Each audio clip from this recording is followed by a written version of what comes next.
Fractured, Disc 7.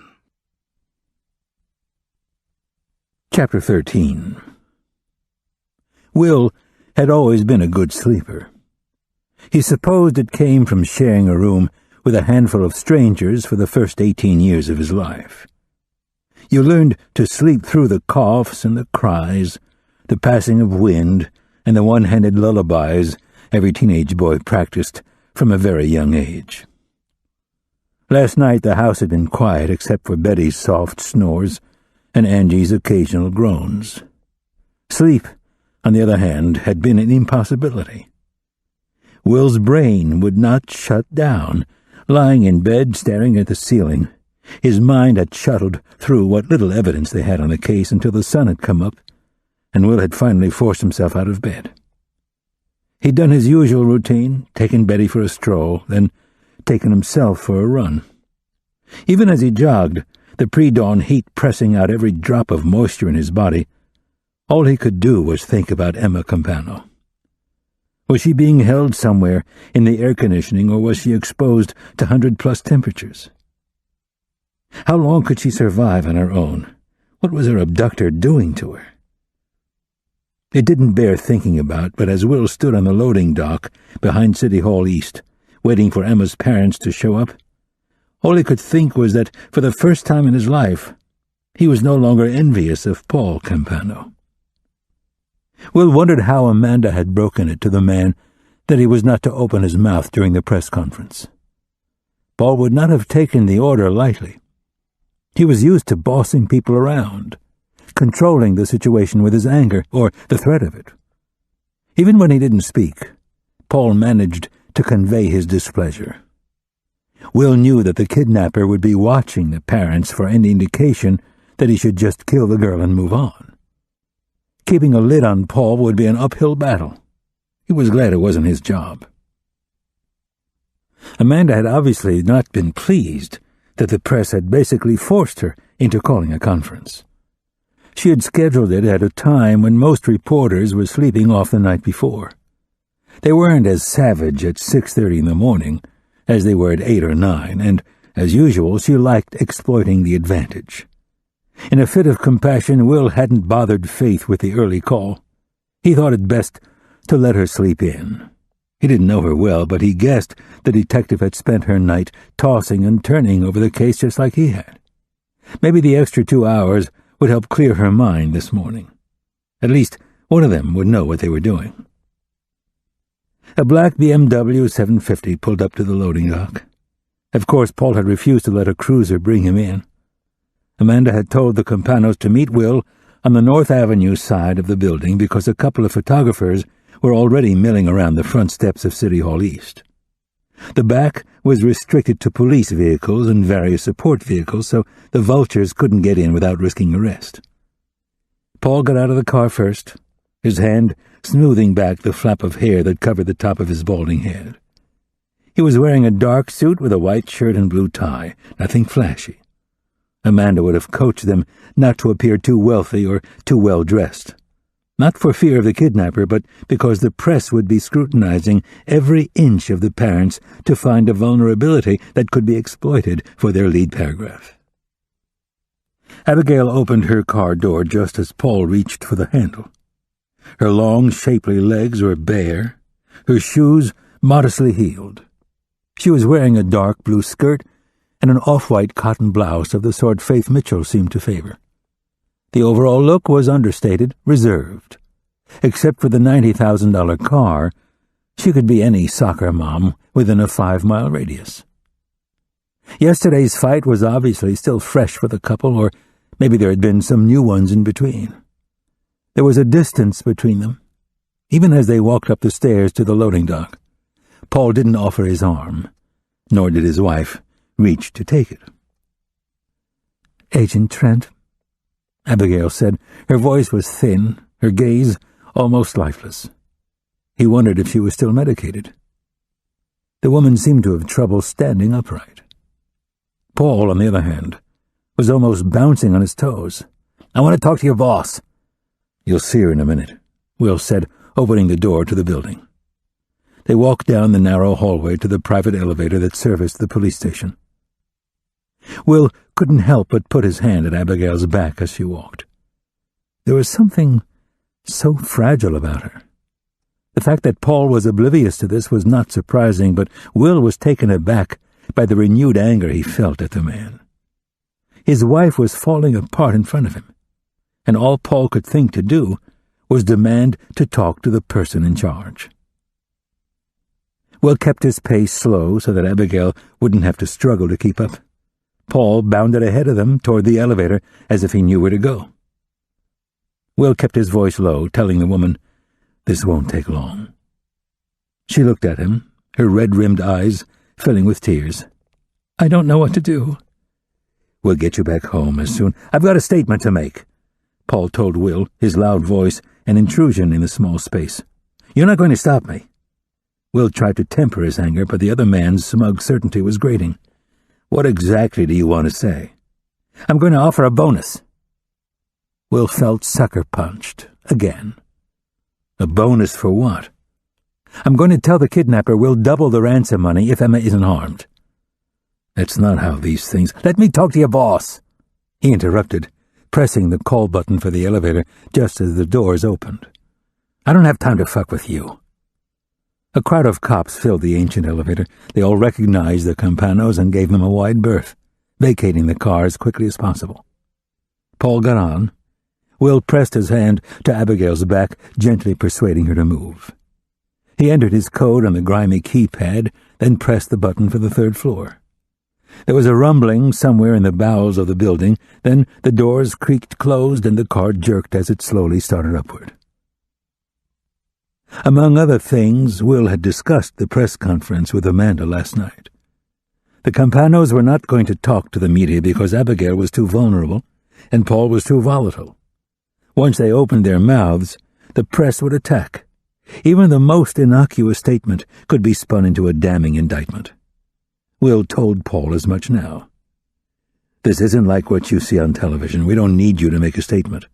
We just need you to be there to remind the kidnappers that Emma has parents who love her." "Fuck you!" Paul barked back, his fists clenching. "You can't stop me from talking to the press." Will's nose still ached from yesterday. He wondered if he was about to get punched again and how much it would bleed. "I can stop you talking at this particular press conference." "We'll see what your boss says," Paul told him, crossing his arms. Maybe he wasn't ready to get hit again, either. "I told you yesterday I'm not fucking around. This guy wants money, and we'll give it to him. Whatever he wants. I'm not going to let my baby get hurt." "It's too late," Abigail said. Her voice was barely more than a whisper, but she still managed to be heard.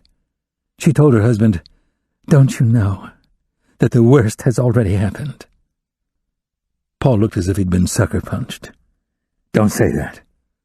"The only reason he's giving her back is because he's finished with her." Paul jabbed his finger in her face. "Don't you talk like that, goddammit!" "It's true," she said, unfazed by the sudden flash of fury. "You know it's true, Paul. You know he's used her every way." "Stop it!" he screamed, grabbing her by the arms, shaking her. "You shut up, do you hear me? Just shut up!" The door slid open, the bell dinging to indicate they had reached the third floor. A tall man with steel-gray hair and bronzed skin stood in front of the open doors. He looked like something out of Garden and Gun, and his face was familiar to Will from the newspaper reports. Hoyt Bentley, Emma Campano's wealthy grandfather. Amanda was beside the man. If she was surprised to find Paul Campano threatening his wife, she didn't show it. She took in Will, her eyes traveling over his bruised face. Her eyebrow lifted, and he instantly understood that they would be having a conversation about how he'd gotten his face punched at a more convenient time. Hoyt spoke like a man used to being obeyed. "Let go of her, Paul." "Not until she says it's not true," Paul insisted, as if this was some kind of pissing contest he knew he could win by bullying his wife. Abigail had obviously dealt with this before. Even in her grief, a hint of sarcasm crept into her tone. "Okay, Paul, it's not true. Emma's fine. I'm sure whoever took her hasn't hurt her or abused her or—" "Enough," Amanda said. "This is why you're not talking to the press, both of you." She held out her hand, stopping the elevator doors from closing. She directed her words to Paul. "Unless you want your wife to take questions about killing Adam Humphrey, or perhaps you'd like to talk about your extramarital affairs." She gave one of her icy smiles. "This is how it's going to work. You're both going to sit there on the dais and let the cameras roll. I am going to read from a prepared statement while the press takes photographs. Then you are both going to go home and wait for the second call from the kidnapper. Is that clear?" Paul dropped his hands, fists tight. "Emma's okay," he told his wife, unable to let her have the last word. "This is a ransom, not a kidnapping. Kidnappers don't hurt the victims. They just want money."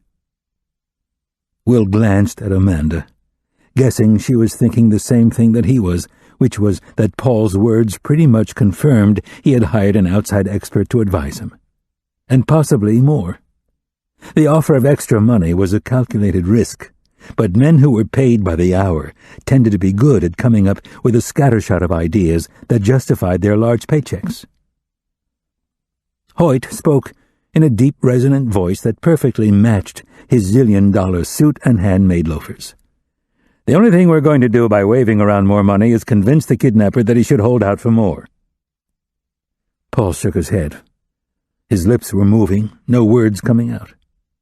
It was as if his anger had a stranglehold on him.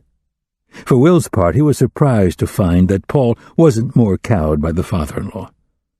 He sensed a camaraderie between Hoyt and Amanda that Paul seemed to be missing. They had already decided how to approach this, the best way to get things done. Will wasn't surprised that the two would see eye to eye. In her own way, Amanda Wagner was a captain of her own industry. Hoyt Bentley would appreciate that. Amanda suggested, "Why don't we talk about this?" She indicated the long hallway before them, the skanky set of windows overlooking the railroad trellis. Paul looked back and forth between his father-in-law and Amanda. He nodded once, then walked down the hallway with him. No one talked until they were far away enough not to be heard. Will tried not to feel completely emasculated as he watched them, the child who wasn't allowed to sit at the adult table. As if to put a fine point on it, he noticed that he was standing right by the women's restroom. Will made himself look away, leaning his shoulder against the wall. Before he turned, he noticed that Paul's opening tactic was the usual one. He jabbed his finger in Amanda's face. Even from 20 feet away, Will could feel the tension his bluster created. There were just some people in the world who had to be the center of attention at all times. Paul was king of them. Abigail said, "He's not all bad." Will raised his eyebrows, his nose throbbing from the gesture. He realized he should stop feeling sorry for himself and take the opportunity to talk to Abigail Campano, whom he'd yet to find alone. "I said some horrible things to him yesterday. Today. This morning." She gave a faint smile. "In the bathroom. In the driveway. In the car." "You're under a lot of pressure." "I've never been the type of person to strike out," she said, though to Will yesterday's performance in the carriage house had seemed pretty natural. "I think maybe I used to be. Maybe some time ago. It's all coming back to me now." She wasn't making much sense, but Will preferred talking to her rather than straining to hear the exchange between the adults. "You just need to do what you can do to hold on. The press conference won't take long, and Amanda will handle everything." "Why am I here?"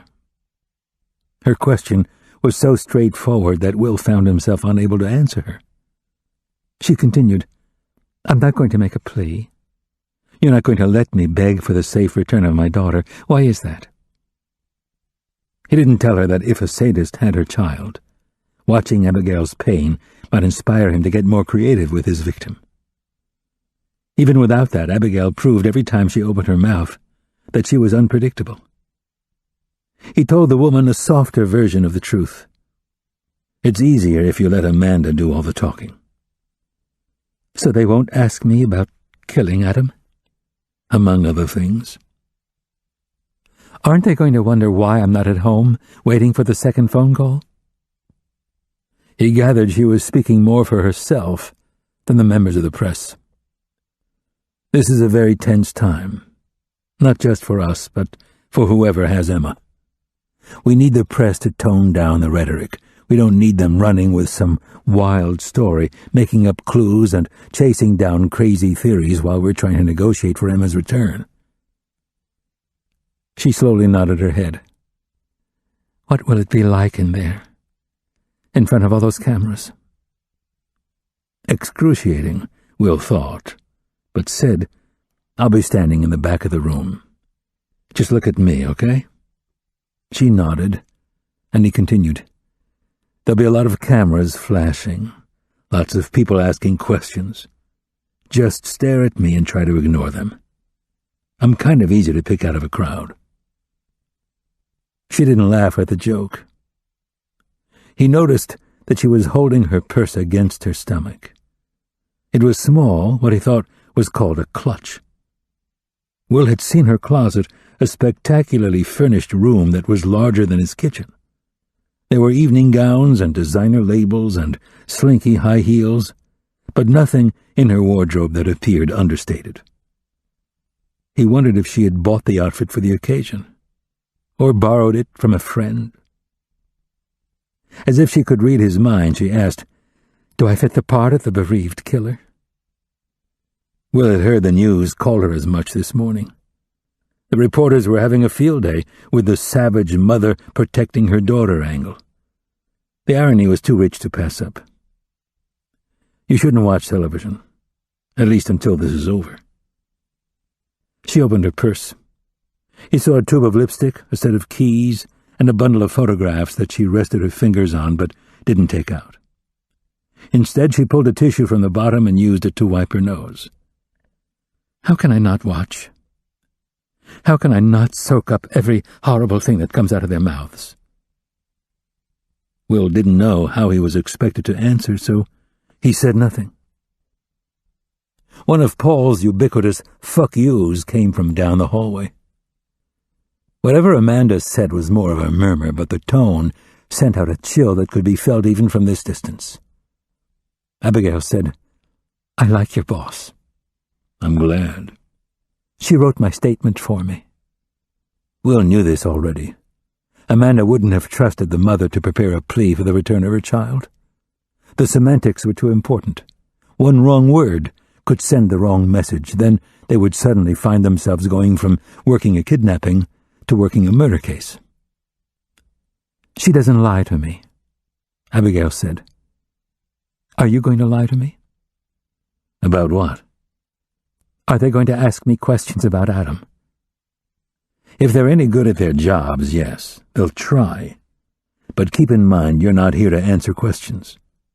The reporters know the ground rules. That doesn't mean they'll necessarily follow them, but you have to. Don't let them bait you. Don't let them force you into a situation where you have to explain yourself or where you say something that might later be used against you. I killed him. In every sense of the word, I murdered him. You probably shouldn't say that to a cop. I used to be a lawyer, she said. I know how this works. How? It all depends on how things go from now on, doesn't it?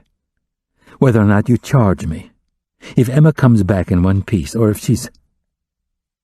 Abigail sniffed, wiping her nose again. If the newspapers are with me, if they paint me as some kind of cold-blooded killer, if the parents push for prosecution, so many ifs. Will assured her, I'm not going to charge you with anything. Abigail indicated Amanda. She might.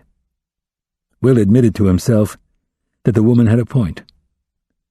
It's not my place to advise you, but you're not going to do yourself any favors talking like this. He was just a child. He had his whole life in front of him. She pressed her lips together, taking a moment to gather her thoughts. Think of all the things I took from him, from his parents. There's nothing for them now, just 18 years, then nothing. Will wasn't sure what he would be saying in her place. But he found himself wondering if Abigail was focusing so much on Adam Humphrey because the alternative focusing on the fate of her own daughter, was too much to bear. She asked, "What should I say when the reporters ask me about Adam?" "Nothing," he told her. "We told them from the start that they're only supposed to direct their questions to Amanda. They won't do that, of course, but you don't have to talk to them." "What if I want to?" "What would you say?" Will asked. "Because if it's the things you just told me, I can tell you right now that they'll have you nailed to a cross by nightfall." He added, "If you want to punish yourself for what happened to Adam Humphrey, then take some pills or try experimenting with heroin. You'll be much better off than throwing yourself onto the mercy of the press." "You are honest." "I guess I am," Will admitted. "Save yourself for Emma. If you can't be strong for yourself, then be strong for her." "I'm so sick of people telling me to be strong." Will wondered what else could be said. Be weak? Fall on the floor, rend your clothes, wail? All of these things seemed like obvious reactions that a normal person might have, but they certainly wouldn't play well for the cameras. Abigail said, "I'm not usually this melodramatic. I'm afraid I might—" She shook her head. "What if he sees me on television and thinks that Emma deserves it? What if I do something wrong or don't look grieved enough or look too grieved or—" "You can't keep playing this game in your head." "Game?" she asked.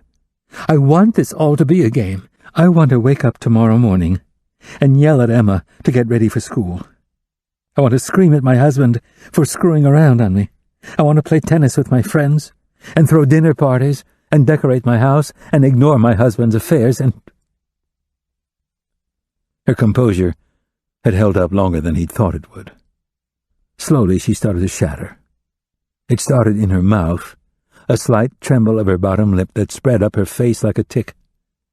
"I want to change places with her. He can do whatever he wants to me, fuck me, sodomize me, beat me, burn me, I don't care."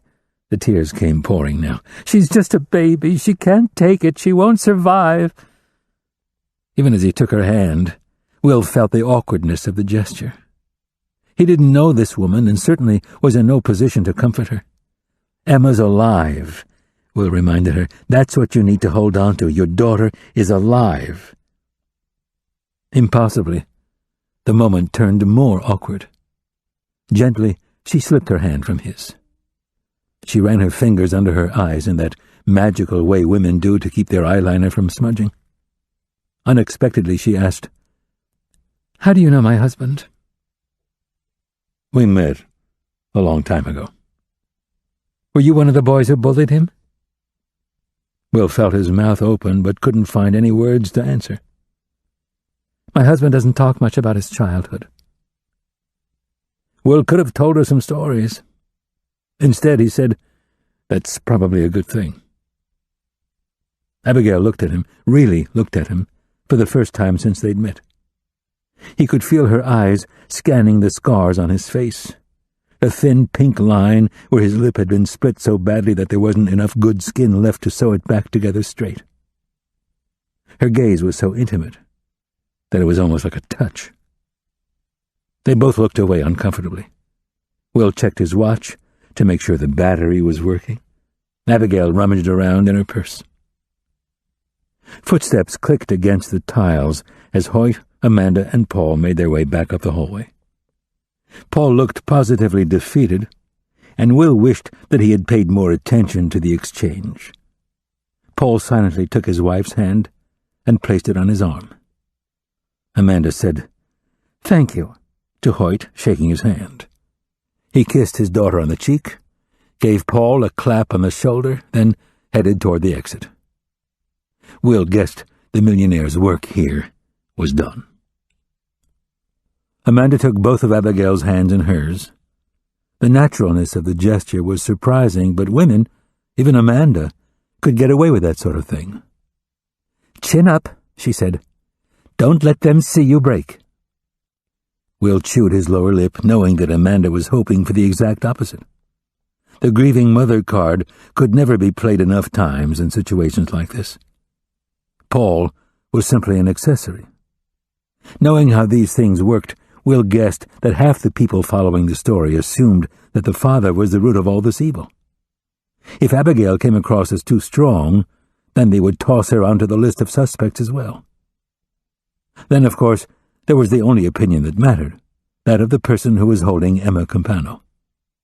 If the abductor thought that the parents were unworthy, then he might have second thoughts about returning their child. "This way," Amanda said, indicating the opposite end of the hallway. She opened the door to the press room, and lights flashed like a strobe, blinding them all for several seconds. Will stood at the edge of the door, making sure the cameras followed Amanda and the Campanos to the impromptu stage at the end of the narrow room. He didn't want his picture in the paper. He didn't want to answer their stupid questions. He just wanted the kidnapper to see Abigail Campano, her sunken eyes and chapped lips, her thin shoulders. He wanted the man who had taken Emma Campano to see what he had done to her mother. The reporters shuffled around as Amanda took her sweet time adjusting the microphone, unfolding the prepared statement. There were about 50 reporters in all, most of them men, all of them giving off a slightly desperate smell in the cramped room. The air conditioning wasn't doing much to help matters, and hot air was blasting through a broken window like heat from a flame. Not much news had leaked out on the case, mostly because no one on Amanda's team was stupid enough to open their mouths. This had left the press to their own devices. And from what Will had heard on the radio this morning, they had started to report on what other stations were reporting. Without preamble, Amanda read from the statement. "The reward for any information leading to the safe return of Emma Campano has been increased to $100,000. She gave the particulars, the toll-free number, the assurance that the call would be completely anonymous. "As you already know, Emma Eleanor Campano is a 17-year-old girl who attends a private school outside of the city. Emma was abducted from her home 3 days ago between the hours of 11 a.m. and 12 noon. At approximately 10:30 yesterday morning, a call was made from a man claiming to be Emma's kidnapper. A ransom demand was made. We are awaiting details and will brief you at this same time tomorrow morning. I will now read from a statement written by Abigail Campano, Emma Campano's mother." The cameras flashed like mad, and Will could see Abigail Campano looking for him in the back of the room. He stood up straighter, his height giving him a natural advantage. She finally found him, and he could read the terror in her eyes. Maybe Will had spent too much time with Amanda lately. He was glad to see the terror, glad that the cameras would pick up this woman's fear. You could read every second of the last 3 days in the mother's expression. The sleepless nights, the arguments with her husband, the absolute horror of what had happened. Amanda read, "To the man who has Emma, please know that we, her father and I, love Emma and cherish her, and will do whatever you want in order to have our daughter returned to us. Emma is only 17 years old. She likes ice cream and watching reruns of Friends with us on family night. Her father and I are not interested in vengeance or punishment. We just want Emma returned." Amanda looked up over her glasses. "Please return our Emma to us." She folded the paper. "I'll take a few questions." A local reporter shouted, "Abby, what did it feel like to kill—" "Rules, please." Amanda cut him off. "Remember to direct all your questions to me." The reporter didn't give up. "Are you going to press charges against Abigail Campano for the murder of Adam Humphrey?" "We have no plans to pursue charges at this time." Abigail stared blankly at Will, as if unworried about the equivocation. Beside her, Paul seemed to be struggling to hold his tongue. Another local reporter asked, "What leads do you have at the moment? Are there any suspects?" "Obviously, we're full speed ahead on this investigation. I can't tell you about particulars." And yet another question came. "You've posted police around Westfield Academy. Are you worried this is the work of a serial killer?" The serial killer angle was a hot topic of debate on the talk shows. The hiker murders back in January were still fresh on everyone's mind. Amanda told them, "This has absolutely none of the markings of a serial case at this time." Will felt a bead of sweat roll down his back. The flashes seemed to be making the room hotter. He opened the door to let in some fresh air. "When do you think an arrest will be made?" someone in the front asked. Amanda artfully dodged. "As soon as we are certain we have our bad guy." "What other lines of investigation are you following?" "We're pursuing any and all leads." "Which are?" Amanda smiled. "I can't go into particulars at this time." Will caught Abigail's eye again. He could see that she was swaying and didn't know if it was the heat or the circumstances. Her face had turned completely white. She looked like she might faint. Will tilted up his chin, which was enough to get Amanda's attention. She didn't need to look at Abigail to know what was worrying him. Instead of calling the meeting to a close, he asked, "Any more questions?" A man in the back, wearing a blazer that screamed New York and a sneer that screamed Yankee even louder, asked, "Don't you agree that valuable time was lost due to the incompetence of the Atlanta Police Department?"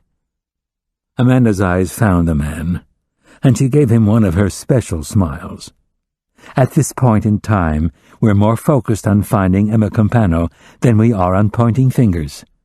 "But wouldn't—" Amanda cut him off. "You've had your turn. Give the others a chance." Will heard some of the more seasoned local reporters snicker. For his part, Will was more interested in Abigail Campano. She was searching in her purse again, her head down.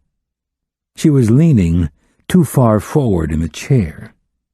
For just a moment it seemed like she might fall to the floor, but Paul caught her at the last moment, putting his arm around her, shoring her up. He whispered something in her ear, and Abigail numbly nodded her head. She looked up at the people crowding in on her, the crush of humanity seeking to drain every emotion from her face. Her mouth opened for air. The camera flashes blinked wildly. Will could almost hear the reporters trying to come up with adjectives for the captions: devastated, crushed, mournful, broken. Amanda's plan had worked beautifully. Abigail had swayed them all without even saying a word. More questions were allowed, each asking for details that Amanda skillfully sidestepped. Some were valid. They pressed again on what clues had been found, what progress had been made.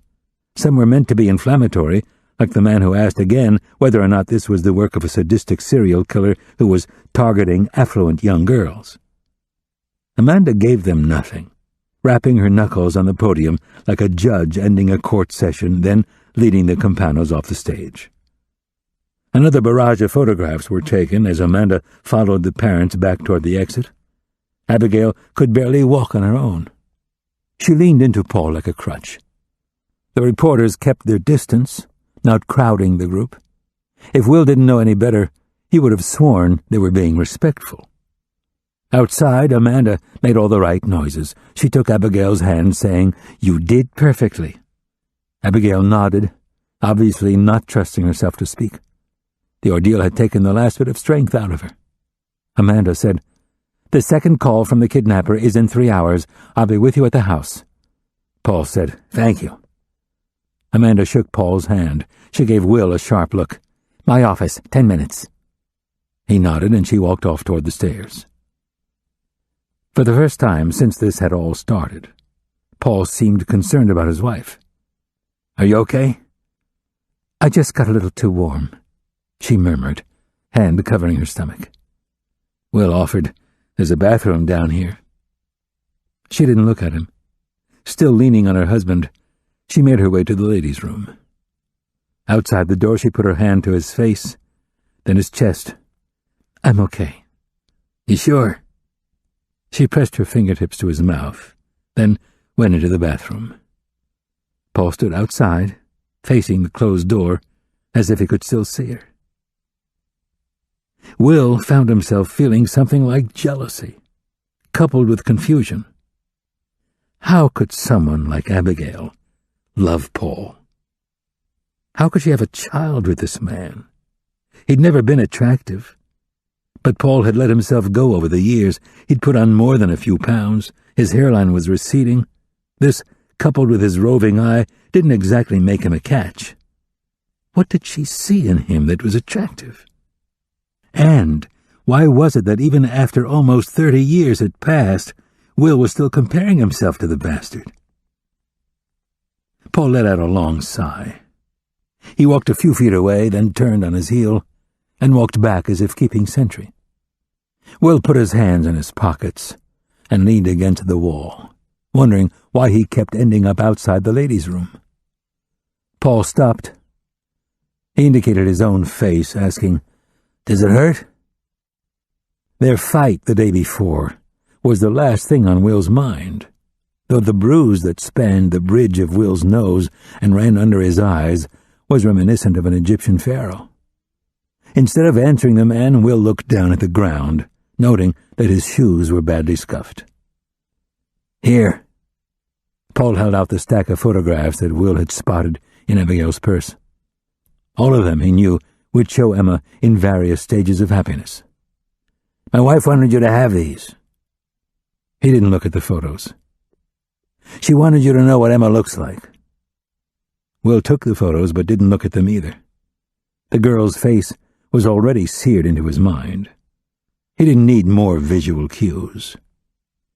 Paul lowered his voice. "You hit back a lot harder than you used to." Will tried not to take that as a compliment. "Anyway," Paul said, but nothing else followed. Will couldn't stop himself. "You're a dumb bastard to cheat on her." "I know. She's too good for you. I can't look at her." He kept his tone low, mindful his wife was on the other side of the door. "You heard her yesterday. I know she blames me." Will felt his radar come on.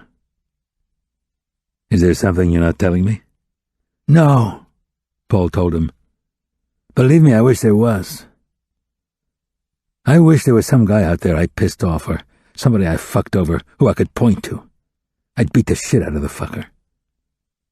"What about this girl you're seeing?" "She's a woman," Paul said, putting emphasis on the word. "It's a casual thing. She works at the dealership. She was there when I was talking to Abby, when all of this started." "Is she married?" "No." "Does she have a jealous ex-boyfriend?" Paul shook his head. "She lives with her parents. She knows I'm married. She was just looking for some fun. Trust me, she's had fun like this before, lots of times before." "I'm still going to need to talk to her." "I'll write down—" He stopped himself. "Give me your business card. I'll tell her to call you as soon as I get home." Will took out his wallet and fished around for a card. "You won't listen to me, so listen to your father-in-law. Let us handle this. We know what we're doing. I know what I'm doing." Paul looked at Will's business card, his eyes moving back and forth over the words. His voice was barely more than a whisper when he spoke. "You and me, we lived that life. We knew that there was always a bad guy around the corner. With them, I thought it would be different. You saw my house, man. I'm a fucking millionaire. I've got more money than I know what to do with."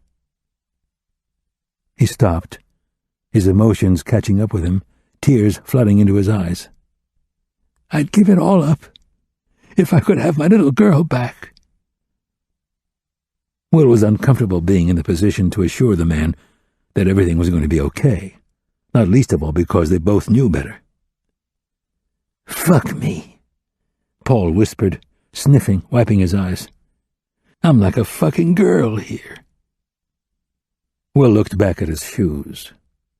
He'd paid $75 for them a year ago. Maybe he should get some new ones. He looked at Paul's shoes. They gleamed as if they'd been freshly polished. He probably had people who did that. At night he put his shoes in the closet all scuffed, and then in the morning they were perfect again. Or maybe he just bought new ones when the old ones got marked up. How many hand-me-down shoes had they both suffered through at the children's home? Pinched toes, blistered heels. If Will had Paul's money, he'd have a new pair of shoes for every day of his life. Paul let out another stream of breath, oblivious to Will's observations. "I've been letting myself think about all the bad things he could be doing to her." Will nodded.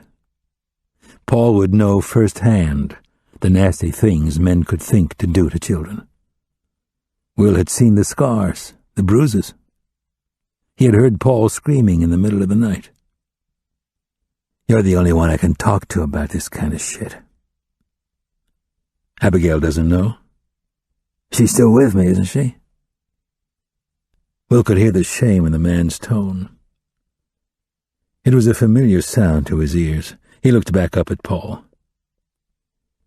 Why did you hate me so much when we were kids? I don't know, Trash. It was a long time ago. I mean it, Paul.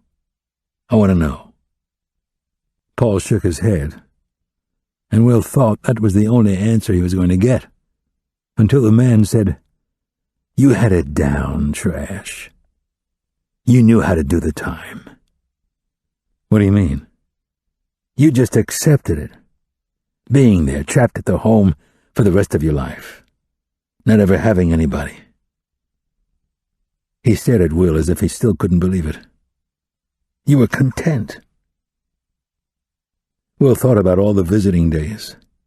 All the times he combed his hair and changed into his best clothes and prayed that some couple would see him coloring pictures or playing on the swing and think, That's him, that's the boy we want for our son. No one did. No one ever did. That wasn't contentment. That was resignation. He told Paul, It wasn't like that at all. That's how you made it seem. Like you didn't need anybody, like you could handle everything, like you were fine with whatever they gave you. It was the exact opposite. Maybe it was, Paul admitted. You know, when you're a kid, you see things differently. Will heard the words come out of his mouth before he could stop himself. I'm going to get Emma back for you. Paul nodded, obviously not trusting himself to speak. You're going to have to be strong for her. That's what you need to be thinking about, how you can help her. Will added, She's got you, Paul. That's the difference. Whatever she's going through right now, she's got you waiting at the end of it to help her. I wish I could be strong, he said. I feel so fucking weak right now. You're not weak. You were the meanest bastard in a house full of bastards. Now, buddy. He seemed resigned as he patted Will on the shoulder. I was just the most scared.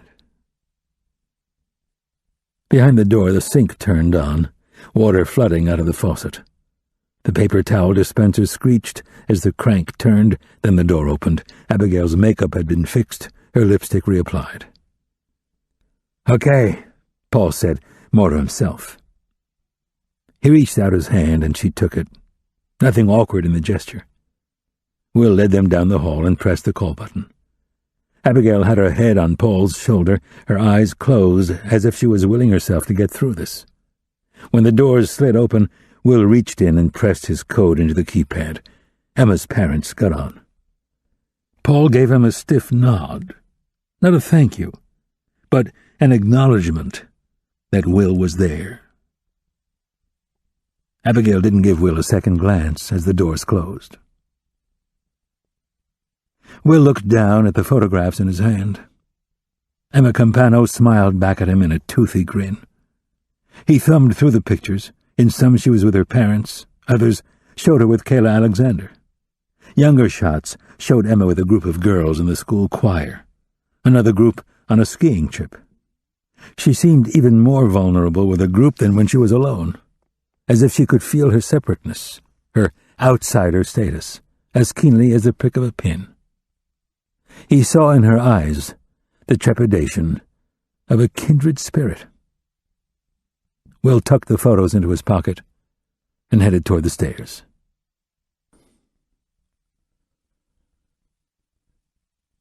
Amanda's corner office was on the opposite side of the building from Will's, and a lifetime away from the squalor in which he toiled.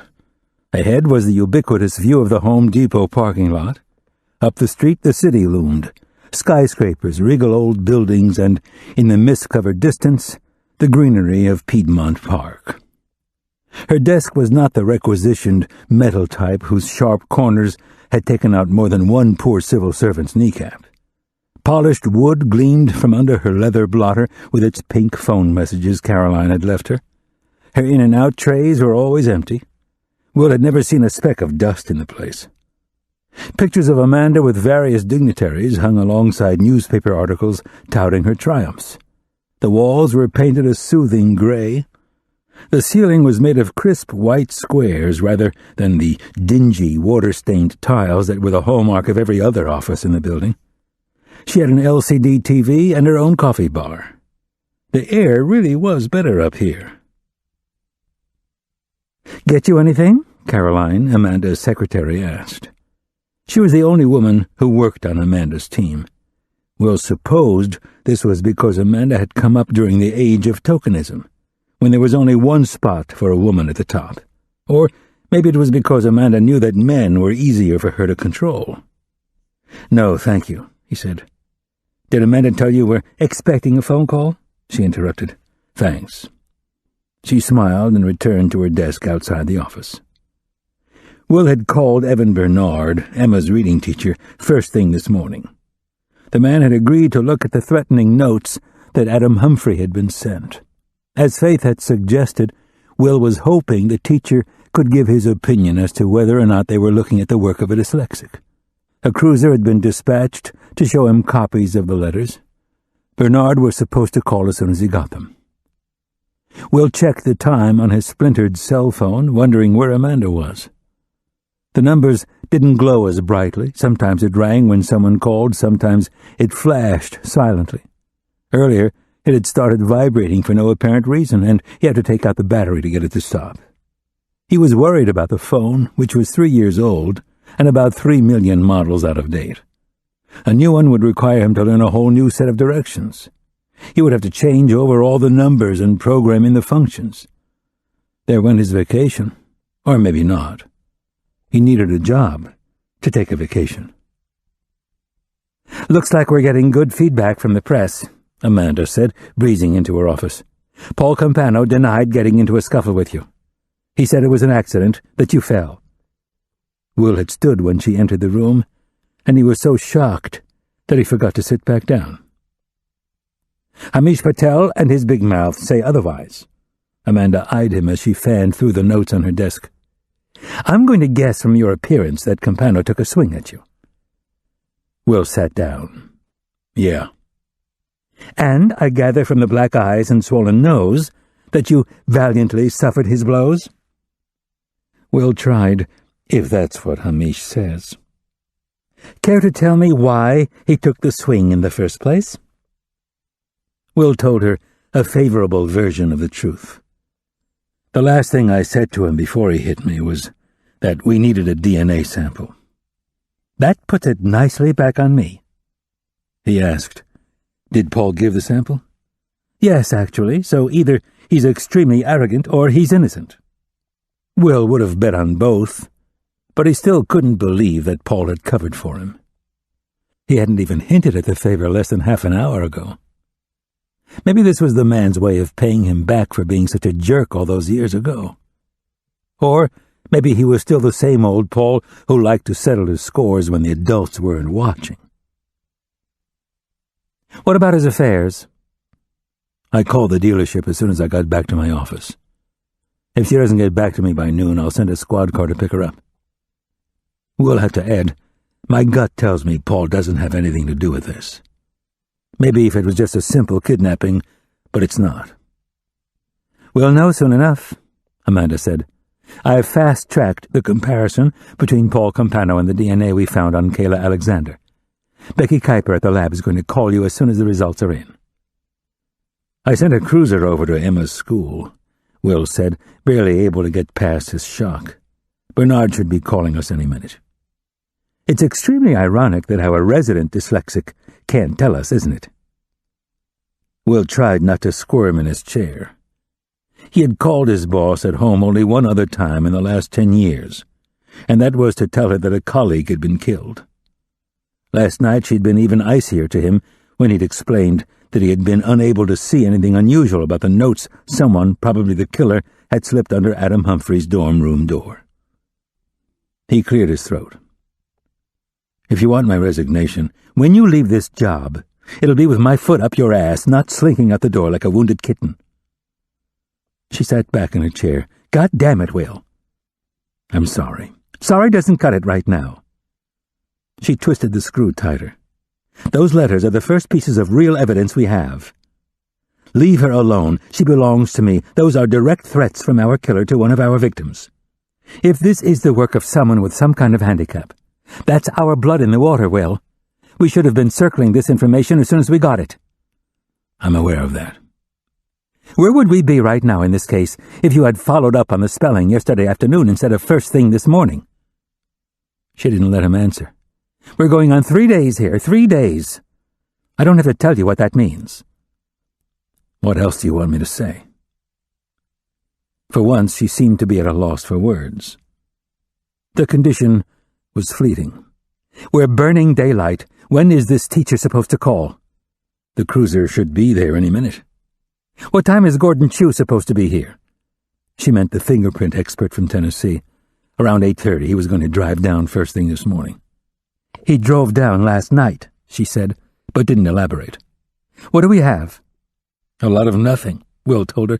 "Charlie found fibers and footprints at the Ansley Park house, but we need someone or something to match them to before we can use them." The great dirt Charlie had found also came to mind, but he kept that information to himself, hoping against hope that something came of it. He cleared his throat before continuing. "The ransom call yesterday came from Kayla Alexander's phone. It bounced off a cell tower that covers most of North Atlanta on up to Kennesaw Mountain. We can try to triangulate the second call today, but I'm sure he watches enough television to know it takes time." She paused, thinking. "I didn't peg this for a kidnapping." "Neither did I," Will said. "I'm still not sure I do." "There was proof of life." "I know." "Both parents confirm that it was their daughter's voice on the phone. Are you still thinking that Emma Campano might be involved in this?" "Something isn't sitting right," Will told her. "The scene was too sloppy. Charlie says that based on the blood and shoe print evidence, he believes that only 4 people were in the house during the time of the crime." "I know." Amanda added another point that he had yet to consider. "If you've got a thing for young girls, you don't leave one dead at the scene. You take them both with you." Kayla was a fighter. Maybe she wouldn't go peacefully. Amanda held up her hands. "We can talk in circles like this all morning and it won't get us anywhere. I heard the proof of life from the call yesterday. The girl sounded terrified. Not movie terrified, not fake. This is how I think I should sound when I'm trying to sound terrified. She was making the sorts of noises you only make when you know that you are about to die." Will let her words sink in. Amanda was right. They had both heard true fear before, more times than either of them cared to remember. Emma Campano had not been acting. There was an ungodly tremble to her voice, a harsh rasp to her breathing. You couldn't make that up. Absolute terror was a secret language you only learned by experience. Will asked, "Was there any background noise on Emma's part of the tape?" "They say it'll be noon at the soonest before they have anything substantive. Preliminarily, there's traffic noise, a dog barking. The girl was in an enclosed area when her part of the recording was made." "So he drove her somewhere, took her out of the car, then made the recording. That tells us that the ransom demand wasn't an afterthought. We've seen how these guys work before. They get heated up, they take the girl, they rape her, they kill her, and then they make their plan. This was thought out from the beginning. Before he stepped foot in that house, he bought rope and duct tape. He found a knife. He had a place picked out where he knew he could take her. If I were a more optimistic person, I would say that proves she's still alive." "That was yesterday," Amanda reminded him. "We'll know about today in a little over 2.5 hours. "Was the lab able to tell anything about the kidnapper's voice?" "You're right about him taping it off a computer and playing it back over the phone." She read from one of the notes.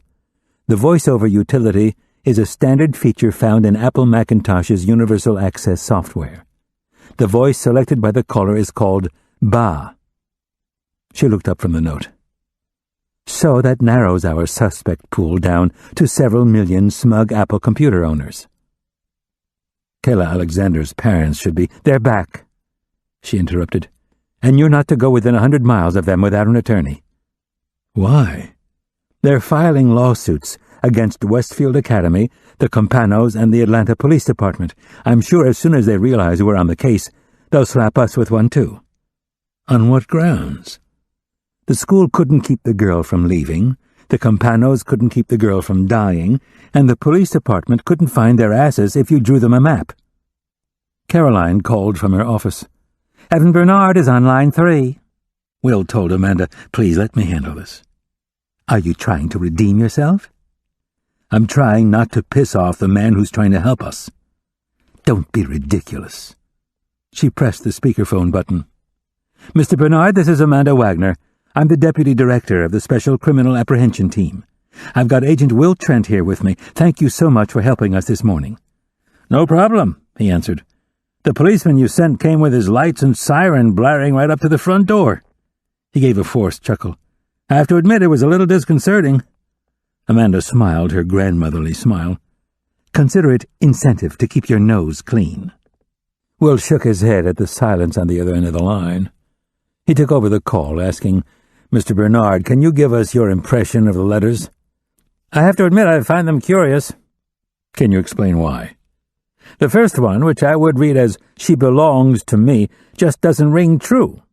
I told you yesterday that each dyslexic is different, and perhaps you'd be better off talking to a linguist for regional dialect and such, but in my opinion, you're dealing with a phonetic speller, not a dyslexic.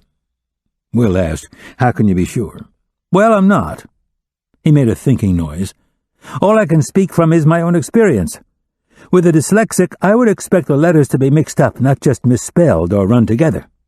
Transposition is the most notable characteristic. For instance, Emma continually transposed the E and L in help, spelling it HLEP. Amanda did nothing to hide her impatience. What about the other ones? The second one, rapist, is correct, of course, but the third one, the leave her along, for leave her alone, and again let me qualify this by saying that each person is different, but the along seems odd. Typically, you wouldn't expect to find the G there. It's what I would call a heavy letter, meaning it has a definitive sound within a word. You often see it used for J, or a J used in its place, but you never see it thrown in for no reason. He made the thinking noise again. But then the LEV gives me pause. Will was having a hard time following all the spelling, but he still asked, why is that? Because generally that's a dyslexic spelling. It's the word in its purest form. No run-on, no G thrown in for effect. I would assume that spell check added it there. So what's your opinion? Is someone trying to appear dyslexic, or do they really have the disorder? Well, the man hesitated, I'm not a doctor, I'm a reading teacher, but if you were to put a gun to my head, I'd say that you are looking at the work of an adult, probably of average intelligence, who simply never learned basic reading skills. Will looked up at Amanda and found her staring back at him. They were both unused to getting straight answers. Just to clarify, Will asked, you don't think this person has some sort of reading disability? You asked for my honest opinion, and I gave it to you. I would say that the person who wrote these letters never learned how to properly read or spell. At best, they're on a 2nd or 3rd grade level. Amanda was obviously skeptical. How is that possible? I saw it more when I taught in the public school system, but it happens. Kids with all kinds of reading problems can slip through the cracks. You try to help them, but there's nothing you can really do. That's one of the reasons I moved to Westfield. In the background, they heard the class bell ring. Bernard said, I'm sorry, but I need to get to class. I can get someone to cover if you— That's okay, Will told him. Thank you for your time. If you could give those notes back to the patrolman who gave them to you. Of course. Please call me if anything else comes up. I wish I could have been more help to you. You were very helpful, Will told him. I would appreciate it if you kept this conversation to yourself. We don't want to do anything to jeopardize Emma's situation. Of course not. I think our students are damaged enough by this tragedy as it is. Thank you very much, Mr. Bernard. Amanda ended the call. Did you follow any of that? Yes, Will said. Our letter writer is an adult of average intelligence who happens to be a functional illiterate. You don't know how refreshing I find it for an expert to give me their honest opinion. Caroline came into the office with a file folder in her hand. Background checks on the copyright employees, and Gordon Chu called to say he's running half an hour late. Amanda did not bother to thank the woman. She opened the file and skimmed the pages, giving Will the highlights. Everyone's clean except for Lionel Edward Petty, who has a drug conviction. During a traffic stop, they found 2 ounces of pot in his glove compartment. Was he hit with intent to distribute? Will asked. Though it was discretionary, 1 ounce of marijuana would generally buy you a misdemeanor. 2 ounces could be construed as drug trafficking. Amanda told him. He ratted out his dealer, and they knocked it down to a fine and time served. Faith found some pot taped under Adam Humphrey's desk, Will said. It's a tenuous connection, but the copyright is close to Tech. If he really was dealing, then he could easily walk to campus during his lunch hour. I'm sure there are dealers living right on campus who have that business all wrapped up. She closed the file folder. I'm getting the runaround from the contractors who had construction crews outside the copy center. My gut says they were using illegals. Maybe we should go back and see if anyone in the store talked to the workers. There's a Hispanic girl who works the morning shift. She referenced one of the pages in the folder. Maria Contreras. Maybe she had some contact with him. Maybe I'm racial profiling. Check the other girls, too. They may have flirted with the men. She started to hand the sheet to Will, then thought better of it. He held out his hand. I can give it to Faith. She put the paper on the desk and slid it over, making her point loud and clear. You need a partner, Will. You know I don't work well with others. You seem to be working fine with Faith Mitchell. Because she knows there's an end to it. Ah, she said. There it is. The famous Trent self-esteem. He bristled. What does that mean? I'm not your mama, Will. But it's time to grow a pair and stop feeling sorry for yourself because you have a disability. He didn't ask why she kept throwing his dyslexia back in his face if she thought his problem was so inconsequential. Amanda had built her career around knowing people's weak points and exploiting the hell out of them. She leaned forward, making sure she had his attention. You see cases as puzzles, and whatever it is that's so different in your brain makes it possible for you to solve them the way no one else can. She paused, letting that sink in. I trusted you with this case because I knew that you could handle it. I don't need a crisis of confidence from you right now. I need you to go out there and work with Faith and do your job the best way you know how. Amanda, and while I'm at it, you could probably do a hell of a lot better than Angie Pulaski. That's out of line. Probably. But consider yourself put on notice. When this case is over, I'm going to ask Faith to join the team. She's APD. She'll lose her benefits and pension, and I'll worry about the details. You worry about finding a way to tell Faith about your little problem, Special Agent Trent. She's going to figure it out on her own eventually, and she'll be furious at you for hiding it. She added, and I'm not too pleased myself about having to babysit you on this phone call when I could be off doing something that actually moves this case forward instead. He opened his mouth to respond, but she talked over him. No more, she commanded. Will stood up because she did. Speaking of pissing away time, I've got to go talk to our lawyers about the Alexanders. Then I'm heading over to Ansley to wait with the Campanos for the 10:30 ransom call. Her heels clicked across the floor as she crossed the room.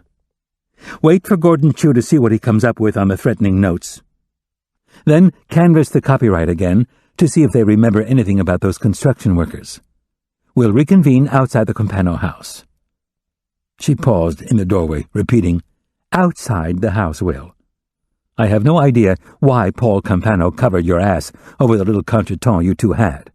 But don't think for a moment you've got me fooled.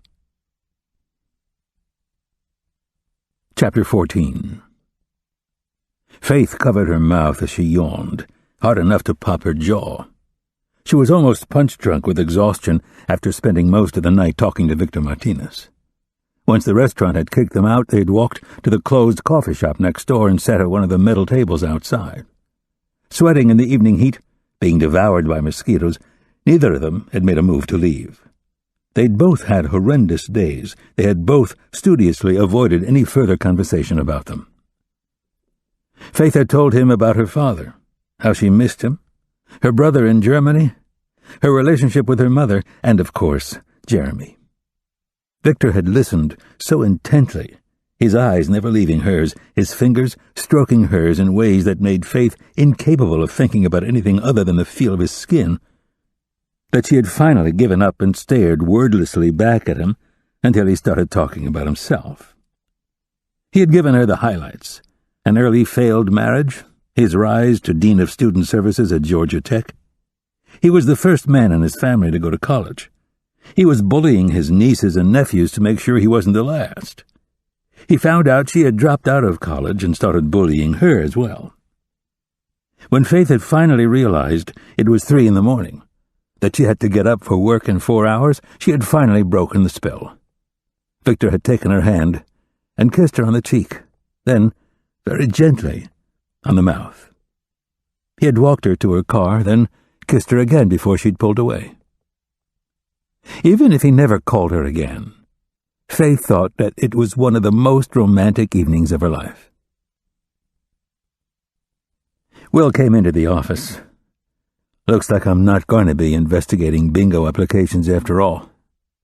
He slumped into the chair behind his desk. His suit was pressed, and his face was shaved, but he looked rumpled somehow.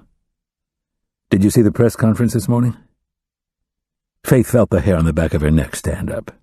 She'd barely managed a shower, let alone had time to turn on the television. "What?" "The press conference," he said, as if it was common knowledge. "I thought Amanda pushed it, but it's not like she consults me. There was a press conference?" Faith realized she had stood up. "Why didn't you tell me?" "I thought you'd appreciate the sleep." "Why the hell am I here?" she demanded. "What am I doing—" "Hold on," Will interrupted. He was still sitting in his chair, a confused look on his bruised face. "What did I do now?"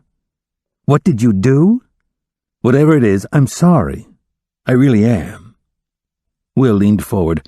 "Let's just talk about this, okay? Please sit down." His genuine remorse took some of the fight out of her. She sat down. "This is ridiculous. Just tell me what you want to do. We need to define my position on this case." He still seemed at a loss, so she gave him some options. "Am I still your lackey, or school spokesperson, or chauffeur, or—" A loud bang came from the office next door, followed by laughter. Phones were ringing. The day shift was starting to straggle in. Will seemed to realize this just as Faith did. He squeezed around his desk and pulled the door closed. He waited until he was seated again to tell her. "We're in this together." "Then why aren't you telling me things?" "I just thought—" He still sounded baffled. "I thought you'd appreciate getting some extra sleep. The press conference was just smoke and mirrors. There was no reason for both of us to have to suffer through it." Faith could think of all kinds of reasons.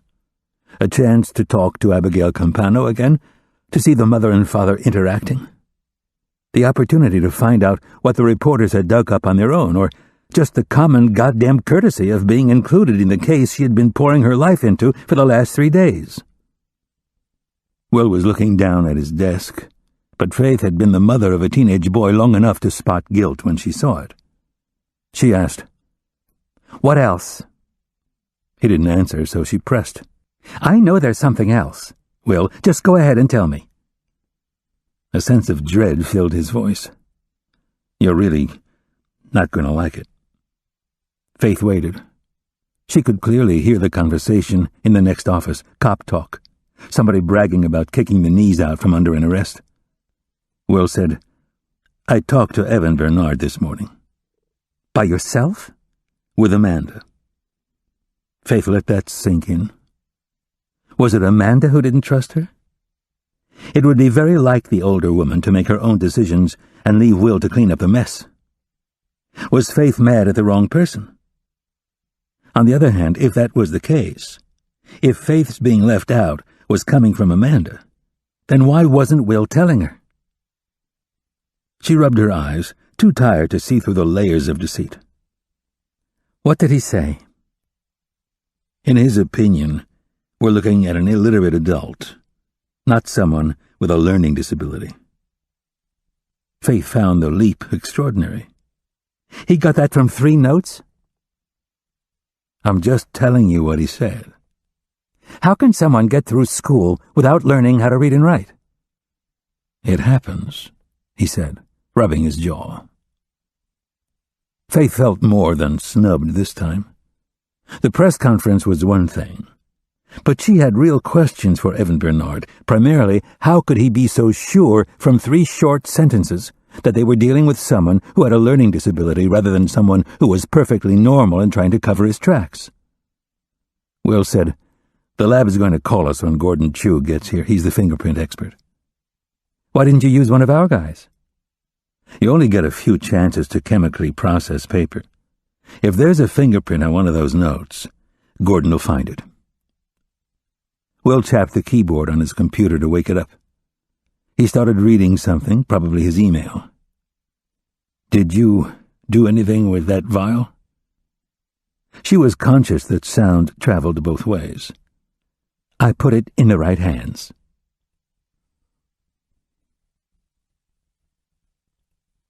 This ends Disc 7.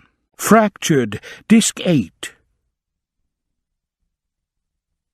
He kept his eyes on his computer, moving the mouse around, clicking. She didn't know if he was pouting or scared to say the wrong thing again. As usual, his topic of choice was the last thing she would have predicted. "I had to have a root canal last year. You're very lucky you're with APD. The GBI's dental plan sucks. I had to pay $1,500 out of my own pocket." Faith made a sympathetic noise, but she was about ready to snatch the keyboard out from under him. "Do you want me to leave you alone so you can play with your computer?" He had the grace to look guilty. Finally, he sat up in his chair, actually looking at Faith as he talked. The ransom call from the cell phone came from a tower that services most of Atlanta. The ransom call analysis won't be ready until noon. Charlie still doesn't have anything tangible on the Prius. We're waiting for Paul Campano's DNA to come back to see if it matches Kayla Alexander. It's been almost 3 full days since the girl was abducted. And it looks like we're going to waste another 2 hours waiting for people to answer our questions, which, by the way, is only going to lead to more questions. You make it sound so easy. Yeah, by the way, I'd call your union rep if I were you. The Alexanders are suing the city for mishandling the identification on their daughter. Fuck, Faith groaned. Will tapped his fingers on his desk. I'm sorry. We're in this together, okay? You mean in the lawsuit? He smiled. Maybe that too. Faith couldn't get bogged down in this crap and still do her job. What's our plan after the fingerprint guy? Amanda wants us to talk to the copyright employees to see if they noticed anything suspicious about the construction workers. Then we're supposed to meet her at the Campano house. The kidnapper said he would call at 10:30 this morning. Hopefully we'll have some new information to go on then. A drop? A new proof of life? We've got a solid description of Adam's Chevy Impala on the wire. Every cop in the city will be looking for it. Let's just hope it's still in the city. He sat back in his chair, hands folded across his flat belly. Faith asked him, "Did Amanda tear you a new one?" "No," he said. "I was surprised. She's very hard to work for. I can imagine." He held up his hand, thumb stretched out at an angle. "See this?" he asked, indicating a faint scar on the webbing. "She shot me with a nail gun 4 years ago." "On purpose?" "That's the question," he said, folding his hands again. Since this seemed to be turning into a Pilot on Amanda party, she told him, "She dated my Uncle Kenny when I was a kid." Will nearly fell out of his chair. "What?" Faith explained. "My dad's brother. He was a colonel in the Air Force. Amanda dated him for..." She thought about it. Amanda had left Ken right before Jeremy entered high school. "Almost 15 years. "I didn't know that." Amanda didn't tell you when she put you onto my mother? No. But as far as I know, she never interfered. She just told me to be fair. His voice sounded odd when he answered. Faith remembered something her mother had told her. At the time, she had found it strange, but now she understood. My mother didn't talk about you much during the investigation. But one time she told me that she trusted you to do the right thing. That's nice, Will said, though she gathered by his expression that he was feeling duped. Faith was beginning to see that this was classic Amanda. She never gave you the entire picture.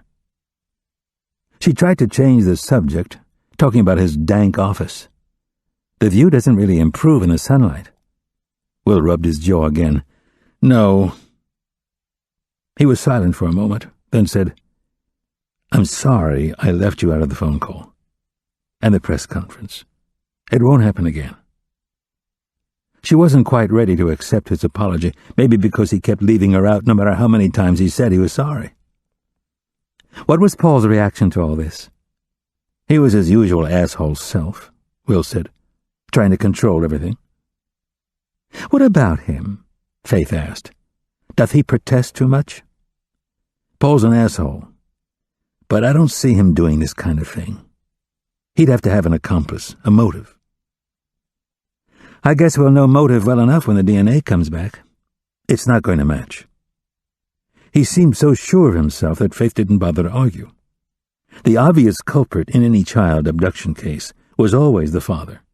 Actually, most domestic cases ended up pointing a big accusatory finger back at the father, no matter the circumstances. This was Will's case, and if he was so damn sure the man wasn't involved, then there was nothing Faith could do about it. I know him, Will said, as if he could sense Faith's skepticism. All right. I'm serious, Faith. Paul didn't do this. He kept pressing the matter. I know you don't trust my judgment on a lot of things. That's not true. Then can I get a word in? Faith didn't trust herself to respond. She seemed to be making a habit of sparring with this man, and the end result usually had him feeling perplexed and her feeling like a heel. Will seemed to realize this too. All I'm trying to say is that I know this guy. Please trust me. There is no way Paul Campana would be involved in anything that would hurt a kid, especially when it's his own child. Okay, Faith agreed. God knew she'd taken more on face value than this. She glanced around the room, feeling a desperate need to change the subject. I don't mean to pry, but do you mind my asking why you have 2 bags of home pregnancy kits by your window? He actually blushed as he turned around to look at them. Faith rushed an apology. I'm sorry. I shouldn't have said. I forgot they were over there. Faith saw the boxes peeking up from the bags, their happy little logos. If only she'd had access to a kit when she was pregnant with Jeremy. Maybe Faith wouldn't have waited until she was in her 3rd trimester to tell her parents. She put her hand to her neck, wondering where that awful thought had come from. She must have been more exhausted than she realized. He said, I think my girlfriend might be pregnant. His words hung between them, and Faith tried to pin down when exactly their relationship had gone from coolly professional to personal. There was something so kind about him under his awkward manners and social ineptness. Despite her best intentions, Faith realized that she could not hate Will Trent. She glanced at the myriad kits. There had to be a dozen of them. You can't just dip those in the toilet. You have to have a fresh sample. Will opened his desk drawer and reached his hand all the way to the back. I've got this, he said, pulling out a test stick. I found it in the trash. Do you know what this signifies? Faith stopped herself before touching the stick, remembering at the last minute that someone had actually urinated on it. She looked at the result panel. There was a single blue line. I have no idea.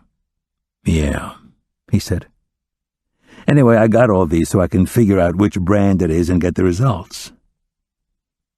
The obvious question hung in the back of her throat. Why don't you just ask her?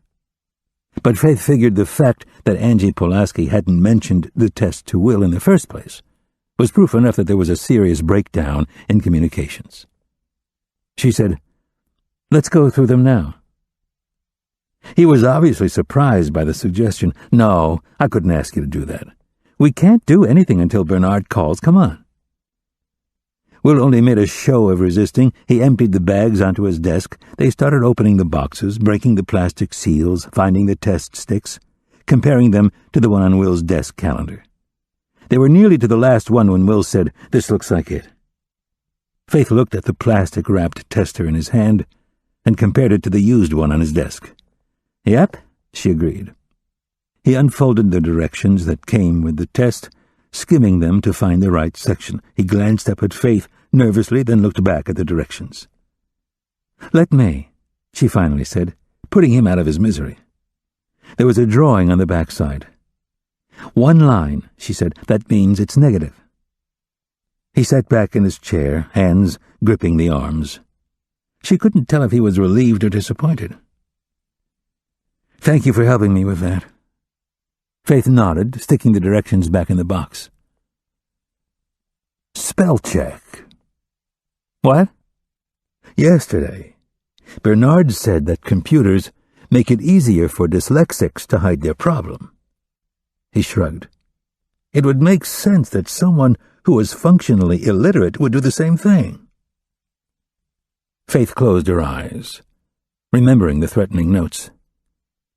"The way the words were jumbled together, they were spelled correctly, right? Is LEV a word?" She pointed to his computer. "Type it in." Will didn't move. "It's a word." "What does it mean?" His phone rang. He didn't move to answer it. Faith had seen him acting strangely, but this took the cake. The phone rang again. "Do you want me to get that?" He reached over and pressed the speakerphone button. "Will Trent." "It's Becky in the lab," a woman with a pronounced Yankee accent said. "Gordon Chu is here." Will pressed the off button on his computer monitor. He stood up, straightening his jacket. "Let's go."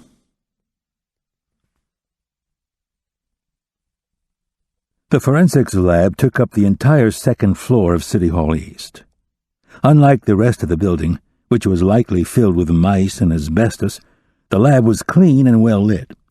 The air conditioning actually worked. There were no cracked tiles on the floor or jagged pieces of metal sticking out from the desks. Everything was either white or stainless steel. Faith would have eaten her gun if she'd had to work here day in and day out. Even the windows were clean, missing the great swaths of grime that covered the rest of the building. At least 24 people buzzed around the room, all of them wearing white coats, most of them in goggles and surgical gloves as they handled evidence or worked on their computers. There was music playing, something classical that Faith didn't recognize. Other than this and the hum of electronics, there was no other noise. She supposed processing blood and combing through carpet fibers didn't call for much conversation. "Over here," a slim Asian man called across the room. He was sitting on a stool beside one of the lab tables. Several trays were laid out in front of him, and a large black briefcase that she was used to seeing lawyers carry was on the floor at his feet. Faith wondered if he'd brought the white lab coat he was wearing, or if someone had let him borrow it. "Gordon," Will said, then introduced Faith. He offered her his hand. "Nice meeting you, ma'am." "Likewise," Faith said, thinking she hadn't heard such a lovely, soft drawl since her grandmother had died. She wondered where Gordon had picked it up. He was probably a few years older than Faith, but he had the manners and bearing of a much older man. Will indicated the notes on the table. Gordon had taken them out of their plastic bags. "What do you think?" "I'm thinking it's a good thing you called me. This paper is in terrible condition. I'm not going to even try iodine fuming." "What about DFO?" "I already put them under the light. It's a mess, man." "Is there anything special about the brand or the watermark, or generic as a pair of loafers?" Faith decided that hiding her ignorance was only punishing herself. I'm not really familiar with chemical processing. Why can't we just dust the paper for prints? He smiled, obviously pleased at the question. I bet you dusted a cigarette butt for prints at the academy, right? He laughed at her expression. They've been doing that for as long as I can remember. He leaned back on the stool behind him. Paper's porous. The natural oil in your fingertips leaves a good, readable print on a hard surface, but when you're dealing with fibers, the oil penetrates and migrates. Dusting it with powder is not going to bring out any latents. You use something like ninhydrin, which reacts with the amino acids and fingerprint residue, and hopefully you get a pretty little print and we bring home your little girl. The mood turned decidedly somber as they all considered how important these next few minutes would be. Will said, "Let's get started." Gordon took a pair of goggles out of his bag and a pair of green gloves. He told Will and Faith, "Y'all may want to step back. This is pretty toxic stuff." They both did as he advised, but Gordon still handed them paper masks to cover their mouths and noses. He leaned down and took a small, unmarked metal container out of his bag. He unscrewed the cap and poured some of the contents into one of the pans, careful not to splash. Even through the mask, the fumes hit Faith like a flash of gunpowder. She had never smelled anything so blatantly chemical. Gordon explained, "Ninhydrin and heptane, I mixed it up last night before I headed down." He capped the metal container. "We used to use Freon, but they outlawed that a few years back." He told Will, "I used the last of my stash 2 months ago. Hated to see it go." Gordon used a pair of tweezers to pick up the first sheet of paper. "The ink's going to run a little bit," he warned. "We already took pictures and made copies," Will told him. Gordon dropped the paper into the chemical solution. Faith thought it was a lot like the old-fashioned way people used to develop photographs. She watched as he gently agitated the page in the solution. The type print shook, and Faith read the words over and over again as she waited for something to happen. "She belongs to me." Whoever had written that note felt a closeness to Emma Campano. He had seen her, coveted her. Faith looked at the other note. "Leave, L-E-V, her along." Did the kidnapper feel like he needed to protect her from Adam? "Here we go," Gordon said. She saw stray marks start to develop, forensic proof that the paper had been handled many times by different people. The creases of the folds came up first in a dark orange that quickly turned red. Other stray marks showed smeared thumbprints. A series of swirls came into relief, their color reminiscent of the purple from ditto machines that they used to use when Faith was in school. Thanks to the chemicals, she could see where the paper had been touched over and over again. Gordon murmured, "That's kind of strange." Will leaned over, keeping the mask on his face. "I've never seen it turn that dark before." "Me neither," Gordon said. "Where'd you find this?" "A dorm room at Georgia Tech." "Was it sitting near anything unusual?" "It was in the pocket of a student. All of them were." "Was he a chemistry major?" Faith shrugged. "He worked with adhesives." Gordon leaned over the pan, staring at the dark print, the distinctive swirls. "This is a left thumbprint. I would say that whoever made it was exposed to some kind of chemical that is reacting to the acetate in my solution." He reached into his bag and pulled out a magnifying glass. Faith held her breath as she watched him lean over the toxic-smelling pan. He studied all the different fingerprints the chemicals had brought out.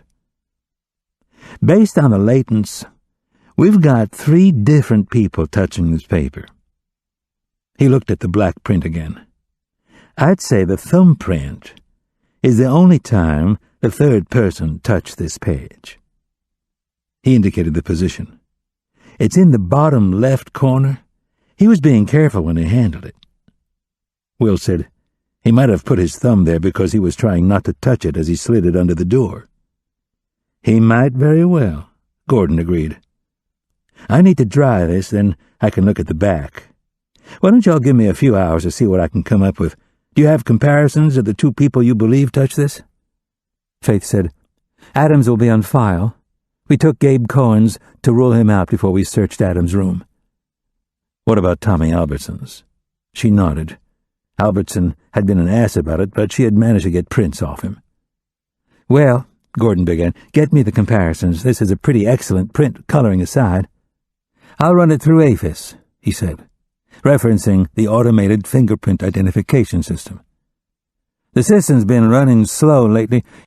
You know the best way to go about this. Give me the right suspect, and I can give you a solid match."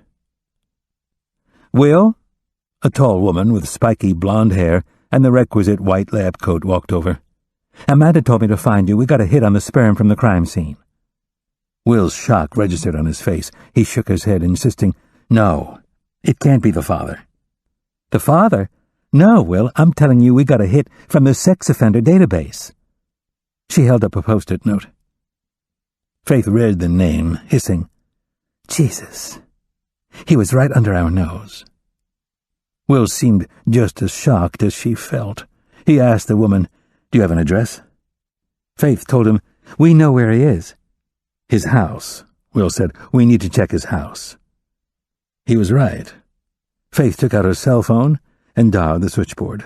After giving her badge number, she told the operator, "I need 1028 on a code 44. She read the name from the post-it note. Patrick Evander Bernard. Chapter 15. Will slowed at a red light, looking both ways and blowing through the intersection in front of an angry driver. Amanda's voice was clipped on the phone. "Bernard was picked up in Savannah 2 years ago for sex with a minor. She was 15. He roughed her up pretty badly. Bite marks, tearing, bruising. The skin on her palms and knees was ripped open. He pretty much did what he wanted to her." "Why isn't he in jail?" "He pleaded it down to reckless endangerment and paid the fine." Will sped up, passing a truck. "That's a slap on the wrist. Why didn't he go to trial?" "He met her in a bar. He claimed he took that as proof that she was 21. The prosecutor was scared the jury would equate her sneaking into the bar with asking for trouble." Will slammed on his brakes, nearly rear-ending a car that was stopped for another red light. She deserved to be raped for having a fake ID? The parents didn't pursue it. They didn't want their daughter raped again by the court system and the media. Will could understand their fear. Fewer and fewer rape cases were making it to trial for this very reason. The light changed, and he pressed the gas pedal to the floor. Why was his DNA in the system? It was processed through the rape kit when he was arrested. We need to get a copy of his fingerprints to Gordon Chew to match them against the thumbprint on the letter. We can't do that. Why not? Part of his deal with the district attorney was that his record be expunged if he kept his nose clean for a year. But his DNA was still in the sex offender database. She mumbled a curse. That's our fuck-up. He should have never ended up in there. He's not a convicted sex offender. Legally, we have no right to use Evan Bernard's DNA or his fingerprints as evidence. But if we get a match, then a judge will throw it out before we even make it to trial. Will felt the bottom drop out of his case. Unless the teacher was feeling particularly generous or stupid, they couldn't get a sample of Evan Bernard's DNA without a court order. A judge wouldn't sign off on the order without probable cause that Bernard had committed a crime. Illegally obtained DNA was not probable cause. Will stated the obvious. If we can't use the DNA, we can't link him to Kayla Alexander. He saw the possibilities fall like dominoes. No Kayla, no crime scene. No probable cause, no arrest. No hope for Emma Campano.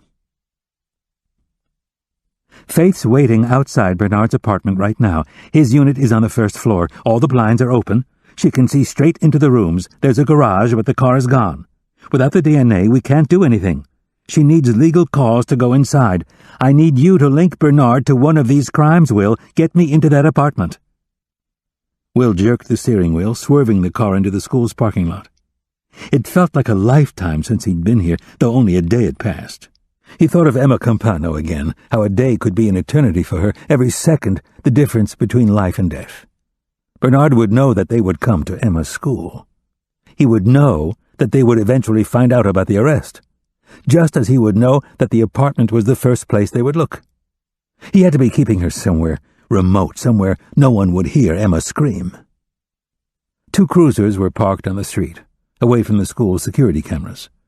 Will jogged toward the front door, directing one team to go around the back of the building and the other to wait at the front. The rent-a-cops on the front steps seemed confused for a moment, but they knew better than to interfere. Will glanced across the street. The photographers were still there. CNN was doing a live news feed.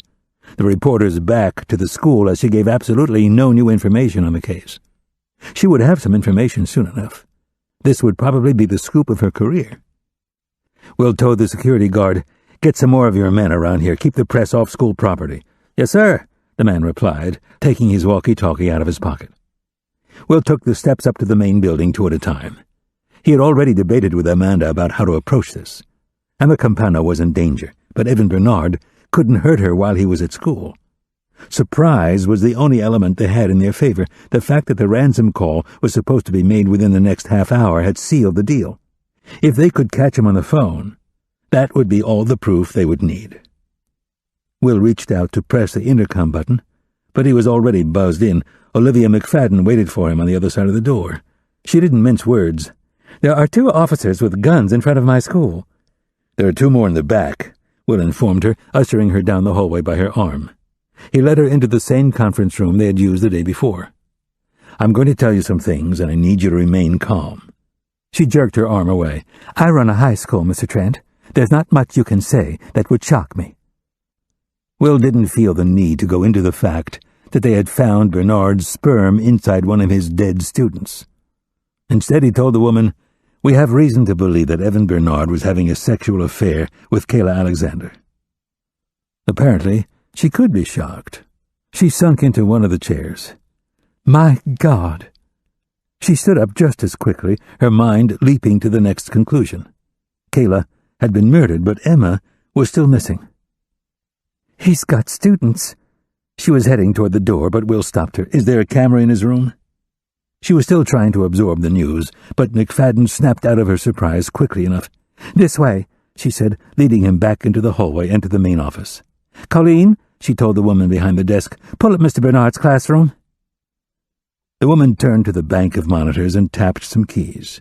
There were 6 screens in all, each partitioned into smaller images from various cameras around the school. They were all in color, all showing crisp, clear images. Colleen pressed another key, and Evan Bernard's classroom filled the middle screen. There he was in his rumpled jacket and patchy beard, walking up and down the rows of desks, surrounded by teenagers. The class was a small one, maybe a dozen kids in all. They were mostly young girls, their knees clenched together under their desks, pens scribbling nimbly as they recorded Mr. Bernard's every word. No one had their heads down on their desks. They seemed enraptured. Had the 15-year-old whom Evan Bernard met in Savannah looked at him the same way?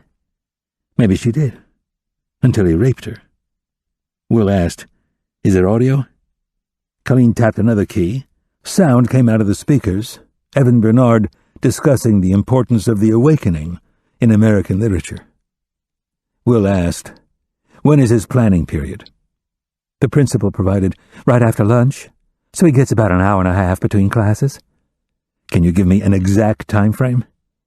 "Class ends at 11:45. Evan wouldn't have to be back until 1:30. Plenty of time, Will thought. Adam's car was parked in the garage at 11:15. Paul Campano had made the 911 call at 12:30. Will asked the secretary, "Do you archive footage?" "We have everything from every school year since we started recording in 1998, Colleen told him. "What do you need?" 2 days ago, Will said, from 11:45 until 1:30. "Well, that's easy." She kept the image of Bernard on the monitor and pulled up the information on another screen. The woman knew how to work the keyboard, and she had obviously figured out what they wanted because she tracked Evan Bernard's movements as he packed up his briefcase, left his classroom, walked down the hall, exited the building, got into his red Volvo C30, and drove away. Will tried not to get excited. When did he return? The parking lot was still on the monitor, and she fast-forwarded the camera until Evan Bernard's Volvo showed back up. The car slid into the parking space, stopping on a dime. Bernard got out, glancing around nervously as he adjusted his tie. He ran toward the building. Will thought Colleen was still fast-forwarding, but he saw that the man was, in fact, jogging. 1:32, McFadden noted from the timestamp. He was late for class. The next frame showed Bernard running down the hall. "Back it up," Will said. Something was different, and not just the man's disheveled appearance. Colleen worked the keys and froze the frame on Evan Bernard as he jogged down the hall. He was looking right up at the camera. His hair was messed up, his tie skewed. Will asked, "Can you leave that there and pull up the image of him leaving the first time?" Colleen went to work, and he stared at the live image of Bernard in his classroom. The teacher was still pacing up and down between the desks, still droning on about literature. McFadden was still incredulous. "I don't understand how this can happen. Mr. Bernard has been teaching with us for 12 years. There was nothing in his background." "You did a check, right?" "Of course," McFadden told him. "It's state law. All school employees are screened by the police department before we can hire them." "Oh, my Lord," Colleen whispered. Will saw that she had captured the images of Bernard leaving the school and returning side by side. "He changed his clothes." The shirts were the same color, but the style looked different. His pants went from black to khaki. Will remembered what Becky from the lab had told him earlier. Kayla Alexander wasn't the only source of DNA matching Evan Bernard. The seat swatch Charlie had cut out of the Prius had contained traces of Bernard's sperm, too. Of course, none of that got them closer to linking Bernard to Emma Campano. Even if they found a way to get a DNA sample from the teacher, all they could prove was that the teacher had at some point had sex in the Prius with Kayla Alexander. The telephone on the desk rang. McFadden answered it, then handed the receiver to Will. Amanda demanded, "Why aren't you answering your phone?" Will patted his pocket, feeling the pieces of plastic move around. Amanda didn't wait for his answer. "Did you catch him?" Will looked at the monitor. Evan Bernard pacing the classroom. "We're waiting until he makes the ransom call." "He already made it," she told him. "The proof of life was the same tape as yesterday, Will. I told him we have to have a new one or the deal is off." "Is he going to call back?" 4 o'clock, she said. Will checked the digital clock on the wall, 10:33. "I've been watching Bernard the whole time. He hasn't left the classroom, and he hasn't made a call." "Shit," she hissed. "He's got an accomplice." Will knocked on Evan Bernard's classroom door. The man seemed surprised to find him standing there. "Agent Trent, come in." Will shut the door behind him. "Actually, leave that open. I've got students coming." "My partner's keeping them out in the hall." "I'm glad you're here." Bernard picked up a book off his desk. There were triangles and squares in various colors on the cover. "This is a copy of Emma's reading textbook. I thought maybe you could use it." "I just wanted to go over a couple of things you said." "All right." He put the book on the desk, then used his sleeve to wipe the cover, telling Will, "Sorry, I smudged it up a bit." Will wasn't concerned about fingerprints. "You seemed pretty certain that whoever wrote those notes was illiterate." "I'm really not sure what you mean by illiterate, though. I mean, is it like dyslexia? Is that some sort of spectrum diagnosis where somebody can be at one end or the other?" "Well," he sat on the edge of his desk, "the traditional definition of literacy concerns reading and writing abilities, the ability to use language, to speak in a fluent manner. Then, of course, you could take that out to the next logical step and use it to define a certain level of class or culture." He smiled, enjoying himself. "So, to say someone is illiterate, you would be employing the Latin ill, meaning not or without reading skills, without fluency." "Without class or culture?" Will asked, gathering from Evan Bernard's cockiness that he had expected the police to turn up on his doorstep. The arrest in Savannah was public record. The man had probably been wondering what was taking them so long. As if to prove the point, there was a devious lilt to the teacher's tone. "One could say—" "That sounds a little different from the language you used yesterday." "Yesterday, I was in a meeting with my peers." Will smiled at the dig. He was glad to find the man underestimating him. "What about someone who is functionally illiterate?"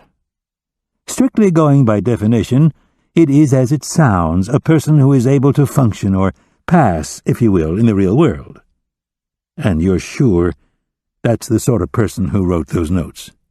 As I said on the phone, I'm not an expert.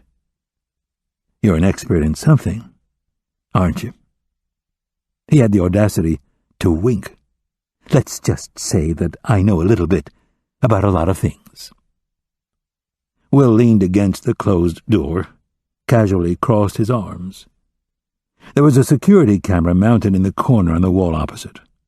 Will knew that he was in the camera's frame, just as he knew that Evan Bernard had signed away his right to privacy when the school had installed the security system. It was to the teacher's benefit at the time because it meant any spurious allegations of sexual misconduct could be quickly dismissed. On the other hand, it also meant that anything Bernard said or did right now was being recorded on equipment owned by the school and, as such, was completely admissible. Will said, I guess you're familiar with your rights. They read them to you when you were arrested in Savannah, right? His smile didn't falter. That was 2 years ago, Mr. Trent, as I'm sure you know. She was 15. She told me she was 21. You're barking up the wrong tree here. This is all just a misunderstanding. How's that? I met her in a bar where alcohol is served. I assumed they checked her ID when they let her in. If you weren't guilty, why did you plead to reckless endangerment of a minor? He held up his finger. Not a minor. That would be a felony. I was only charged with a misdemeanor. Will felt a chill from his words. The man was not frightened of being accused, let alone being caught. Evan, you need to start thinking about what your options are. The best course you can take to make this go easy for you. Bernard adjusted his glasses, bringing out his teacher voice. You're wasting your time here, Agent Trent. Now, if you'll excuse me, I've got a class. Kayla was a good-looking girl, Will said. I can see where it'd be hard to resist something like that. Please, don't insult my intelligence, he said, picking up his briefcase off the floor. He started shoving in papers as he said, I know my rights. I know I'm being recorded. Did you know you were being recorded 2 days ago when you left the school? For the first time he looked nervous. I'm allowed to leave campus during my off period. Where were you between the hours of 11:45 and 1:30? I drove around, he replied evenly. It's the first few weeks of school. I had cabin fever. I just needed to get out. Get out where? I drove into Virginia Highland, he said, referring to a local neighborhood with coffee shops and restaurants. Where did you go? I don't remember. Where did you park? I have no idea. Should I check for your red Volvo on the traffic cameras at Ponce de Leon and Briarcliff or Ponce and Highland? He didn't have an answer for that. Or did you cut through Emory? Should I check the traffic cameras there? Will told him, You might not have noticed, but the city has cameras at just about every major intersection in town. I was just driving around. Will reached into his jacket pocket and took out a pad of paper and a pen that he had borrowed from the front office. Write down your route. Then I'll go check it out and we can talk this afternoon when school is over. Bernard reached for the pen, then stopped himself. Will asked, Is there a problem? You said this was a misunderstanding, right? Just write out where you were. I'll have one of the patrolmen check it out, then we'll go over your story later. The teacher took his own pen out of his jacket pocket and started to write. Will could see the nib of his fountain pen moving across the page in quick strokes. Bernard filled the first sheet, then turned to the next, writing more. That's enough, Will told him, taking back the tablet. He flipped from one page to the next, then back, before looking up at Bernard. You teach normal kids, right? Not just the stupid ones. He nodded, not correcting the gaffe. Will pretended to read the pages, moving his eyes back and forth. I just had a question for you because I do this a lot. I ask people to write things down, and what I've found in the past is that the innocent people are usually so nervous that they forget things. They go back and forth, and they scratch things out, and they change words around. The guilty people just pick up the pen and start writing. And it's so easy for them because they're just making up shit as they go along. Bernard put his pen back in his jacket pocket. That's an interesting observation.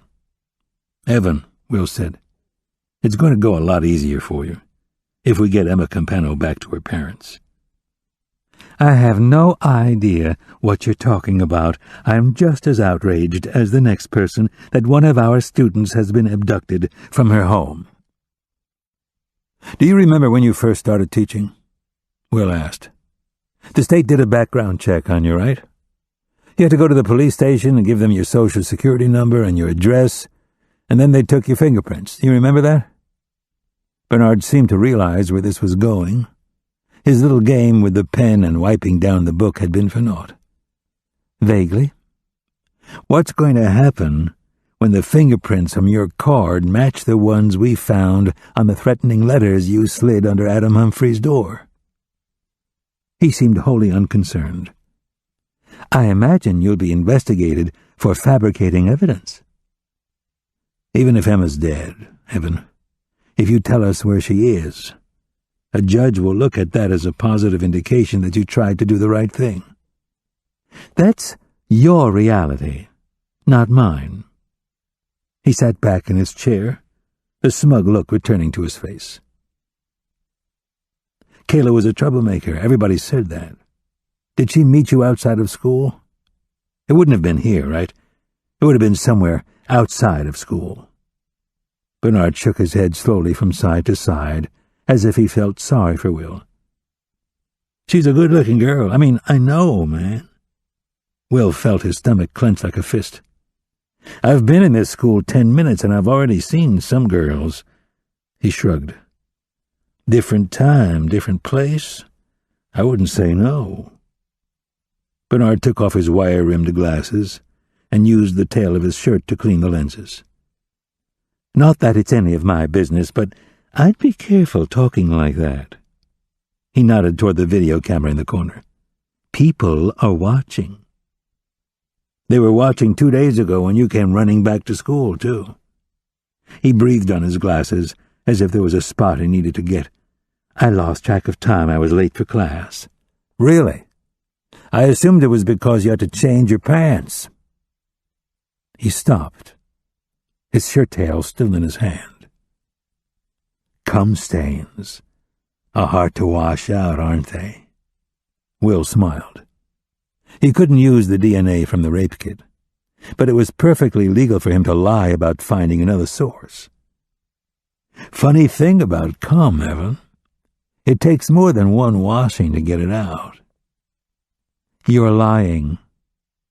Will counted it off for him. I've got a dead girl with your sperm inside of her, and your bite marks on her breast. I've got video showing you changed your pants. Will didn't think about the risk he was taking as he lied. The same pants we found with your DNA all over them. You can't go through my garbage without a search warrant, and you have no— Will forced himself not to smile, though he ached to tell the man he'd fallen into a trap. Once the city puts the trash in the truck, I can roll around naked in it if I want. Bernard shrugged. Kayla was 17. She consented. There's nothing illegal about two adults having sex. Will chose his words carefully. This wasn't a recent thing. You've been seeing her for a while. Are you asking that because Kayla's birthday was 2 months ago? He shook his head, as if he was disappointed that the trap was so obvious. Our first time having sexual intercourse was 2 days ago. She was a virgin? He gave a genuine laugh. She was the sexual equivalent of McDonald's. We found your sperm in Kayla's car. Again, he seemed unconcerned. So we had sex in the car. Oral? Anal? He raised an eyebrow, another trap he saw coming from a mile away. I watch the news, Mr. Trent. I know that Georgia's laws are very strict where sodomy is concerned. The arrogant prick thought he had it all wrapped up. You expect me to believe you just had sex with Kayla Alexander 2 days ago, but you had nothing to do with her murder? As you said yourself, I had to go home and change my pants. The last time I saw Kayla Alexander, she was alive and heading back to school.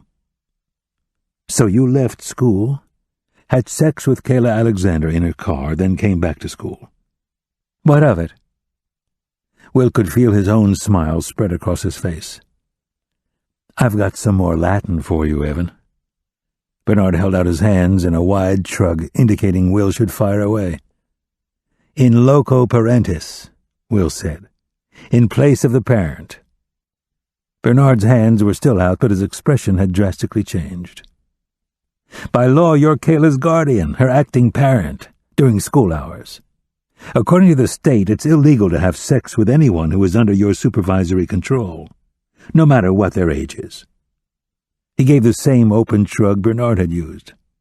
I don't think fucking a minor in her car in the middle of a school day is something a parent is allowed to do. Will added, even if it is the first time.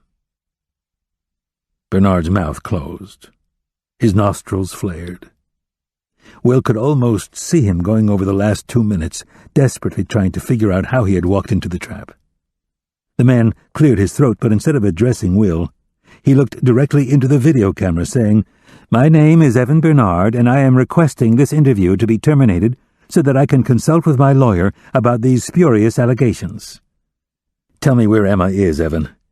I have nothing to say to you. I know you didn't do this by yourself. Tell me who you're working with. Mr. Trent, you seem to think you're well-versed in the law. I have just asked to speak to my lawyer. This interview is over. Will walked over to the door and let in the 2 cops who were standing outside. He told them, Arrest him. For what? Sexual contact. He turned around, making sure that Bernard was listening, with a minor. Will went out into the hallway and leaned against the wall. He could hear the cops reading Evan Bernard his rights, the polite responses the teacher gave in turn, assuring them that he understood everything. The man didn't scream or rail against the injustice. He simply seemed to be biding his time, waiting to be processed. It was as if, even as he was being handcuffed, the teacher still thought he held all the power. If Bernard knew where Emma was being held, he did have all the power. Will sank down onto his heels and put his face in his hands. He wanted Evan Bernard to resist arrest, so that he would have to go back into that room and help the cops subdue him. He wanted to grab the man and throw him to the ground. He wanted to beat him the way Kayla Alexander had been beaten.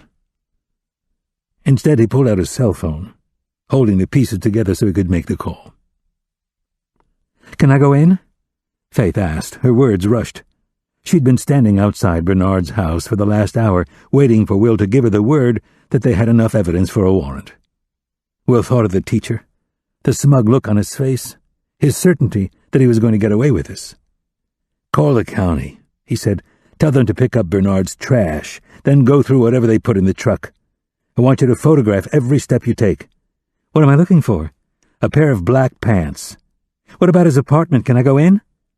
Evan Bernard came out of his classroom, his hands cuffed behind his back, a cop on either side of him. Amanda would be angry at Will for not being the one to escort the prisoner outside, but he wasn't up to smiling for the cameras. The Atlanta Police Department could have this photo up. Will would be better off spending his time looking for evidence that would convict the bastard. For his part, Bernard's composure had returned, and he looked down at Will with something like pity. "I hope you find her, officer. Emma was such a sweet girl." He kept his head turned, watching Will even as he was being led up the hallway. Faith asked, "Are you there?" His hands shook as he struggled not to break the phone into more pieces. Tear the fucking place apart. Chapter 16. Faith watched Ivan Sambor swing back the metal battering ram and slam it into Evan Bernard's front door. The wooden jamb splintered in a satisfying way, the cheap deadbolt breaking in two as the metal door swung back on its hinges. She had easily seen inside the apartment from the outside, but Faith walked through the 4 rooms with her gun drawn, checking the kitchen, the bathroom, and the 2 small bedrooms. Her impression now was the same as when she had first arrived on the scene. Evan Bernard had known they were coming, known that his earlier arrest for sex with a teenage girl would come to light, and that the obvious conclusion would be drawn between what happened on the coast and what happened to Kayla Alexander. Bernard had probably stripped the apartment the minute he had gotten home from school that first day. Faith could smell bleach in every corner of the house. The closet doors had been left open, easily seen from the bedroom windows. There wasn't a speck of dust anywhere, not on the kitchen table, the many bookshelves, or, when out of curiosity she decided to check, the blades of the ceiling fans. Even the tops of the doors had been dusted. Faith holstered her gun and called in Charlie Reed and his team. She leaned her shoulder against the door outside the second bedroom. The walls were pink. Blue and white clouds were painted on the ceiling. The furniture was cheap, probably second-hand, but it reminded Faith of a bedroom set she had seen in the Sears catalog when she was a little girl. The small chest of drawers and the 4-poster bed were laminated in white formica with swirly gold trim outlining the knobs and various other architectural details. Fluffy pink pillows were scattered on the bed. There was framed artwork of Winnie the Pooh with Tigger. It was the sort of room every girl dreamed about in the 1980s. Outside, she heard Will Trent asking one of the cops where Faith was. He had probably blown through every light on the 5-mile stretch between Westfield and Evan Bernard's apartment. Will's jaw was clenched as he walked down the hallway. He had an air of fury about him, and seeing the girly bedroom did nothing to change his disposition. His throat worked as he took in the pink curtains and lace bedspread. Several seconds passed before he could speak. "Do you think he held her here?" Faith shook her head. "It's too obvious." Neither one of them walked into the room.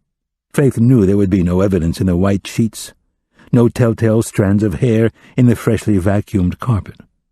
Bernard had kept this showcase for his own benefit. She could imagine him coming into the room, sitting on the bed and living out his sick fantasies. "It's younger than 17, Faith said. "The room, I mean. It's the kind of stuff you'd buy for a 10 or 11-year-old. "Did you get the pants?" "They were in the garbage," she told him. "Do you think we'll get any DNA off them?" "We'd better," he said. "The second ransom call had the same proof of life from yesterday. Maybe the kidnapper got spooked because he saw us around the school." "Or she's already dead." "I can't accept that," Will told her, his voice firm. Faith chose her words carefully. "Statistically, children taken by strangers are killed within the first 3 hours of their abduction." "She wasn't taken by a stranger," Will insisted, and she wondered where he got his certainty. The kidnapper pre-recorded the part about calling back at 4. He obviously needed more time. "We'll get the new proof of life then." "You can't be certain of any of that, Will. Look at the facts. Evan Bernard's not talking. We have no idea who his accomplice is. There's not a chance in hell we'll find something here to—" "I'm not going to have this conversation with you." So they were back to him being the boss again. Faith bit her lip, trying not to let her sarcasm escalate the situation. He could live in fairyland all he wanted. But Faith was fairly certain that there would not be a happy ending to this story. Will pressed the point. "I can't believe she's dead, Faith. Emma's a fighter. She's out there somewhere waiting for us to find her." The passion in his voice was unmistakable, and instead of feeling irritated, she now felt sorry for him. He said, "I should have gotten more from Bernard. He was so smug, so sure that he was in control. I feel like I played right into his hands." "You got him to admit to having sex with Kayla." "He's going to make bail in 24 hours. If his lawyer's any good, he'll get the trial postponed until no one remembers who Emma Campano is. Even with the parents pushing for a prosecution, he could end up walking.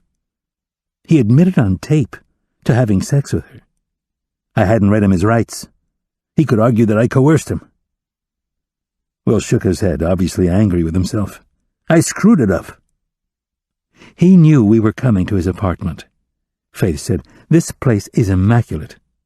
He didn't clean like this overnight. He prepared the space for us. He's playing some kind of game. I should have run a background check on him yesterday. There was no reason to, she countered. We both assumed that the school had checked him out. They did, Will reminded her, just not recently. Charlie called from the other room. Hey, guys. Faith and Will went into the master bedroom, which had a decidedly more masculine flair. The furniture was heavy, stained a dark charcoal and sitting low to the ground in a sterile, modern way. Over the bed was hanging a huge canvas of a blonde-haired, blue-eyed girl. She was obviously young, though not so young that the painting could be deemed child pornography.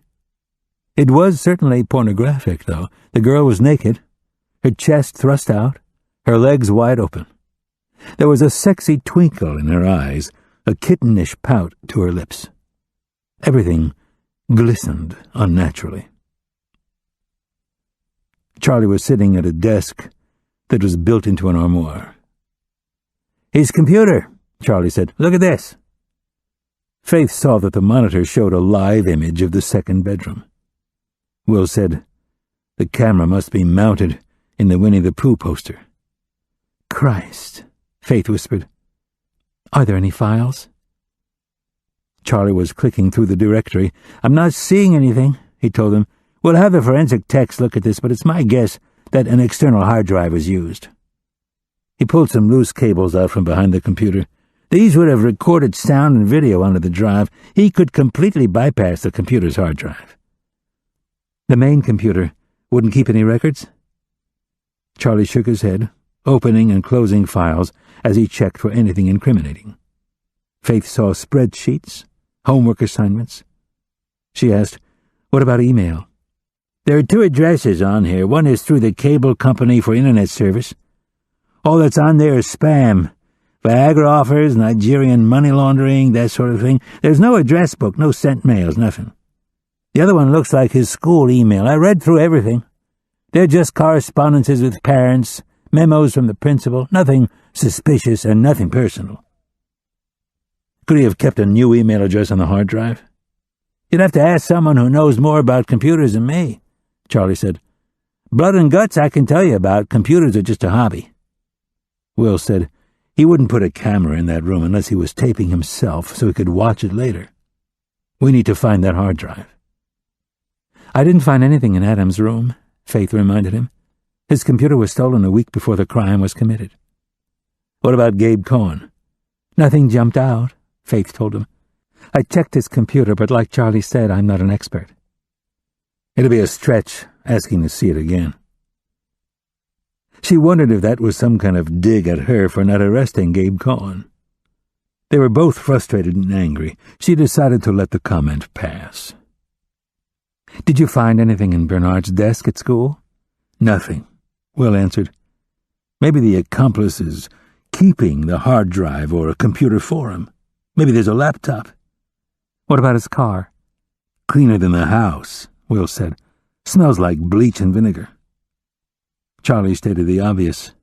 If you find the video files, that's a smoking gun. Will said, I'll get copies of all his phone records, landline and cell. This guy is smart, Faith pointed out. He'd have one of those pay-as-you-go lines. There's no way we can trace them. We've already fucked this up twice from making assumptions. Bernard is smart, but he can't think of everything, Will asked. Charlie, can you check his internet history? Charlie clicked the icon for the internet browser. A page popped up with a scantily clad teenager doing a split over the words, barely legal. He opened the root directory. Looks like he emptied the cache, but I can still recover some of the pages. After a few more clicks, he found Bernard's recently viewed pages. The first linked to Westfield Academy's grading program. The next few were retail outlets you would expect a teacher to be interested in, Barnes & Noble, Walmart. Apparently Bernard had been searching for a copy of Wuthering Heights. Here we go, Charlie said, pulling up a chat room. Faith leaned in for a closer look, but the site was one intended for teachers who were looking to retire. Another chat room was for West Highland Terrier lovers. Will asked, "What about the first site?" Charlie went back to Barely Legal. "It's got a disclaimer on the front that says all the girls are of age. As far as the internet is concerned, as long as they're not obviously underage like children, then that's all you need." Faith looked around the room, feeling a slight sense of disgust as she thought about Evan Bernard sleeping here. She went to the bedside table and opened the drawer from the bottom with her foot. "More porn," she said, not touching the magazines. There was a girl on the front cover who looked about 12, but the masthead insisted otherwise, proclaiming "Legal Horny Honeys." Will had slipped on a pair of gloves. He pulled out the magazines. All of them had teenage-looking cover girls. All of them implied that the girls were of legal age. Perfectly legal. "Detective?" Ivan Sambor's large frame filled the doorway. He held a couple of plastic evidence bags in his meaty hands. Faith saw a large pink vibrator and a set of fur-lined handcuffs, also pink. "Found these in the other room." Will said, "Tell the lab those have priority." Ivan nodded, leaving the room. Faith told Will, "Bernard doesn't have any other properties in his name, either in the state of Georgia, the Carolinas, Tennessee, or Alabama." "Let's broaden the search," Will said, though Faith thought that was a shot in the dark. Bernard would not use his real name if he had a silent partner to act as a front. She said, "I've got a team calling all the storage rental places within a 30-mile area. Check under the names of any family members," Will told her. "We need to know who his friends are. Maybe there's an address book." He glanced around the room, scanning every piece of furniture, every painting on the wall. "The judge limited the scope of our search warrant to evidence tying Kayla Alexander to Bernard. We could argue that we're looking for names of other victims. Even if he's convicted for Kayla, Bernard could be out in 2 to 3 with good behavior. He'll be a registered sex offender. He'll never teach again. That's a small price to pay for kidnapping and murder." "You're sure he's involved in the other crimes, that it's not just what he said? He had sex with her, she went her way, he went back to school?" "You saw that bedroom, Faith. He's into young girls." "All that means is that he's into raping them, not murdering them. He learned in Savannah that it's dangerous to leave witnesses." "Sorry to interrupt," Charlie said, "but maybe you should consider the fact that he was also looking into retiring." Will seemed puzzled. "How do you know that?" "The website?" Faith asked, wondering how he had forgotten about it so quickly. "Charlie, pull it up again." Charlie did as she asked, finding the correct web page. He scrolled through the list of questions and responses. "I'm not sure what screen name he went by. They're all pretty innocuous." He clicked to the next page. "Basically, they're talking about what benefits they retain after retirement. Consultancy jobs to help pay the bills, that sort of thing." The screen changed as he selected a new link. "Georgia's Teacher Retirement Program." He leaned closer to the screen to read the details. "All right, this deals with private versus public school teaching. With a state retirement program, you have to have a certain number of years vested to qualify for a pension. Private, you're on your own." He scrolled down, skimming the text. "It says here that they have to go 30 years to get full retirement." "Maybe he decided he couldn't wait it out," Faith said. $1 million would certainly help pave the way toward a comfortable early retirement. Will told her, "Bernard's only been at Westfield for 12 years. He told us he was teaching in the public school system at one point. Let's find out where he taught before that." "He would have left in the mid-90s, Faith said, doing the math in her head. "Maybe there was some impropriety they swept under the rug."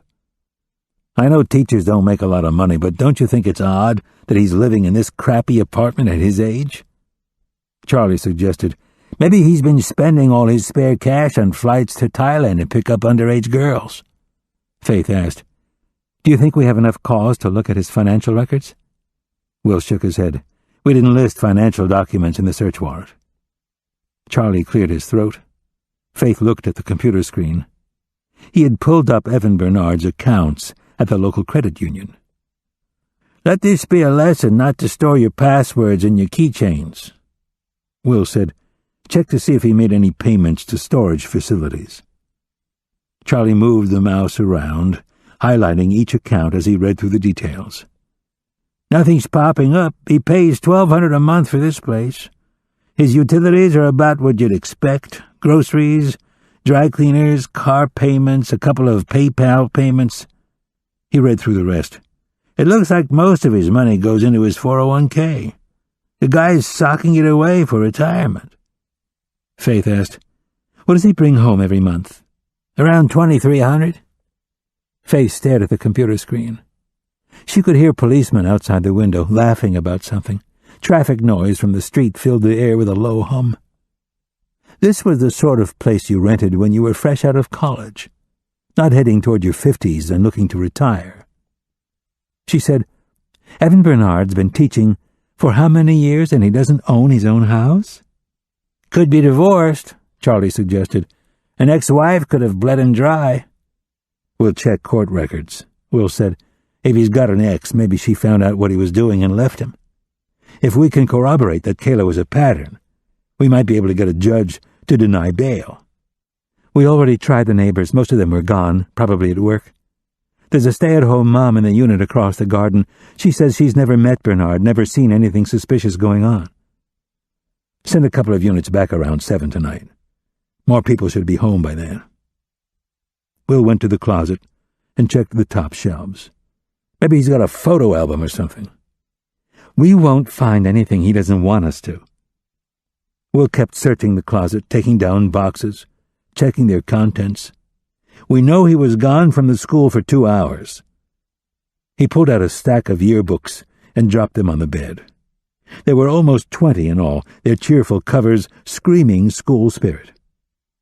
He picked up the top one, which was emblazoned with the Westfield Academy crest, and started thumbing through the pages.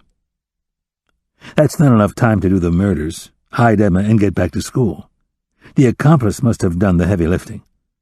Bernard would have known Emma came from a wealthy family. Kayla's parents were well off. Why not take her, too? Why kill her if she represents money? Will closed the yearbook and held it in his hand. Are we sure Kayla wasn't involved? Faith glanced at Charlie, who was still checking out the computer files. Will didn't seem to mind talking in front of the man. Kayla Alexander was a nasty piece of work.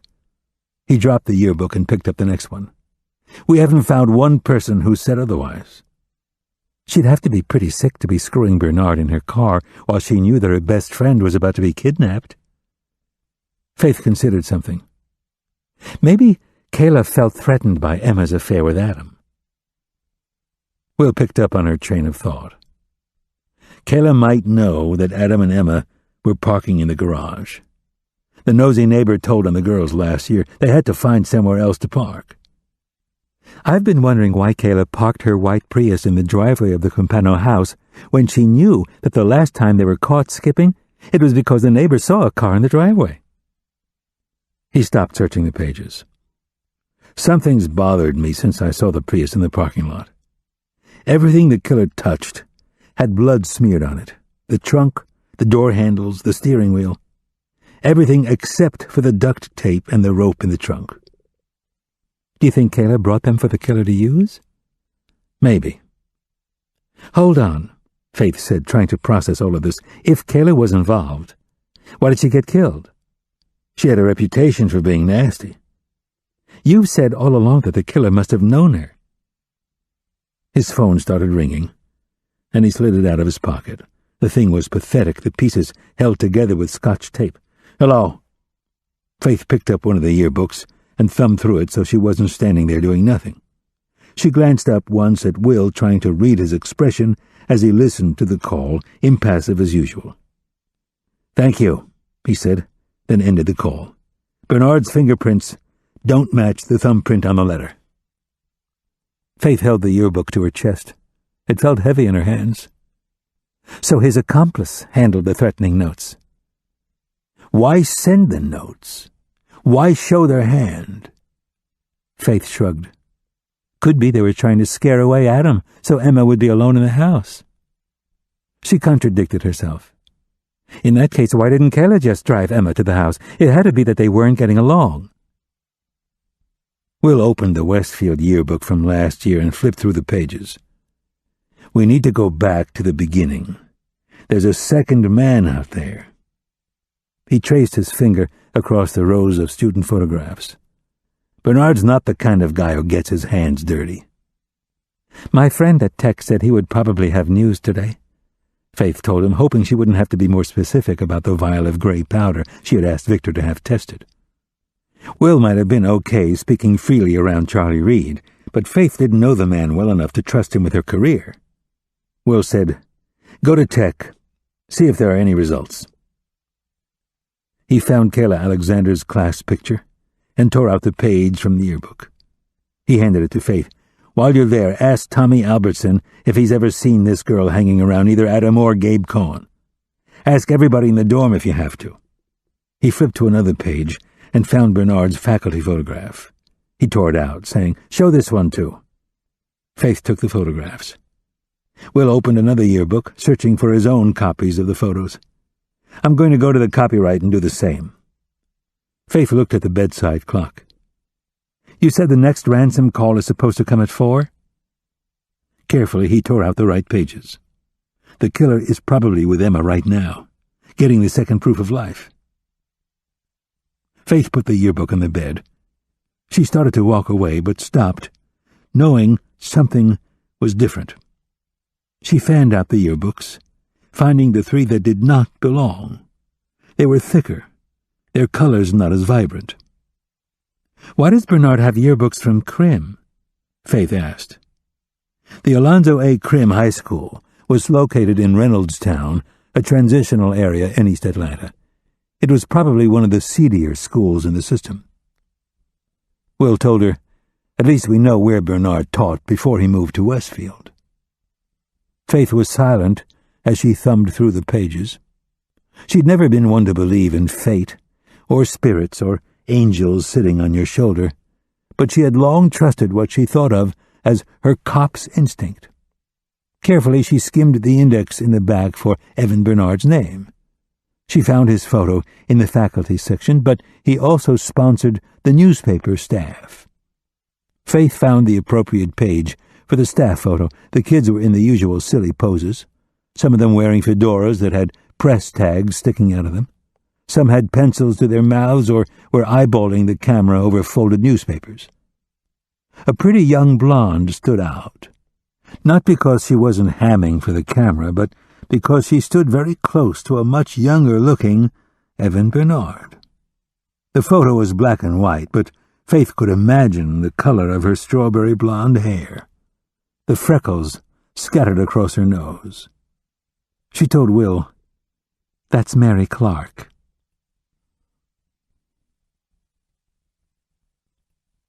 This ends Disc 8. Fractured, Disc 9.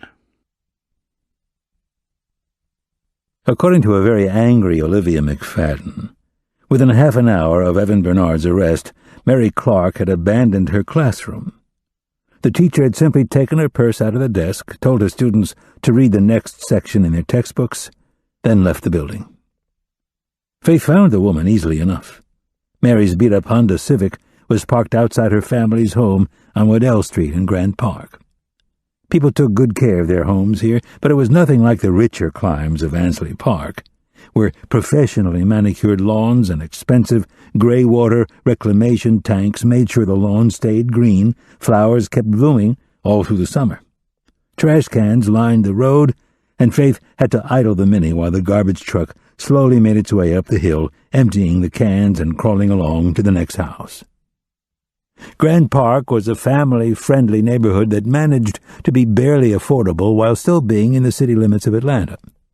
Trees arched overhead, and fresh paint gleamed in the afternoon sun. The houses were a mixed variety, some shotgun-style, some Victorian. All of them had seen a whirlwind of remodeling and renovation during the housing boom, only to find all their paper equity gone when the boom went to a bust. Still, a handful of houses had been passed by in the race for bigger and better.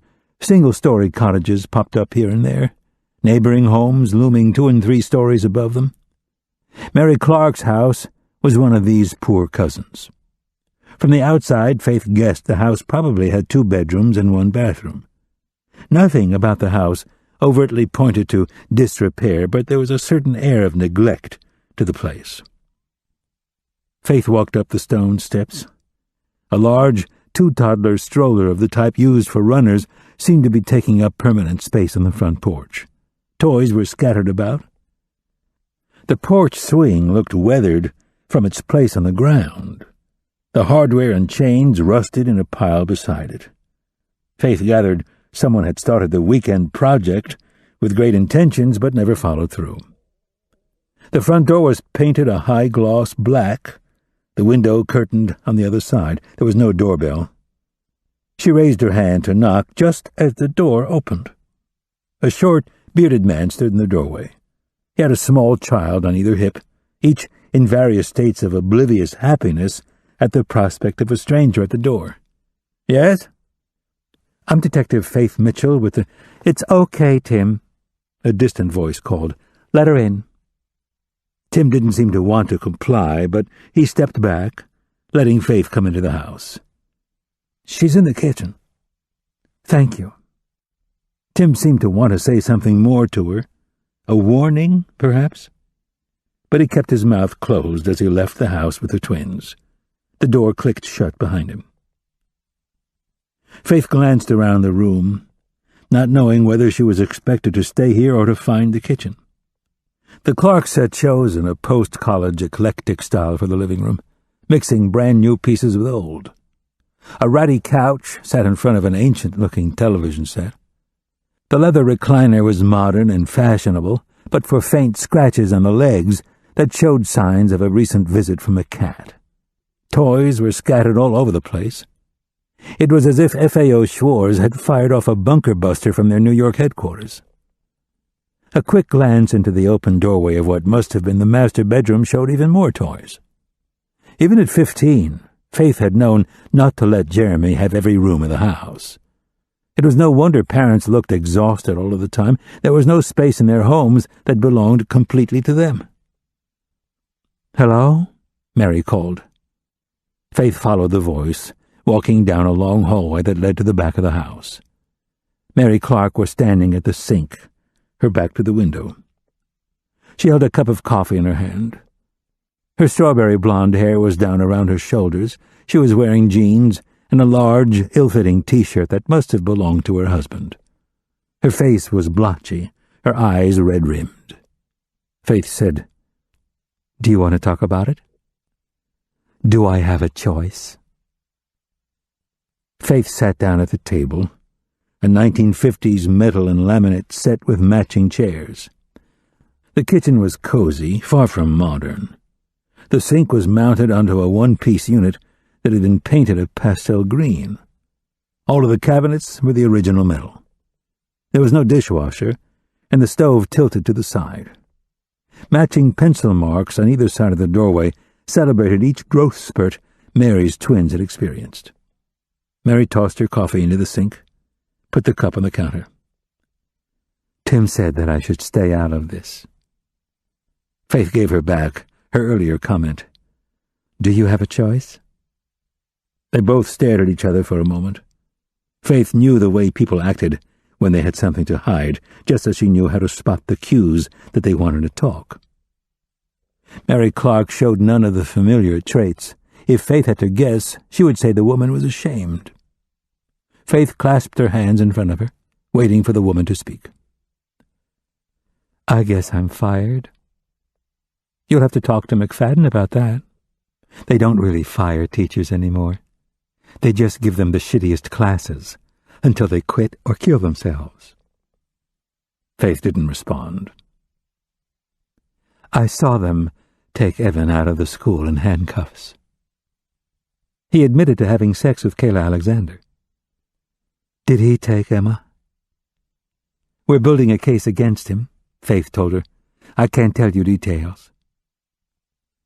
"He was my teacher at Crim 13 years ago." "That's a pretty bad neighborhood." "I was a pretty bad girl." Her sarcasm was loud and clear, but there was pain underneath the boast. And Faith waited her out, figuring the best way to find the truth was to have Mary lead her there. The woman slowly walked over to the table and pulled out a chair. She sat down with a heavy sigh, and Faith caught a whiff of alcohol on her breath. Evan was the only bright spot, Mary told her. He's the reason I wanted to be a teacher. Faith wasn't surprised. Mary Clark, with her pretty blonde hair, her piercing blue eyes, was exactly Evan Bernard's type. He molested you? I was 16. I knew what I was doing. Faith wouldn't let her get away with that. Did you really? Tears came into the woman's eyes. She looked around for a tissue, and Faith got up to get her a paper towel off the roll. Thank you, she said, blowing her nose. Faith gave her a few seconds before asking, what happened? He seduced me, she said. Or maybe I seduced him. I don't know how it happened. Did you have a crush on him? Oh, yeah, she laughed. Home wasn't exactly nice for me. My father left when I was little. My mother worked 2 jobs. She tried to smile. I'm just another one of those stupid women with a father fixation, right? You were 16, Faith reminded her. You weren't a woman. She wiped her nose. I was a handful. Smoking, drinking, skipping school. Just like Kayla, Faith thought. Where did he take you? His house? We hung out there all the time. He was cool, you know, the cool teacher who let us drink at his place. She shook her head. All we had to do was worship him. Did you? I did everything he wanted me to do. Mary shot her a searing look. Everything. Faith could see how easily Mary had probably played into Bernard's hands. He had given her safe harbor, but he was also the person who could bring it all to an end with one phone call to her parents. How long did it last? Too long. Not long enough, she said. He had this special room. He kept the door locked. No one was allowed in there. No one? Faith asked, because obviously Mary Clark had seen it. It was all done up like a little girl's room. I thought it was so pretty. White furniture, pink walls. It was the kind of room I thought all the rich girls had. The man certainly was a creature of habit. He was sweet at first. We talked about my dad leaving us, how I felt abandoned. He was nice about it, he just listened. But then he wanted to do other things. Faith thought of the handcuffs, the vibrator they had found in Bernard's special room. Did he force you? I don't know, Mary admitted. He's very good at making you think that you want to do something. What kinds of things? He hurt me. She went very quiet.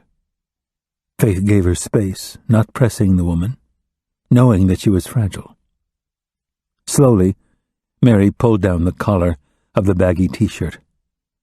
Faith saw the raised crescent of a scar just above her left breast. She'd been bitten hard enough to draw blood. Evan Bernard had left his mark. Faith let out a long breath of air.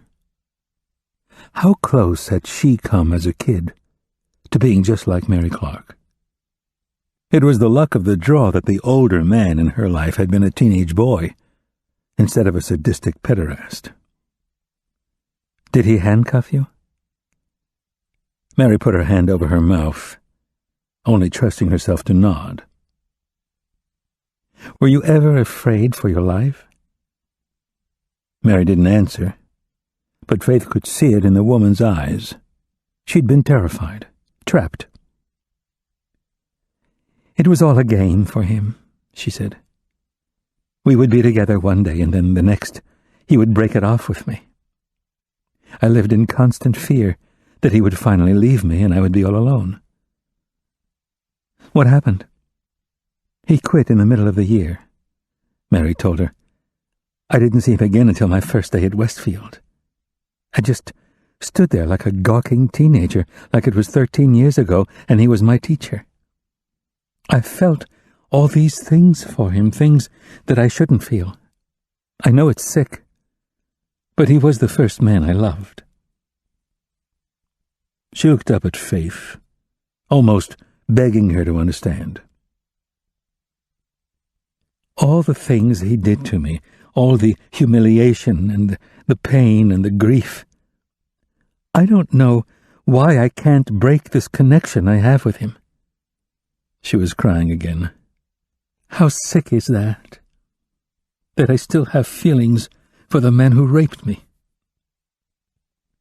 Faith looked at her hands, not trusting herself to answer. Why did Evan leave your school? There was another girl, I don't remember her name.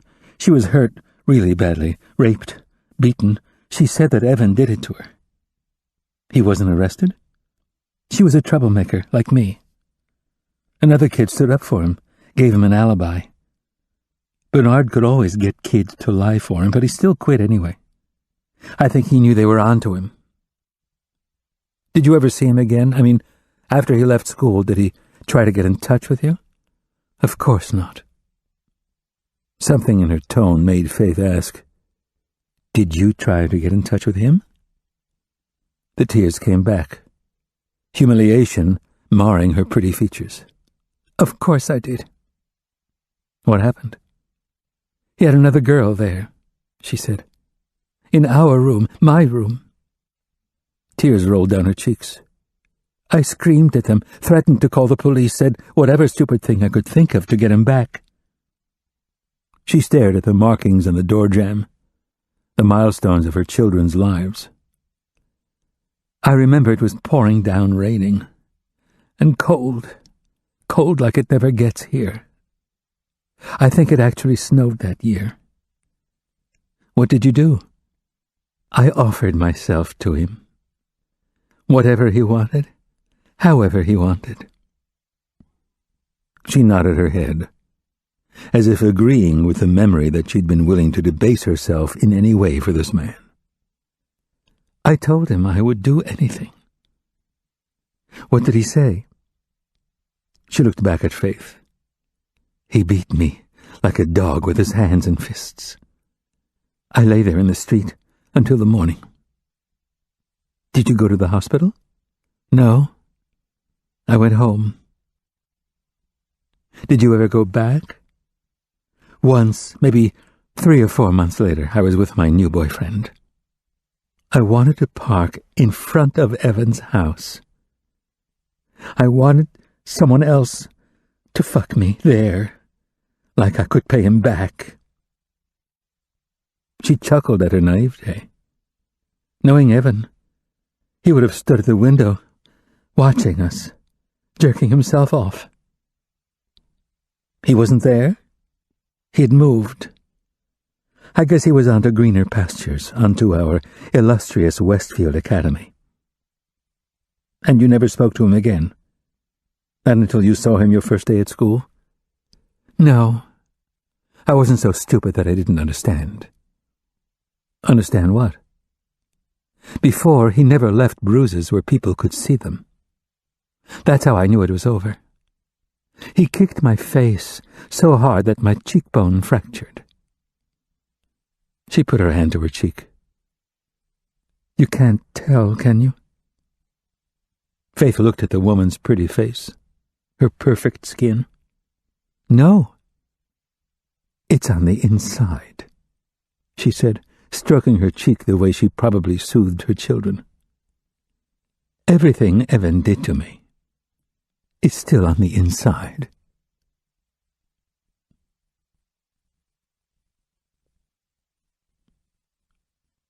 Will walked through the parking lot behind the copyright. feeling time start to crush in on him. Evan Bernard would be out of jail this time tomorrow. His accomplice was no closer to being identified. There were no clues to follow up on, no breaks on the horizon. The forensic evidence was awash. The DNA would take days to process. Amanda was ruthless in her focus. She worked cases to win them, cutting her losses when she felt the odds stacking against her. Unless the 4 o'clock ransom call revealed something earth-shattering, she would soon start pulling resources, assigning priorities to other cases. They thought Emma was dead. Will could feel it in the way Faith looked at him. The careful words Amanda chose when she talked about the teenage girl. They had all given up on her, everyone but Will. He could not accept that the girl was gone. He would not accept anything less than bringing a living, breathing child back to Abigail Campano. He pressed the button beside the door and was buzzed in immediately. As Will walked down the hallway to the copyright, he could hear the high-pitched whir of the machines working at full speed. The construction crew on the street added to the cacophony, hammer drills and concrete mixers providing a steady beat. Inside the store, the plate glass windows facing Peachtree Street were vibrating from the activity. "Hey, man," Lionel Petty called. He was sitting behind the front counter, his head bent over a paper plate that contained a very large steak and French fries. Will recognized the logo on the paper sack beside him as that of the Steakery, a fast food place specializing in large portions of dubiously inexpensive meat. "You got my phone call," Petty said, obviously excited. "The construction crew came back this morning. I was shocked, man. Somebody must have screwed up their orders." He looked closely at Will. "Damn, man, you got creamed." "Yeah," Will said, stupidly touching his bruised nose. The noise level died down a bit, and Petty stood up to check the machines. Will asked, "The contractors, is it the same crew?" He stopped at one of the copiers and began loading in reams of paper. "Some of them look familiar. The foreman's been coming in and out of the garage with his big-ass truck. Warren's pissed about it, but there's nothing we can do because we don't technically own the lot." Will thought about what the manager had told him, how most of their customers never came to the building. Why does he care? The trash, man, all that litter. It's a matter of respect. He closed the machine and pressed a button. The copier whirred back to life, adding a deep hum to the chorus of spinning wheels and shuffling paper. Loud beeping came from outside as a Bobcat front-loader backed into position to move the steel plates off the road. Petty sat down in front of his meal. "The dust gets dragged all over the carpet. It's so fine that we can't vacuum it up." "What dust?" Petty cut into the meat, grease and blood squirting onto the paper plate. "The concrete they use underground." Will thought of the gray powder. He glanced back at the construction workers. The Bobcat rammed its front shovel into the edge of one of the steel plates, revealing a gaping hole in the road. "What does it look like?" Petty cupped his hand to his ear. "What?" Will didn't answer. The hand at Petty's ear held a cheap-looking knife. The handle was wood, the grommets holding it together, of faded gold. The blade was jagged but sharp. Will tried to swallow, his mouth suddenly going dry. The last time he had seen a knife like that, it was lying inches from Adam Humphrey's lifeless hand. Chapter 17. Faith stood outside the conference room door in Victor's building. Behind the glass she could hear the low murmur of male voices. Her mind was elsewhere. Back in Evan Bernard's apartment, where he kept his pink vibrator and handcuffs in his little girl bedroom. Were these the same devices he had used on a teenage Mary Clark? What were some of the sadistic things he'd gotten up to with the girl? Mary wasn't telling, but the truth was written all over her face. He had damaged her deeply in ways the other woman could not articulate, would probably never be able to articulate. It made Faith sick just thinking about it, especially when she was certain that Mary was just one of many, many victims the schoolteacher had targeted over the years. Faith had called the resource officer at Alonzo Crim High School as soon as she'd made her way out of Grant Park. There was no record of the alleged rape that had forced Evan Bernard to leave his position. Mary Clark couldn't remember the girl's name, or at least she claimed not to. No charges had been filed against Evan Bernard, so the local precinct had no records of an investigation. Of the 100 or so current faculty members, none had been around during the time Mary Clark was being sadistically abused. There were no witnesses, no evidence, and no accomplices in sight. Still, somewhere out there was another person who knew exactly where Emma Campano was. Will seemed to think there was a chance that the girl was still alive, but Faith held no such illusion. If the killer had a living victim, he would have recorded another proof of life for the second call. This was all well planned out. Bernard was the calm one, the one who remained in control. The Campano house told them that the killer, Emma's abductor, was not similarly gifted. Something must have gone horribly wrong. Faith had ripped open the envelope her gas bill was supposed to be mailed in and used it to store the yearbook photos of Kayla Alexander and Evan Bernard. She opened it now and looked at Evan Bernard's school photo. He was a good-looking man. He could have easily dated women his own age. Without prior knowledge, Faith would have dated him in a heartbeat. A well-educated, articulate teacher who tutored kids with learning disabilities? There had probably been women lined up at his front door. And yet, he had chosen the young girls who didn't know any better. Just being in the teacher's house this morning had made Faith feel filthy. His barely legal porn and the painting of the young woman on his bedroom wall all pointed to his sick obsession. She was just as furious as Will that he would easily make bail tomorrow. They needed more time to build a case against him, but right now the only thing they had to go on was a missing hard drive and a fingerprint that did not belong to their only suspect. And still there was a nagging question in the back of Faith's mind. Was Bernard the key to all this? Or was he just a disgusting distraction from the real murderer? Faith could well understand what a 45-year-old man wanted with a 17-year-old girl, but could not fathom what had attracted Kayla Alexander to Evan Bernard. His hair was going gray, he had deep wrinkles around his mouth and eyes. He wore suit jackets with corduroy patches at the elbows and brown shoes with black pants. Worse, he had all the power in the relationship, and not just because of his job. By virtue of the fact that Bernard had simply lived longer than Kayla, he was smarter than her. In the 28 years that separated their ages, he'd garnered more life experiences, gotten more relationships under his belt. It must have been so easy for him to seduce the willful child. Bernard was probably the only adult in her life who encouraged Kayla's bad behavior. He would have made her feel special, as if he was the one person who understood her. All he would have wanted in return was her life. At the age of 14, Faith had been similarly tricked by a boy who was only 3 years her senior. He had compromised her in so many ways by holding the threat over her head that if she stopped seeing him, he would tell her parents all the things she had done with him. Faith had just dug herself deeper and deeper, skipping school, breaking curfew, being at his beck and call, and then she had gotten pregnant, and he had tossed her aside like a piece of garbage. The conference room door opened as the meeting adjourned. Men in suits poured out, blinking in the sunlight coming through the windows. Victor seemed surprised to find Faith waiting for him. There was an awkward moment where she reached out to shake his hand just as he went in to kiss her cheek. She laughed nervously, thinking she couldn't adjust to who she was supposed to be right now.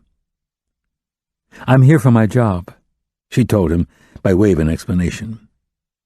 He held out his hand, motioning for her to walk with him. "I got a message that you called earlier. I was hoping it was for a date, but I reached out to Chuck Wilson anyway." Wilson was the scientist who was analyzing the gray powder Charlie Reed had found. "Does he have anything?" I'm sorry, but I haven't heard back from him yet. I made him promise he'd get to it today. He smiled. We could go to lunch and check with him afterward. Sooner would be better. Is there a way to call him? Of course. They went down a small stairway.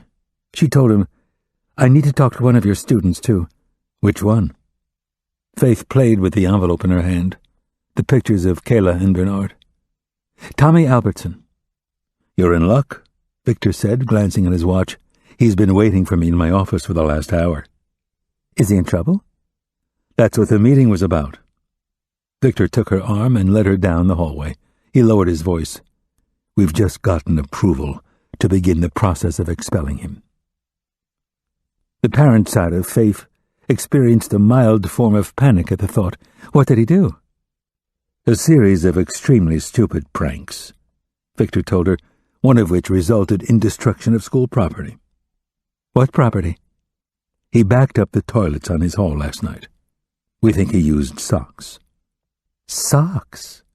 Faith asked. Why would he do that? I've given up asking myself why young boys do anything, Victor commented. My only regret is that I won't be the one who gets to tell him he's out of here. Why not? He gets an opportunity to face the expulsion committee and explain his case. I'm a tad concerned because there are some kindred spirits on the panel. It's made up of tech graduates, most of whom participated in their fair share of idiocy while they were on campus, and most of whom went on to excel in their chosen careers. Victor reached in front of her and opened the door marked Dean of Student Relations.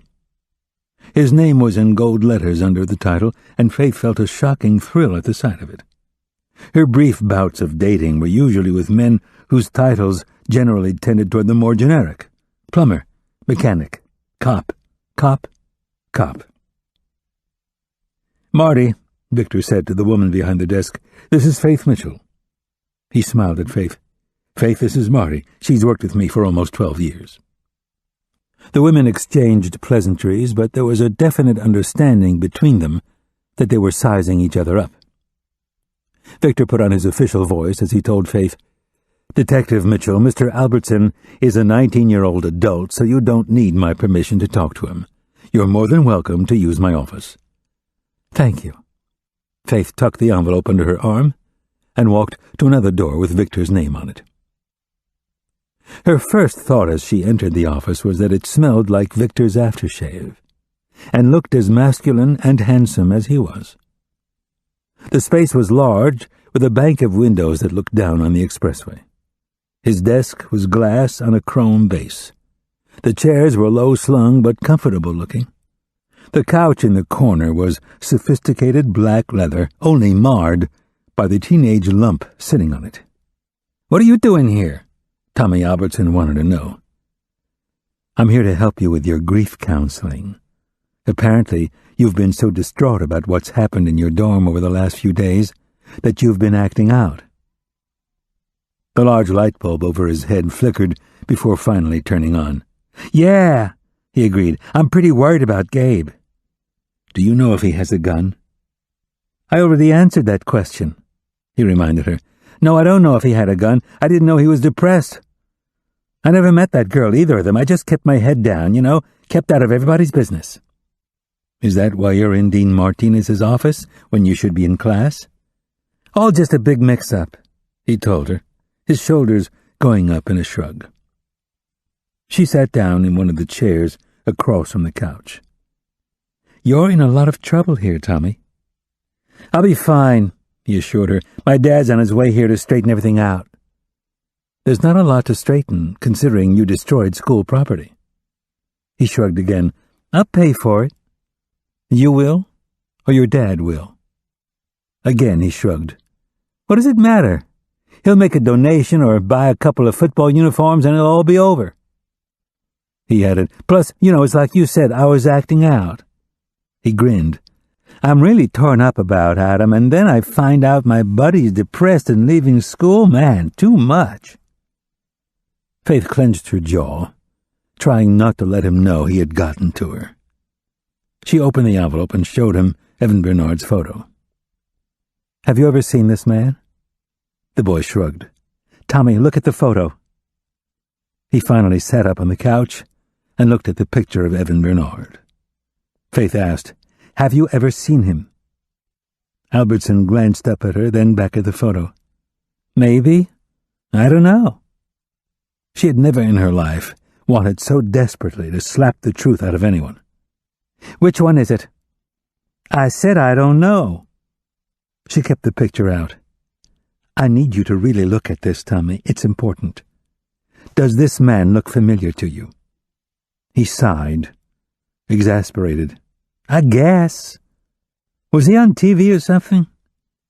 "No, you would have seen him around campus. Maybe Adam or Gabe was with him?" Albertson took the photograph from her and held it up, studying the face. "I don't know where I've seen him, but he looks familiar." "Can you think about it some more?" "Sure." He gave her the photo and slumped back on the couch. Faith couldn't hide her irritation. "Now, Tommy, can you think about it now?" "I am," he insisted. "I told you he looks familiar, but I don't know where I've seen him. He kind of reminds me of Han Solo.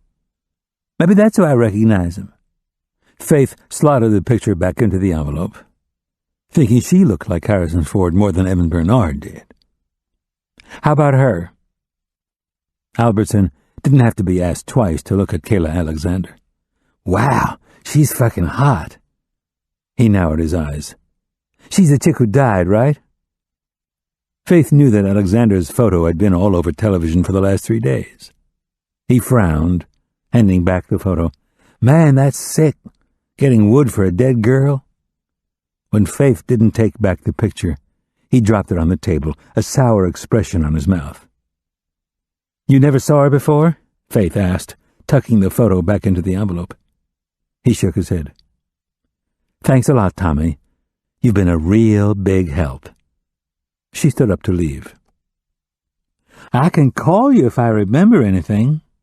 He was smiling in a way that he obviously thought was charming. "Maybe give me your home number?" Faith bit her lip so that she wouldn't say anything back.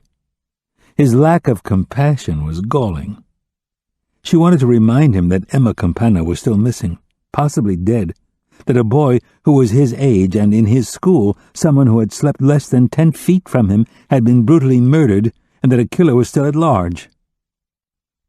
Instead, she got up and walked across the room, making herself pull the door to, gently, so as not to give him the satisfaction. She kept her hand on the closed door, willing herself to calm down. Victor and his secretary were watching her expectantly. She wanted to rail against the kid, to curse him for being such a heartless bastard, but she didn't. It was a bit early in their relationship for Victor to see her bitchy side. So, he stood with his hands in his pockets, his usual smile on his face. Was he useful? "As much as a bag of hair," she told him. An idea occurred to her. "Did you search his room?" "What for?" Faith had thought it inconsequential at the time, but now she said, "For the pot I found in his sock drawer when I was searching Gabe Cohen's things last night." Victor's smile widened. "Marty, if you could have campus security check into that." "Certainly." The secretary picked up the phone, giving Faith a look of approval. Victor told Faith, "We have a strict policy on drugs, automatic expulsion." "I think that might be the best news I've heard all day." "Here's some more. Chuck Wilson called back. He says he's got a pretty good guess on what your substance is. He's across the street at the varsity if you want to go over and find him." Faith felt a flash of heat in her face. She had put the stolen evidence in the back of her mind, treating it as an intangible thing. But now there was no turning away from what she had done. "Faith?"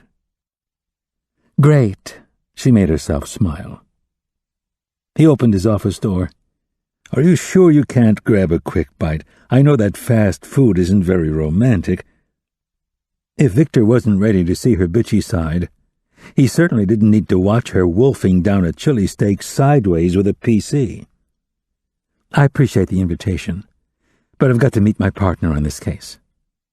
"How's it going?" he asked, leading her to the building lobby and outside. "Any luck?" Some, she admitted, but wasn't more specific than that. Evan Bernard's arrest didn't feel like an accomplishment when they still had no idea where Emma Campana was. "It must be hard for you," he said, squinting in the sun as they walked past the football stadium. Large brick buildings were opposite, more student housing. "The not knowing is hard," she admitted.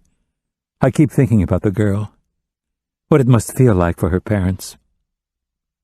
He pressed his hand to the small of her back, indicating a one-way street on the right. Faith took the turn, and he continued talking. "I've dealt with a lot of students' problems over the years, but nothing like this. The whole campus feels tense. I can't imagine what it's like at the girls' school. We've lost students before, but never to violence." Faith was quiet, listening to the soothing sound of his voice, enjoying the sensation of his touch through her thin cotton blouse. "This way," Victor said, indicating where the sidewalk narrowed. A tall iron railing cut into the sidewalk, the ground sloping downward. Faith stopped. They were about 2 blocks from the North Avenue bridge that crossed I-75 and led to the varsity. "What's this?" "You never used the tunnel before?" Victor asked. She shook her head, and he explained, "It's a shortcut under the interstate. I wouldn't use it in the middle of the night, but it's perfectly safe now." He took her hand as if to assure her, as if she didn't have a gun on her hip and the ability to use it. He continued playing the part of tour guide as they walked. The varsity was founded by a tech student by the name of Frank Gordy. He opened it mainly to service the school, but that's changed quite a bit over the years. We try not to let our students know Gordy dropped out of school in 1925 to start the restaurant. Between Steve Jobs and Bill Gates, it's hard enough to convince technology majors that there's actually a reason to complete your degree. "You know I can't say anything," Faith commented. She'd told him last night that she had dropped out of college a year from graduating. Jeremy had inherited her love of math, and seeing him get his degree was more than enough. Victor reminded, "Tech has a wonderful adult enrollment program." "I'll keep that in mind," she answered, humoring him. You didn't need trigonometry to arrest a vagrant for public intoxication. They were inside the tunnel, but Victor didn't move his hand from her back. Above, Faith could hear the rumble of traffic passing over their heads. She wondered how many tech engineers had worked on the highway project and whether or not the city planners had known about the secret passageway.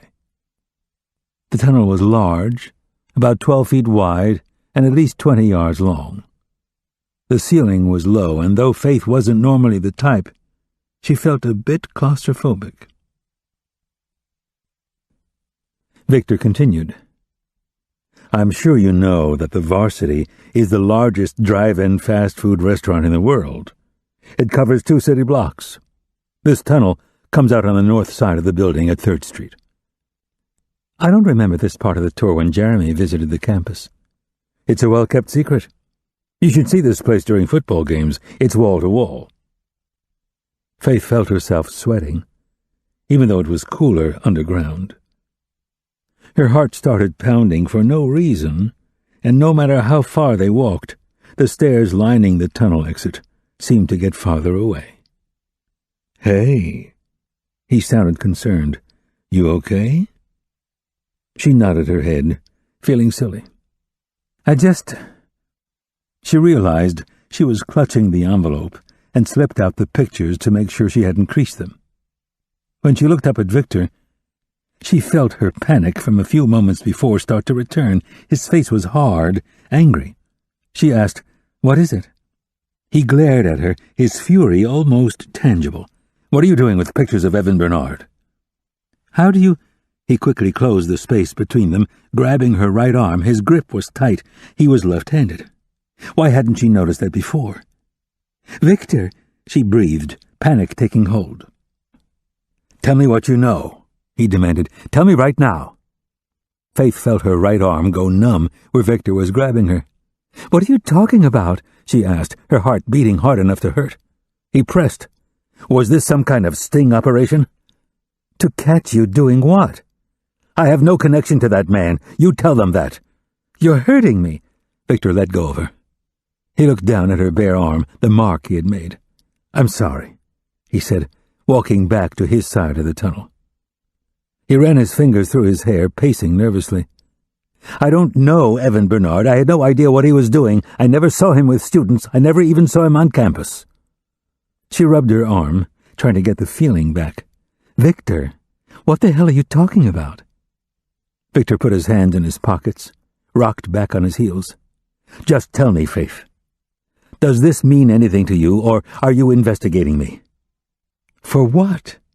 What did you do? I didn't do anything. That's what I'm trying to tell you.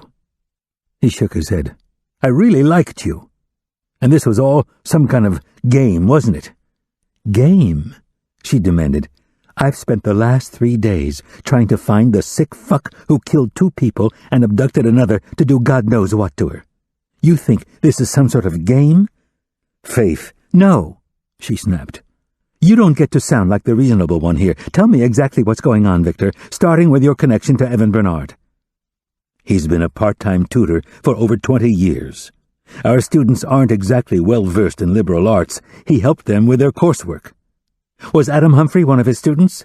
No, we fired Bernard last year. He taught remedial classes during summer term. We found out he was having an affair with a student. Several students. He's suing us. He's suing me for wrongful termination. Why you personally? Because the program fell under student services. Bernard's suing anyone who was remotely connected with the tutoring program. He lost his state pension, his benefits, his retirement. It's illegal for him to have sex with students. Not unless you catch him red-handed.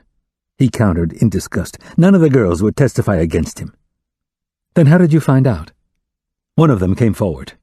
He was pretty rough with her. There was some kind of fight and she got hurt. She didn't come to us until a few weeks later. I tried to get her to go to the police, but she wouldn't. Her word against his, right? She was scared of being paraded in front of the media. She was scared of being ostracized by the campus. His lips went into a thin line. It's disgusting enough that it happened. But for him to sue us... Why isn't this public knowledge? Because he wants money, not headlines. And the university sure as hell isn't going to call up CNN and give them the scoop. It's only about the money, Faith. That's all it ever boils down to. He wiped his mouth with the back of his hand. He teaches at a high school. Did you know that? The lawyers told us not to contact them. He could sue us for slander. It's not slander if you're telling the truth. That's a high-minded attitude when you're not looking at $50,000 in legal bills to defend yourself against a bastard you've never even met. He crossed his arms over his chest. I'm sorry, Faith. I saw the photos, and I thought they sent you to get me. It's not a criminal case. I know that, he said. I'm just so... He shook his head, leaving her to fill in the blanks. I'm paranoid. I worked damn hard to get where I am, and I don't want to lose my job and my house because of some asshole who can't keep his dick in his pocket. He shook his head again. I'm sorry. I shouldn't use that kind of language. I shouldn't have grabbed you either. I'm under a tremendous amount of stress. That's not an excuse, I know that. Why didn't you tell me about this before? We spent the night together talking about everything but this. For the same reason you didn't talk about your case. It was nice to just talk to a human being about normal stuff. I've been dealing with this lawsuit all summer. I just wanted somebody who sees me as Victor the nice guy, not the administrator who's being sued because students got poached on his watch. Faith wrapped her arms around her waist, frustration building to the boiling point. Emma Campano had been abducted by a madman. How many more people had been standing idly by while the girl was being brutalized? Her friends were being killed. You have no idea what you've done. He tried to respond, and she shook her head. This man could be connected to my case, Victor. He was sleeping with one of the girls who died. His sperm was found inside her body. His mouth opened in shock. What are you saying? That Evan Bernard is a suspect in our case. He kidnapped that girl? He killed... Victor seemed truly horrified by the prospect. She was so angry that she felt tears come into her eyes. We don't know, but if you'd shared this information with me 2 days ago, you might have spared another girl from... Footsteps echoed in the tunnel. Faith shielded her eyes from the harsh lights and made out a round figure making its way toward them. As the man got closer, she could see that he was wearing shorts, a t-shirt, and a white lab coat that was stained with catsup. "Chuck," Victor said, his voice strained as he tried to get back his composure. He reached toward Faith, but she shrugged him off. He still managed introductions. "This is Faith Mitchell. We were just coming to find you." By way of greeting, Chuck said, "Shotcrete." Faith asked, "Sorry?" "Your gray powder is shotcrete. It's a high-density concrete that's reinforced with titanium fibers." "What's it used for? Retaining walls, wine cellars, skateboard parks, swimming pools?" He glanced around. "Tunnels? Like this one?" "This baby's old," he said, patting the low ceiling. "Besides, I found granite in the mix." "Like Stone Mountain?" she asked, referencing a mountain that was several miles outside the city. "That particular granite is known for its clusters of tourmaline, which aren't common to other granites. I'm no igneous petrologist, but my guess is that it's our trusty 300-million-year-old Atlanta bedrock." She tried to put him back on point. "So it came from a tunnel in the city?" "I'd say a construction site." "What kind?" "Any kind, really. Shotcrete's sprayed on the walls, the ceiling, to hold back soil."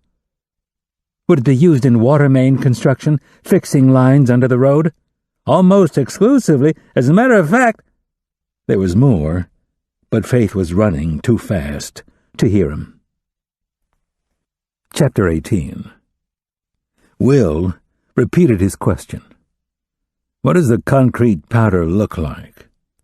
"Like you'd expect," Petty answered, indicating the glass door Will had just walked through. He could see it now, light gray footprints across the blue carpet. Will glanced around the room, the furiously working copiers, the empty storefront. Anyone who had been in the copyright or the parking lot could have tracked through the concrete dust and deposited it anywhere. But only one of them was holding a knife that matched the one used to kill Kayla Alexander and Adam Humphrey. He asked Petty, "Are you the only one here?" The man nodded, chewing another bite of steak.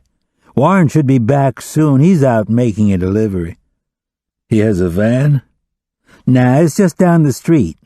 We walk over the deliveries sometimes. It kind of breaks the monotony."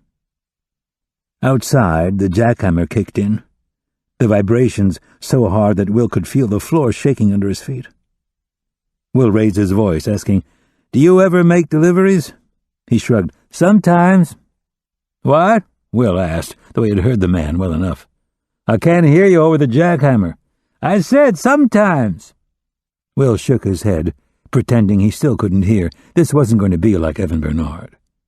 Will would not leave this building without a suspect in handcuffs and a solid case to back the arrest.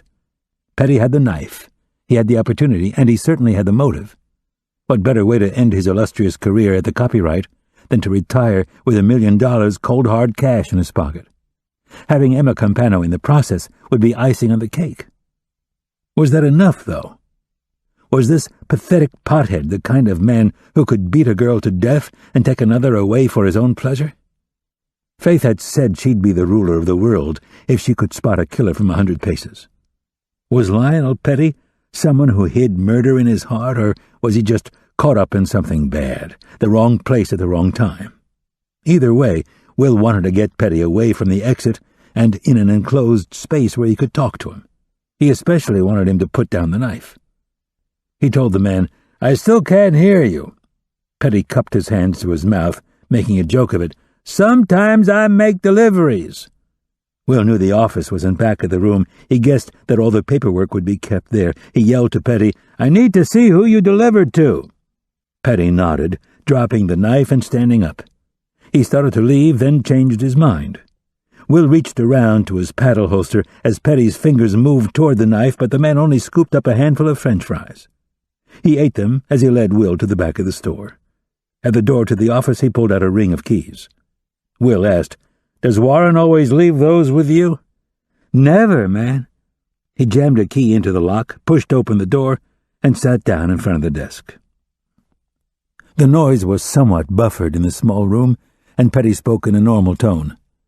"Warren forgot his keys last night. I don't know what's up with him. He keeps forgetting things." He opened a desk drawer and started to riffle the files. "It's hilarious because he really hates to fuck up."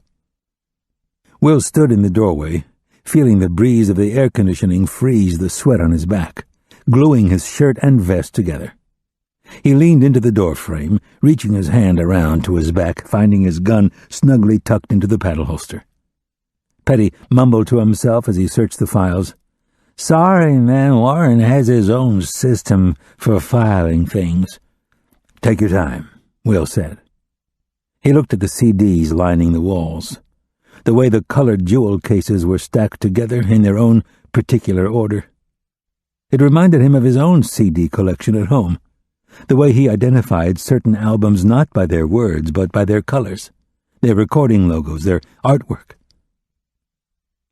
Will felt a prickling sensation work its way up his spine.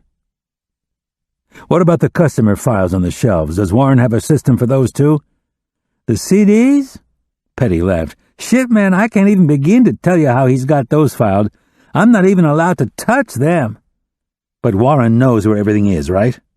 "He can find it with his eyes closed." Will doubted that. Warren would need to see the colors, the patterns, before he could find the disc he needed. "Were you working here the day Emma was abducted?" "I was off, man. Total headache." "Is Warren left-handed?" Petty held up his hand in response. Will couldn't tell which one it was. Discerning between left and right was something his brain couldn't easily manage. "Here we go," Petty said, pulling out a file. "Ignore the typos. Warren's such a freak-tard, he's like incapable of spelling anything, but he won't admit it." "What do you mean?" Will asked, though he already knew the answer. Warren color-coded the CDs, relying on visual cues to help him find the right file. The evidence had been staring Will in the face the first time he'd come into the manager's office to look at the security tape. Warren used the color-coding system for the same reason as Will. He couldn't read. Petty said, "Warren's all right most of the time, but the dude won't admit he's wrong about anything. It's like working in the fucking White House around here." "I meant the typos. You said he can't spell. What do you mean?" Petty shrugged, handing him a sheet of paper. "Like that, man. I mean, it's like he's in kindergarten, right?" Will glanced down at the sheet. His stomach roiled. He couldn't see anything but lines. "Where did you see this?" Petty opened another drawer, and between the hanging files, Will saw several knives like the one Petty had been gripping. "Where did you get those?" Petty leaned down, stretching his hand to the back of the drawer. The cafeteria down the street. Are you going to report us?" "Warren steals them too?" "We both do, man. The steakery only gives you those cheap-ass plastic knives." He sat up, holding a book in his lap. "I'll take 'em back, dude. I know it's stealing." Will motioned toward the book. "Let me have that." Petty handed it over. "Pathetic, man. He's always acting like he's perfect, right? That he's some kind of mental genius, and then he sneaks in with this? Classic Warren. What a loser." Will stared at the front cover. He couldn't read the title, but he instantly recognized the multicolored triangles and squares. Evan Bernard had shown him a similar book this morning. It was the same kind that Emma Campano used. "Open it up," Petty said. "See Spot run. See Jill wet her pants. I mean, it's like a book for retarded 1-year-olds. Cracks me up, man." Will didn't open the book. "Where did he get this?" Petty shrugged, leaning back in the chair. "I go through his stuff sometimes when I get bored. I found it shoved in the back of the drawer about 2 weeks ago." He didn't seem ashamed of the habit, but he offered another piece of information to redeem himself. "Warren's got these weekly reports that he's supposed to send to corporate. I go through his computer and make it look less like a moron did it." "He doesn't use spell check?" Dude, spell check is not Warren's friend. There was no computer on his desk. Where's his computer? He used to keep it here, but lately he's been carrying it with him in his briefcase. He pumped his fist up and down suggestively. Probably trolling porn on the wireless we pick up from the coffee shop. What kind of computer is it? Mac? Pretty sweet. Does he have a car? He hoofs it. He lives close by? Not far, he takes Marta. Petty finally got suspicious. Why are you asking all these questions about Warren, man? Will thumbed through the book. The pages fell open to the center, where someone had used a plastic laminated card to mark the page. Will looked at the card, saw Adam Humphrey's picture. There was a buzzing sound. Petty turned around in the chair to squint up at the security cameras. He pressed a button on the desk, saying, "Speak of the devil." Will watched the monitor as Warren Greer opened the glass door out in the parking deck. "Stay here," he told Petty. "Lock the door and call 911. Tell them that an officer needs immediate assistance." Petty sat frozen in his chair, and Will told him, "I'm not fooling around, Lionel. Do it." Will pulled the door closed behind him. The jackhammer had stopped, but the copiers were still running, the clack of papers humming in his ears. Will was at the counter by the time Warren made his way to the front. The man was wearing his blue copyright shirt and carrying a beat-up brown briefcase in his hand. He was understandably alarmed to see Will standing behind the counter. Warren asked, "Where's Patty?" "Bathroom," Will told him. Warren was on the other side of the counter, just a few feet away. Will could have reached out and grabbed him by the collar, yanked him over the counter without missing a beat. "I told him I'd catch the phones for him." Warren glanced down at Petty's lunch. The knife. "Is everything okay?" "I'm here to show you guys some photos." Will reached into his jacket pocket and pulled out the yearbook pages, hoping the fact that his heart was about to beat out of his chest was not as evident as it felt. He fanned out the photos so that Kayla was in front, half of Evan Bernard's face obscured behind her. "Do you mind taking a look at these for me?" Slowly, Warren put his briefcase on the floor. He stared at the pictures a good while before he took them. "I've seen this girl on the news," he said, his tone of voice a few octaves higher than normal. "She's the one who was stabbed, right?" "Beaten," Will corrected, leaning down on the counter so he could get closer to Warren. "Someone beat her to death with his fists." There was a slight tremble to the young man's hand, a nervousness that Will shared. The photo of Bernard was still visible, and Warren moved his fingers to cover it with Kayla's image. "I thought she was stabbed." "No," Will said. "The boy was stabbed, just once in the chest. His lung collapsed." "The mother didn't kill him?" "No," Will lied. "He died from the knife wound. We got the coroner's report this morning," he added. "It's sad, really. I think he just got in the way. I think whoever killed him was just trying to keep him away from Emma." Warren kept staring at the photo of Kayla Alexander. "Kayla wasn't raped," Will told him, trying to imagine Warren Greer in a fury, straddling Kayla Alexander, plunging the knife into her chest over and over again. Adam Humphrey would have been next, a single stab wound to the chest. And then Emma. What had he done to Emma? Will said, "We don't think the killer is that kind of person." "You don't?" "No," Will said. "We think whoever killed Kayla just got angry. Maybe she said something to him, goaded him into it. She wasn't a very nice person. He still stared at the photo. "I could guess that from looking at her. She could be very cruel." He nodded. "The other man," Will began, fanning out the picture so that Evan Bernard was fully visible. "We've arrested him for raping Kayla." Warren didn't respond. His sperm was inside her. He must have had sex with her right before she went to see Emma Campano. Warren kept his eyes on the photos. "We just want her back, Warren. We just want to return Emma to her family." He licked his lips, but said nothing. Her mother looks just like her. Have you seen her picture on the news? Warren nodded again. Abigail, Will provided. In the pictures they're showing, she's beautiful, don't you think? Just like Emma. His shoulders went up slowly in a shrug. She doesn't look like that now, though. Will felt the tension between them almost as if another person was standing there. She can't sleep. She can't eat. She cries all the time. When she realized that Emma was missing, she had to be sedated. We had to call in a doctor to help her. Warren spoke so quietly that Will had to strain to hear. What about Kayla? Is her mom upset? Yeah, Will said. Not as much, though. She understood that her daughter was not a very nice person. I think she's relieved. What about the guy's parents? They're from Oregon. They flew down last night to collect his body. Did they take it back?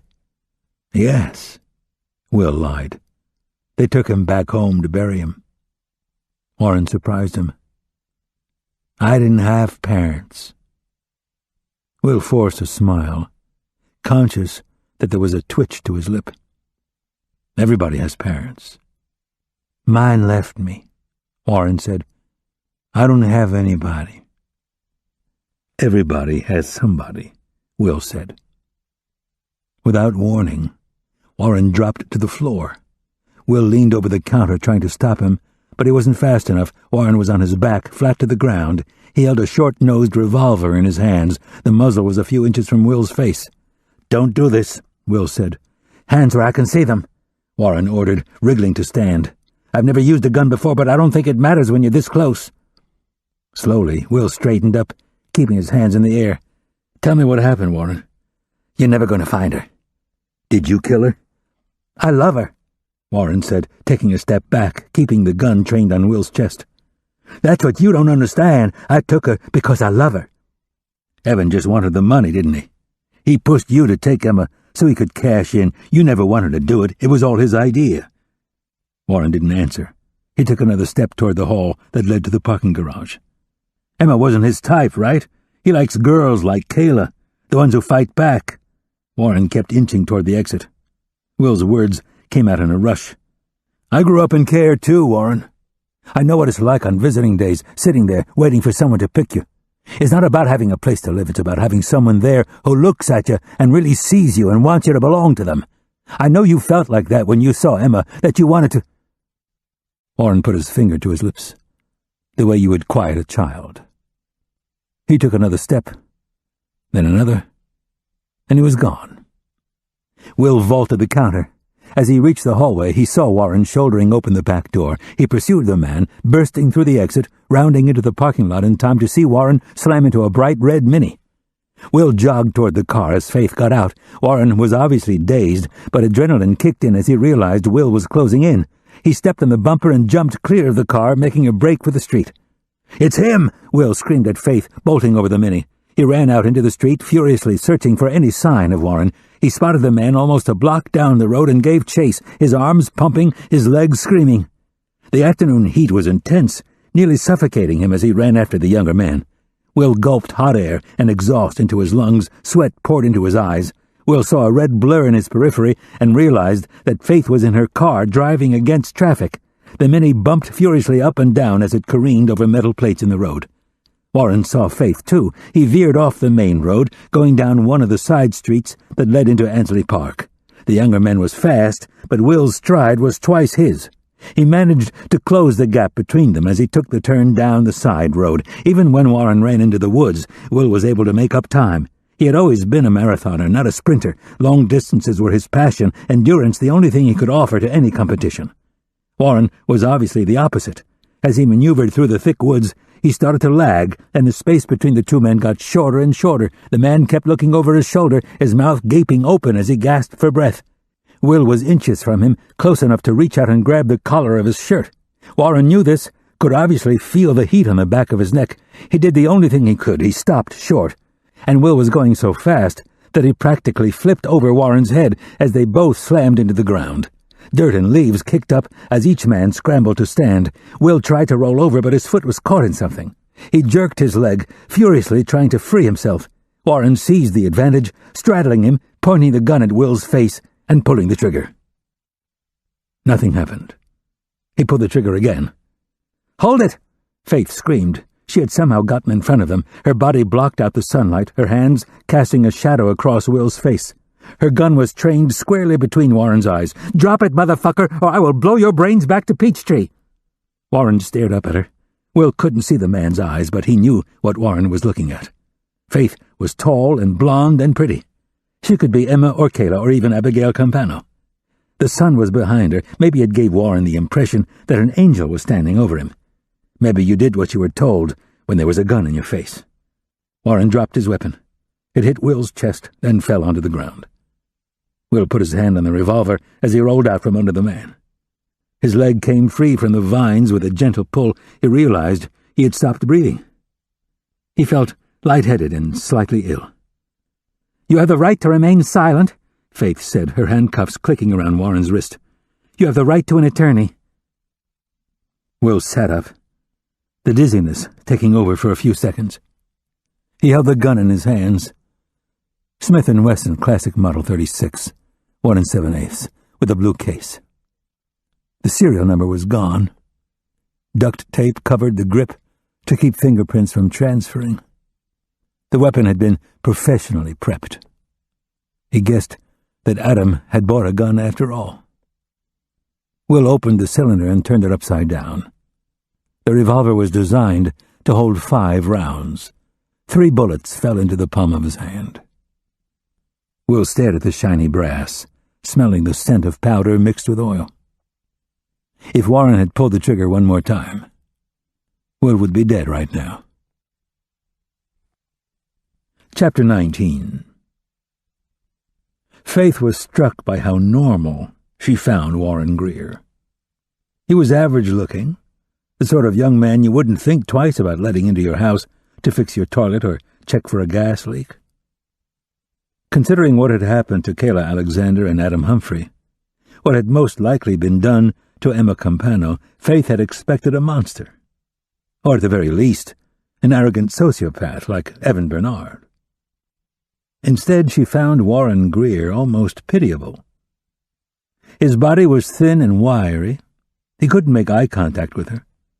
Sitting in the chair across from her in the interrogation room, his shoulders hunched, his hands clasped low between his knees, he reminded her more of Jeremy that time he'd gotten caught stealing candy from the store than a cold-blooded killer.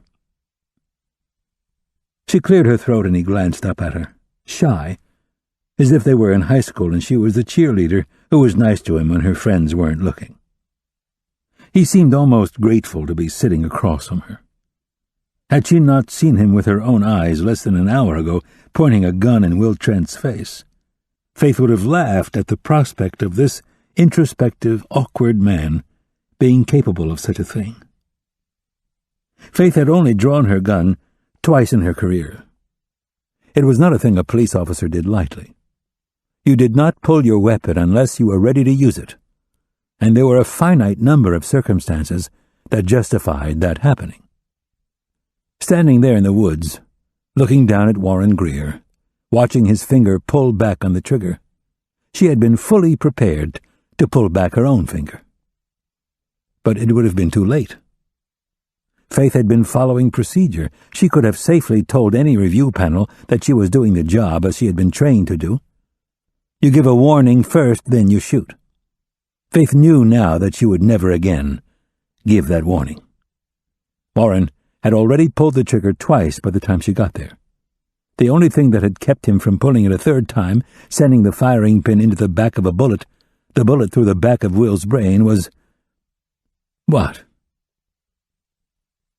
She felt a rush of heat just thinking about the close call. Faith had to remind herself that the irrational side of Warren Greer was the one that they needed to keep in mind at all times. Evan Bernard was the cool and collected one. Warren was the reactionary, the person who was capable of a frenzied murder. He had abducted Emma Campano. He had stabbed Adam Humphrey. He had beaten Kayla Alexander to death.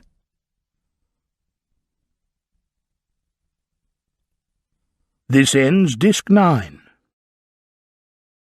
Fractured, Disc 10. Faith realized that over the last 12 hours she had allowed herself to think that Emma Campana was probably dead. Now, she found herself coming to terms with the possibility that Emma was still alive, and that the only way to find her was through the killer sitting on the other side of the table. She hoped to God that Will was up to the challenge. Warren said, "The construction guys say that the water main should be fixed soon. That'll be nice to have the street clear, finally." Faith turned slightly in her chair, facing away from him. There was a camera on a tripod at the head of the table, their every movement being recorded. She thought about Evan Bernard's little girl room, and wondered if Warren Greer had sat in front of the computer next door, watching him. They hadn't found a hard drive in the man's apartment. They hadn't found a laptop computer or anything remotely incriminating. "They sure were busy this afternoon," he said. "It was very noisy." She felt her pity seep away, her disgust take hold. According to Lionel Petty, Warren spent a lot of time in his office with the door closed. Had he watched Emma and Adam in the parking lot on the security monitor? Is that when he'd first spotted Emma? How did Kayla fit into all of this? Where did Evan Bernard come in? Faith had been processing Warren through the system, watching him get photographed and fingerprinted and searched. Will had told her about Warren's dingy apartment on Ashby Street downtown. It was a one-room affair with a toilet down the hall, the sort of place you moved into when you just got out of jail. Warren's landlady was shocked to hear that her quiet tenant of 10 years had been arrested. He never went out except for work, she had told Will. He never had friends around. So where was he keeping Emma Campano? As if he could read her mind, Warren said, "You won't find her." Faith didn't respond, didn't try to read any sense of hope in his words. Warren had tried several times to engage her in conversation. She had taken the bait the first few times, but quickly learned that he was playing her. He wanted to talk about the weather, the news story about the drought, anything to engage her in meaningless conversation. Faith had learned a long time ago that you never gave suspects what they wanted. It put the relationship on the wrong foot if they thought that they were the ones in control. There was a knock at the door, then Will came into the room. He had several neon-colored file folders in his hand. He nodded at Faith as he checked the camera, making sure everything was working properly. Warren said, "I'm sorry I tried to kill you." Will smiled at him.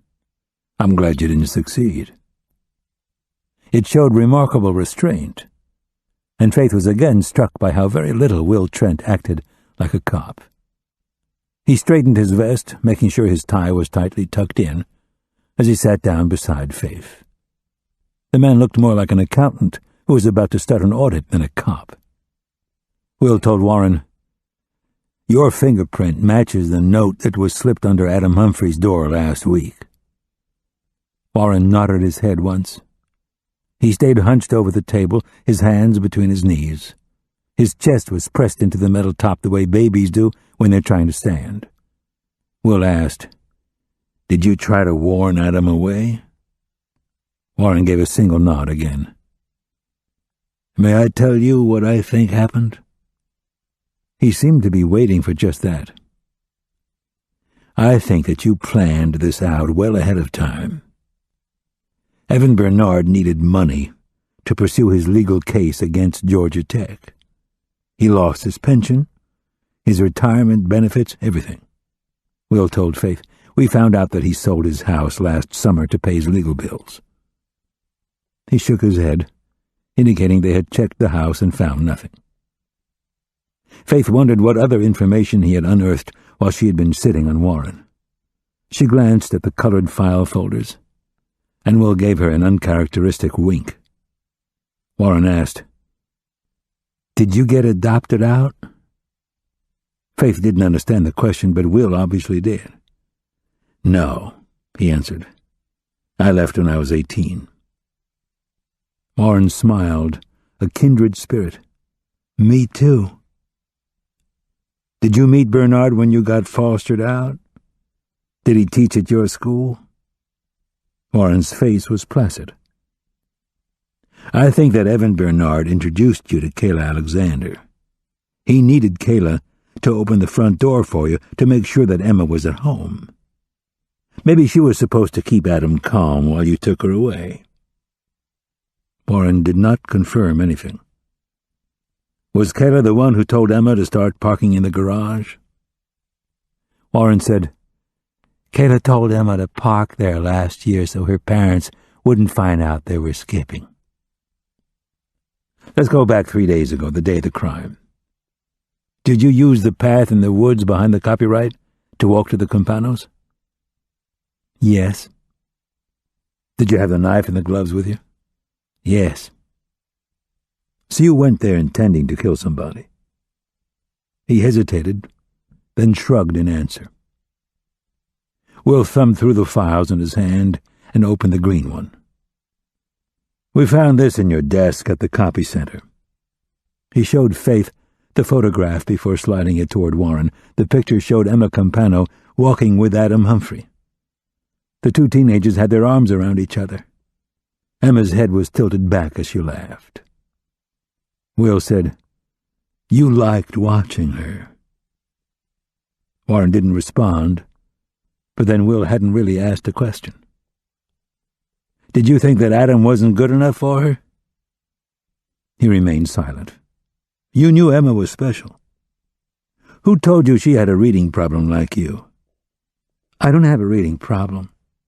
His tone was defensive, a radical change from the conversational manner he had adopted before. Will opened another folder, this one blue, and showed Faith an official-looking form. "This is an evaluation from a clinical psychologist who interviewed Warren when he was released from the state's care."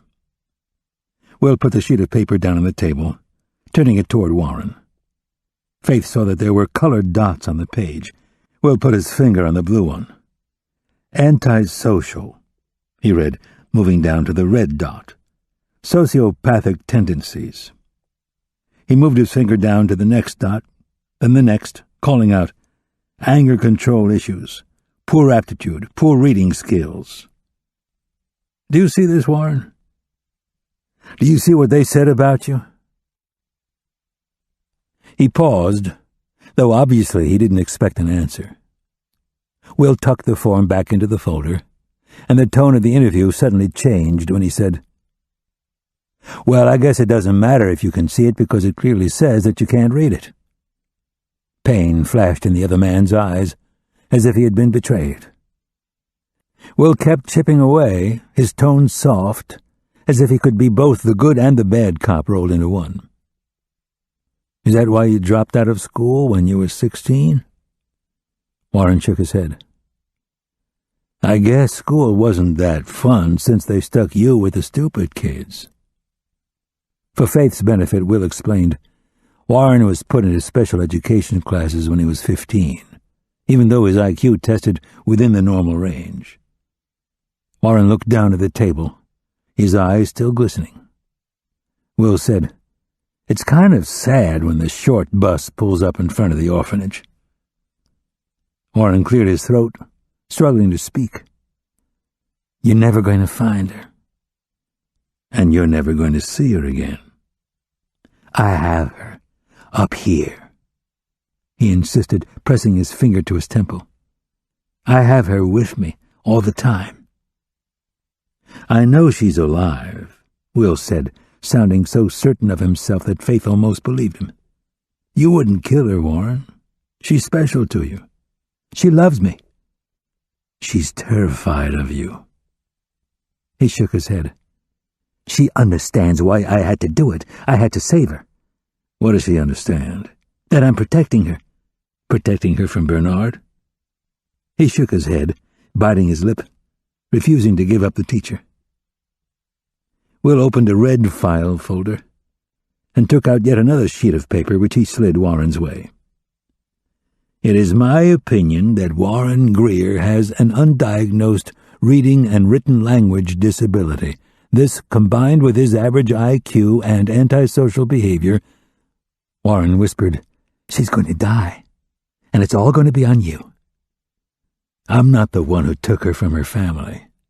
I'm not the one who killed her best friend." "Kayla wasn't a friend," Warren said. "She hated her. She couldn't stand her." "Why?" "Kayla made fun of her all the time," Warren said. "She said she was stupid because she had to have special help after school."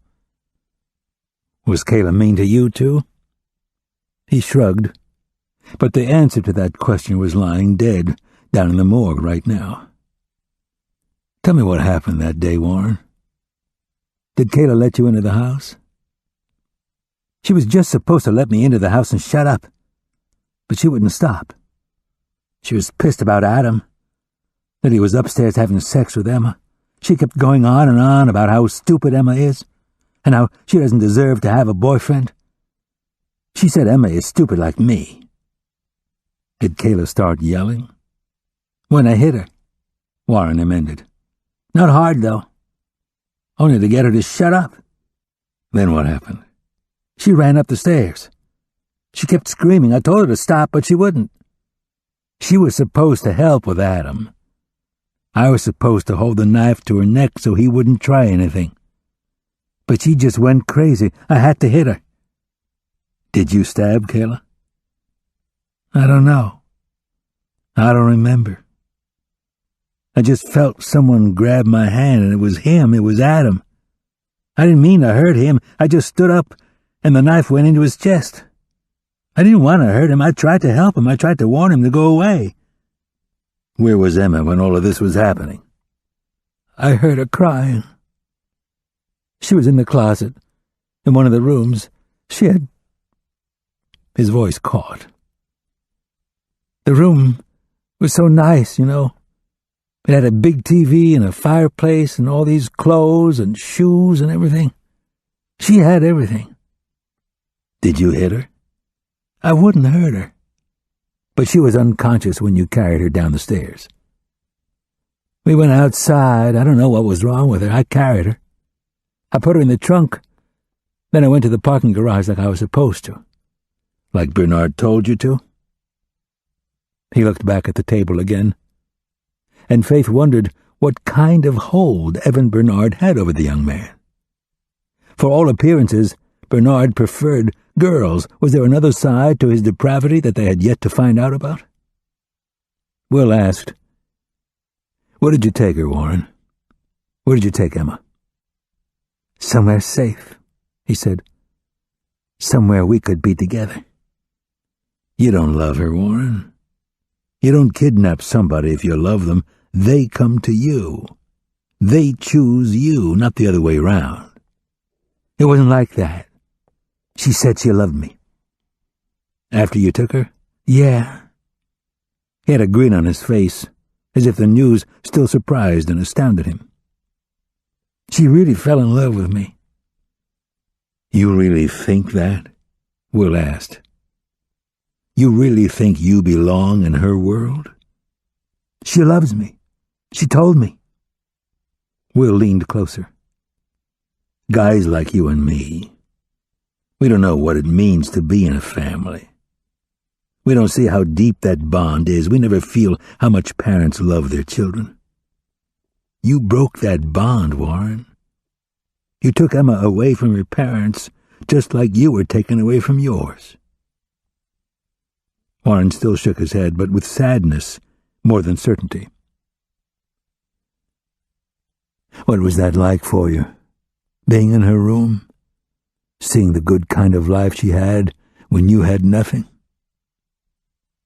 His voice was low, confidential. "It all felt wrong, didn't it? I was there, man. I felt it too. We don't belong around normal people like that. They can't take our nightmares. They don't understand why we hate Christmas and birthdays and summer vacations, because every holiday reminds us of all the time we spent alone. No, Warren shook his head, vehement. I'm not alone now. I have her. What do you picture for yourself, Warren? Some kind of domestic scene where you come home from work and Emma's cooking you dinner? She'll kiss you on the forehead and you'll drink some wine and talk about your day. Maybe after, she'll wash the plates and you'll dry. Warren shrugged, but Faith could tell that was exactly the sort of life the man envisioned. I saw your booking photos when they arrested you downstairs. I know what cigarette burns look like. He whispered a quiet, "Fuck you." Did you show your burns to Emma?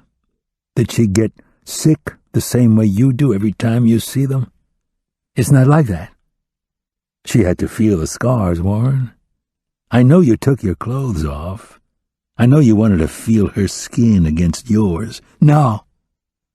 I don't know which is worse, the pain or the smell.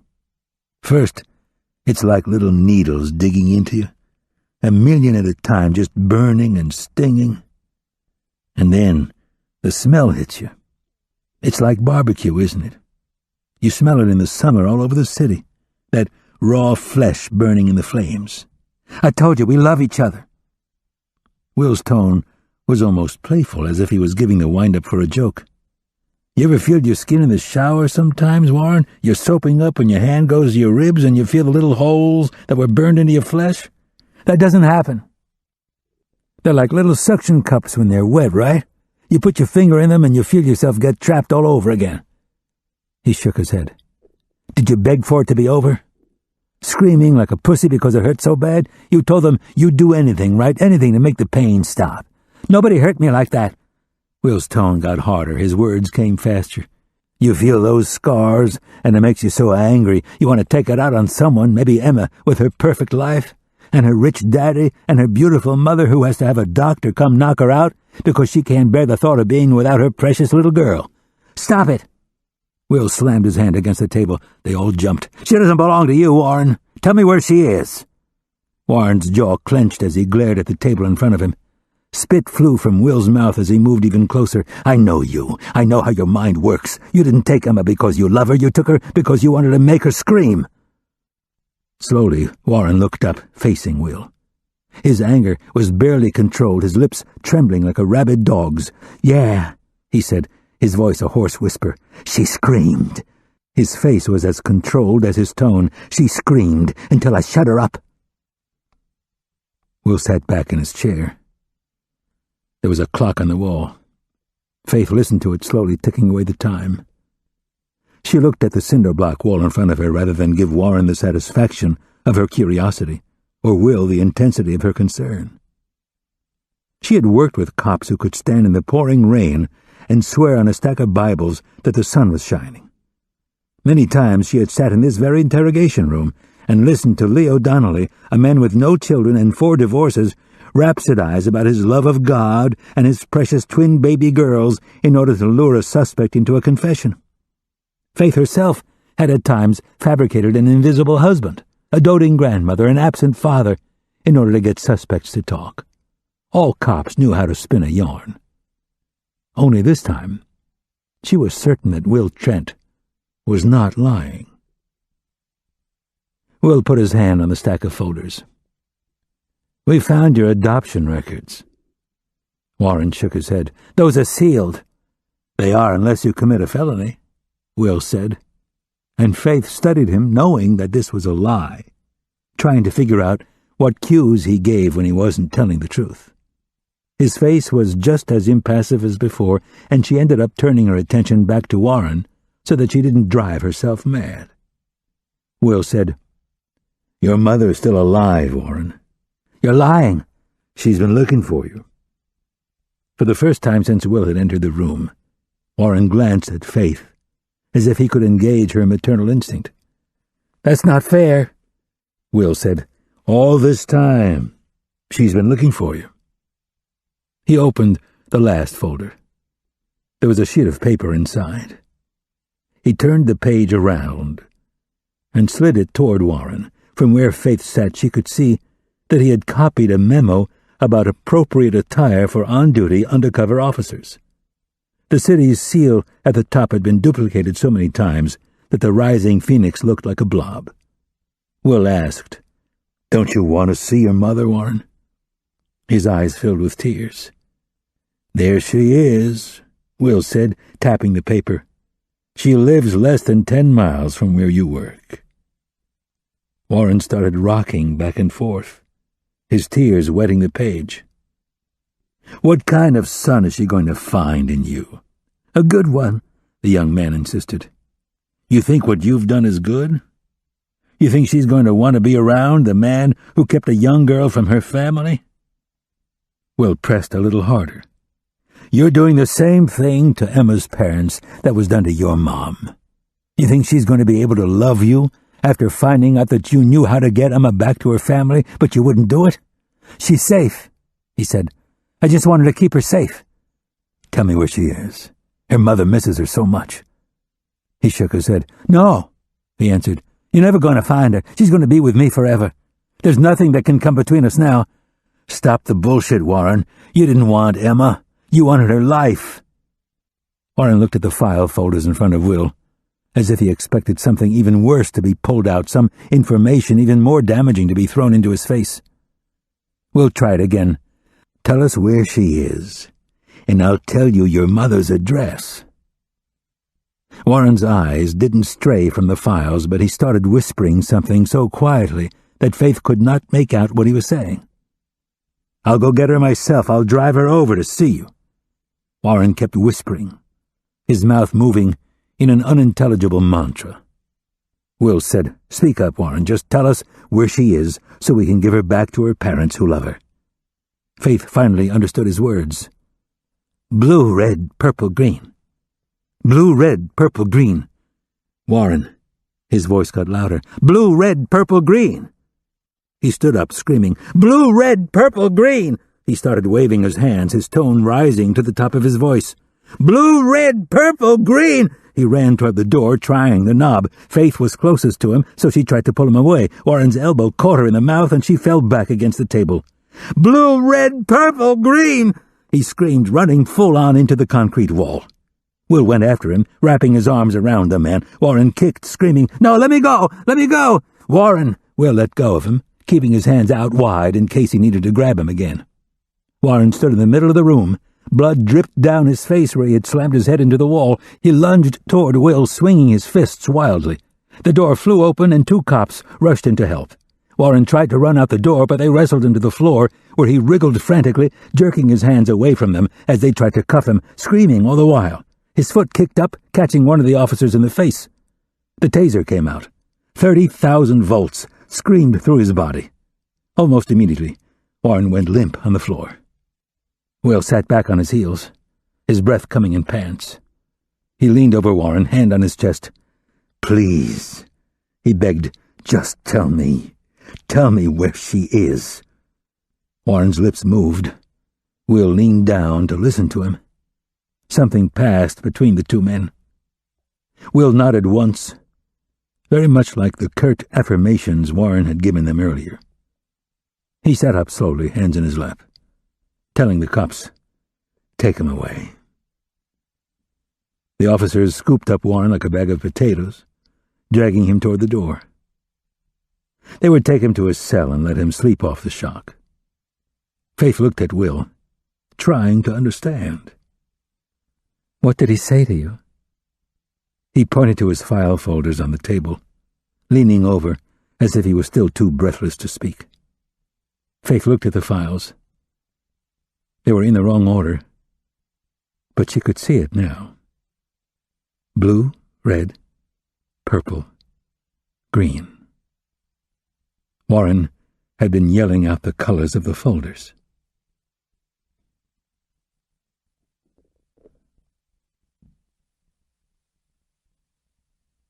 The homicide squad room had not improved during Faith's 3-day absence. Robertson's jock strap still dangled from the top drawer of his desk.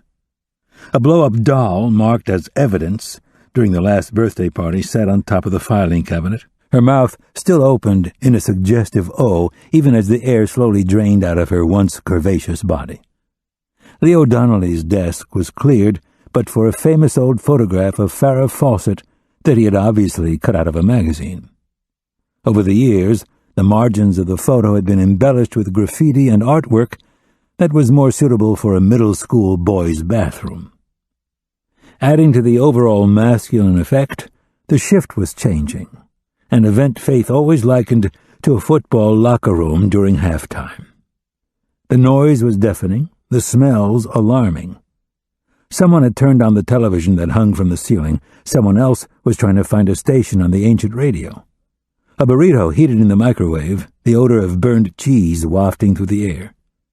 Baritone bellows filled the room as detectives tromped in and out, turning over cases, giving each other the business about whose dick was bigger, who would solve a case first, who was turning over a dog of an investigation that would never be solved. In short, the whole room was filling with testosterone the way a cloth diaper filled with shit. Faith glanced at the television set as she recognized Amanda's voice saying, "Proud to announce that an arrest has been made in the Campano kidnapping." Someone yelled, "Thanks to APD, you cunt." There were more words tossed Amanda's way, bitch, snatch, whatever base and degrading terms other cops could conjure to denigrate a woman who would have them all pissing in their pants if she got them alone in a room for more than 5 minutes. The handful of detectives closest to Faith's desk gave her curious glances, not because she was working the case, but because of the language. Faith shrugged, looking back at the television set, watching Amanda expertly handle the reporters.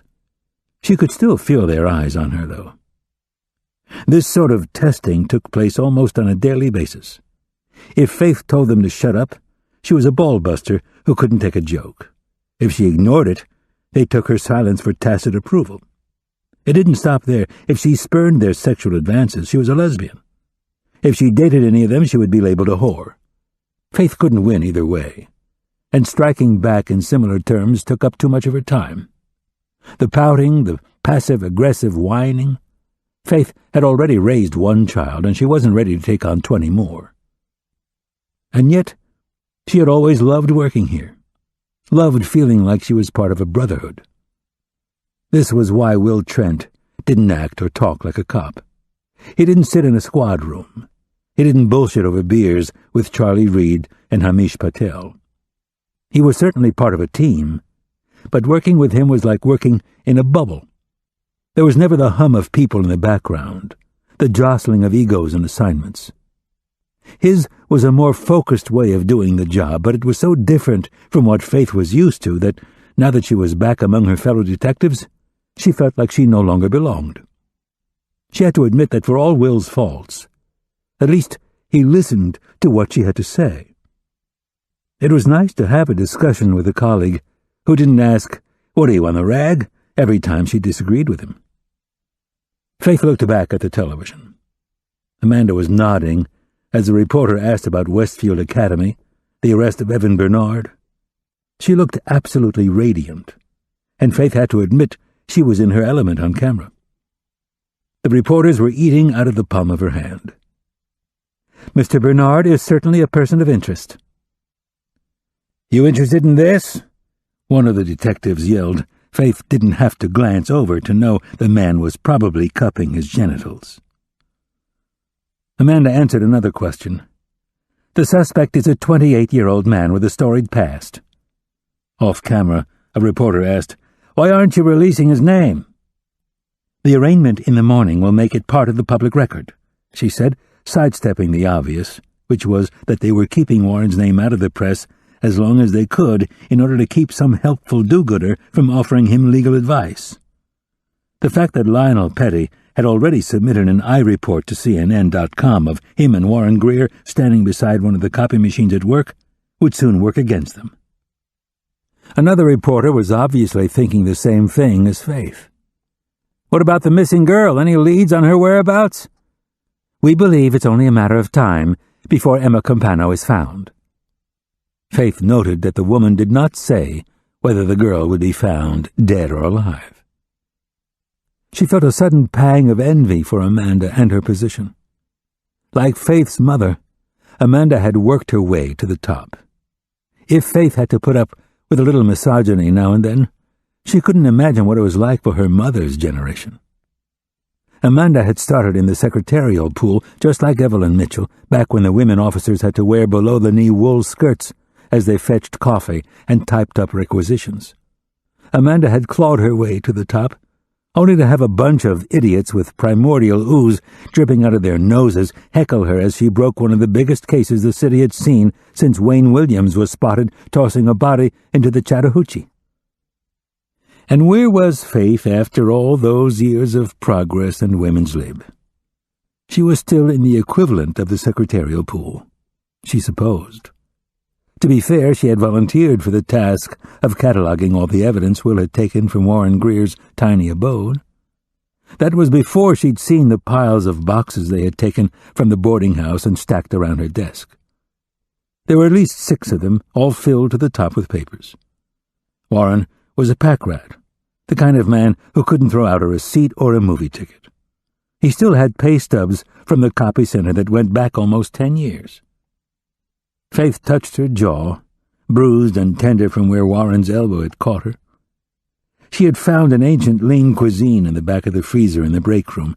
The bag was hard as a rock, but it felt good on her mouth. She hated getting hit. Not that anyone particularly enjoyed it, but Faith had learned a long time ago that puking was her natural response to pain. Holding a bag of frozen spaghetti and meatballs was not helping matters, a small price to pay, considering what Emma Campano had probably gone through. Will was escorting Warren Greer to the holding cells. There was only one question he had yet to get answered. Where was Emma? Even if the girl was still alive, time was running out. Faith thought about the conditions in which she might be kept, locked up in a room somewhere, or worse, shoved in the trunk of a car. Today the temperature had hit 100 before noon. The heat was unrelenting, even at night. Did Emma have water? Did she have food? How long before her supplies ran out? Death by dehydration took a week to 10 days, but that was without a head wound and the broiling heat. Were they going to spend the next 2 weeks counting off the hours until Emma Campano could no longer draw breath? "Hey, Mitchell, how's it working with that rat?" Robertson asked. He was sitting at his desk, leaning so far back in his chair that it looked like it might break. "Fine," she told him, wondering why no one was giving Will credit for letting the Atlanta police duck-walk Evan Bernard out of Westfield Academy in front of the rolling cameras. Robertson wagged his finger at her. "Be careful around that fucker. Never trust a statey." "Gotcha, thanks." "Fucking GBI, taking our case, making it look like they did all the heavy lifting." There were noises of agreement from around the room. What selective memory they all seemed to have. Faith would have probably been joining in if she hadn't been there that first day, watching Will connect the dots that had been in front of them all along. Robertson seemed to be waiting for her to say something else, maybe take a jibe at Will or make a nasty comment about the GBI, but Faith was at a loss. A week ago the words would have rushed out like beer from a tap. Now the well had run dry. Faith turned back to the work in front of her, trying to block out the noises of the squad room. She didn't have the strength at the moment to start going through the boxes from Warren's apartment, so she concentrated on her computer screen. Will had used a digital camera to take pictures of Warren Greer's living quarters, and she scrolled through the series of shots which showed basically the same small room from 6 different angles. Every mundane detail of Warren's existence had been captured, from his toiletries to his sock drawer. There were boxes and boxes of papers under his bed, overflowing with school report cards and official-looking forms from his time in the foster care system. There was a close-up of a manual for a Mac laptop computer, a phone number scribbled on the front. Faith tilted her head, wondering why Will had turned the camera upside down. She picked up her cell phone and dialed the number, sticking her finger in her other ear to block out the noise. The phone rang once, twice, Then a local theater picked up and started giving movie times for the next shows. No news flash there. The 6 billion ticket stub sitting in a box at Faith's feet revealed his passion for the silver screen. Faith went back to the pictures, trying to divine a clue that might lead to the missing girl. All she saw was the sad one-room apartment where Warren had lived all of his adult life. There were no photographs of family, no calendars with dates marked for dinners with friends. From all appearances, he had no friends, no one he could turn to. That was no kind of excuse, though. By his own admission, Will had grown up under similar circumstances. He had lived in state care until he was 18. He'd become a cop, and a damn good one. His social skills left something to be desired, but there was something underneath all his awkwardness that was oddly endearing. Or maybe it was something her mother had told her ages ago.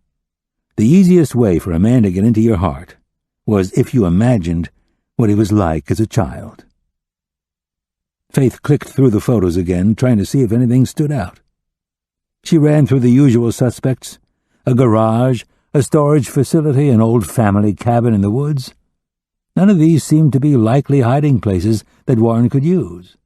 He had no car, no extra belongings to store, no family to speak of. Something had to break. There had to be a path back to Emma Campano that was not yet illuminated. Evan Bernard was going to make bail in less than 12 hours. He would be back on the street, free to do what he wanted until his trial date for having sex with Kayla Alexander. Unless they found something to link him to the crimes at the Campano house, he was looking at nothing more than a slap on the wrist. Probably 3 years in jail, then he would get his life back. And then what would he do? There were too many other ways for a man with an interest in girls to find victims.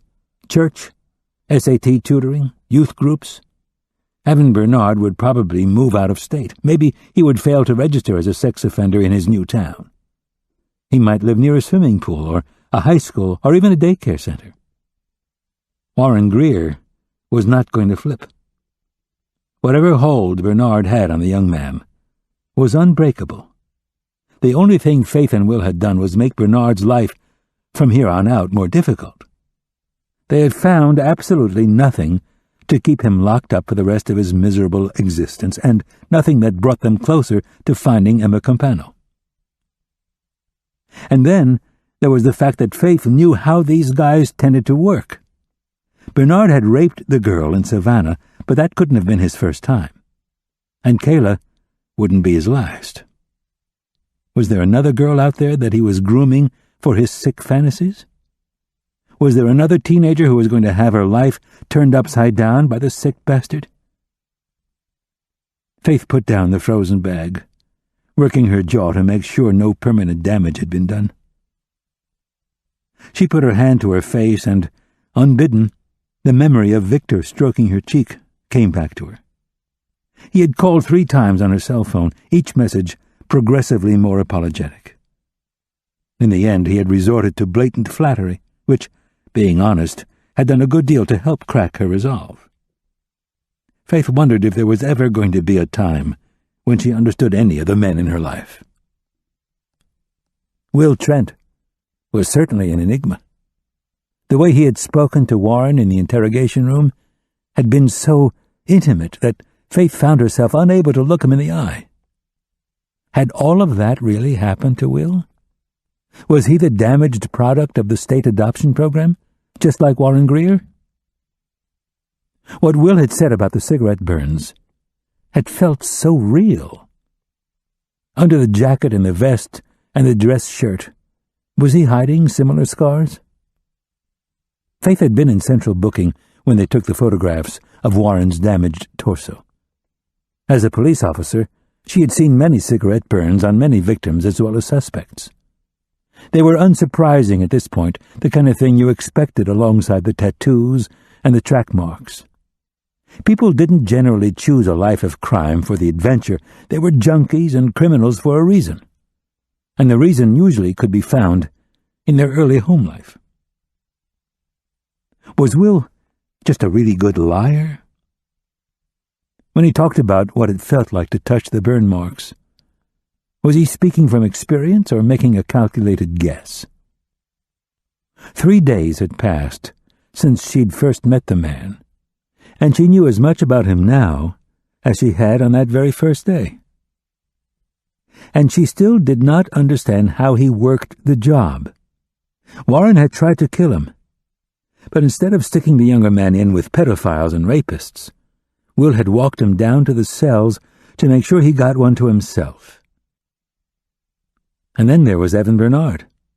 Any cop worth his salt knew that the best way to sweat out someone like that arrogant prick was to stick him in with the nastiest motherfuckers on the cell block. Yet Will had basically given him a pass, sticking him in with the she-males. Faith figured it was too late in the day to guess his strategy. And besides, it wasn't as if he ever consulted her on anything. He kept all the details of the case locked up in his head, and maybe, if Faith was lucky, he let some of it out when the mood struck him. He worked like no other cop she had ever met. There wasn't even a murder board in his office, a chronological listing of what happened when, who did what, the suspects and the victims pictured side by side so that clues could be tracked, leads could be followed. There was no way he could keep it all in his head. Maybe he kept it all on his precious tape recorder. Either way, if something happened to Will, there would be no logical point for the next lead investigator to pick up on. It was such a blatant disregard for procedure that Faith was shocked Amanda allowed it to happen. Analyzing Amanda and Will's relationship was just wasting time. Faith went back to the computer, her hand resting on the mouse. The screen flickered up, showing a photograph of Warren Greer's bookshelf. Faith hadn't put it together before, but she found it pretty odd that a man who couldn't read would have books in his home. She squinted her eyes at the titles, then thought better of it, giving her eyes a break and clicking the button to zoom in on the photo. There were several graphic novels which made sense, and what looked like manuals for various pieces of office equipment. The spines were all sectioned together by color rather than title. The books on the bottom shelf were taller, the words blurred from being out of the camera lens's center frame. Faith guessed from their size that they were art books, the expensive type that you put on your coffee table for show.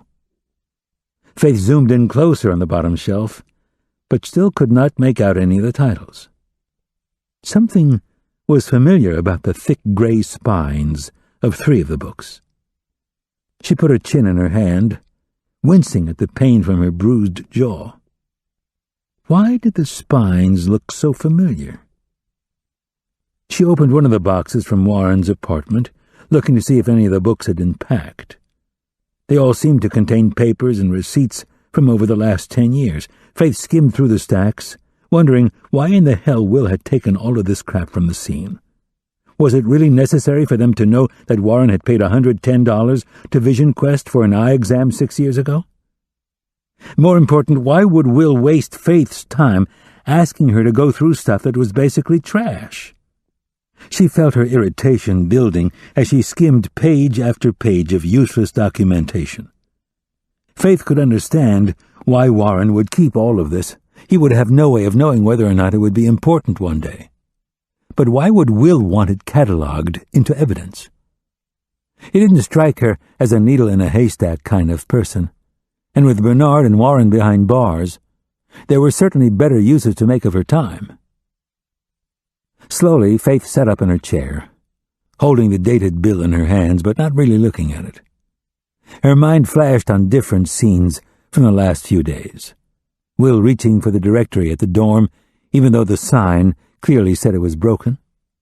The way she had found him at the school yesterday morning, his head bent over the newspaper as he touched his finger to each word on the page.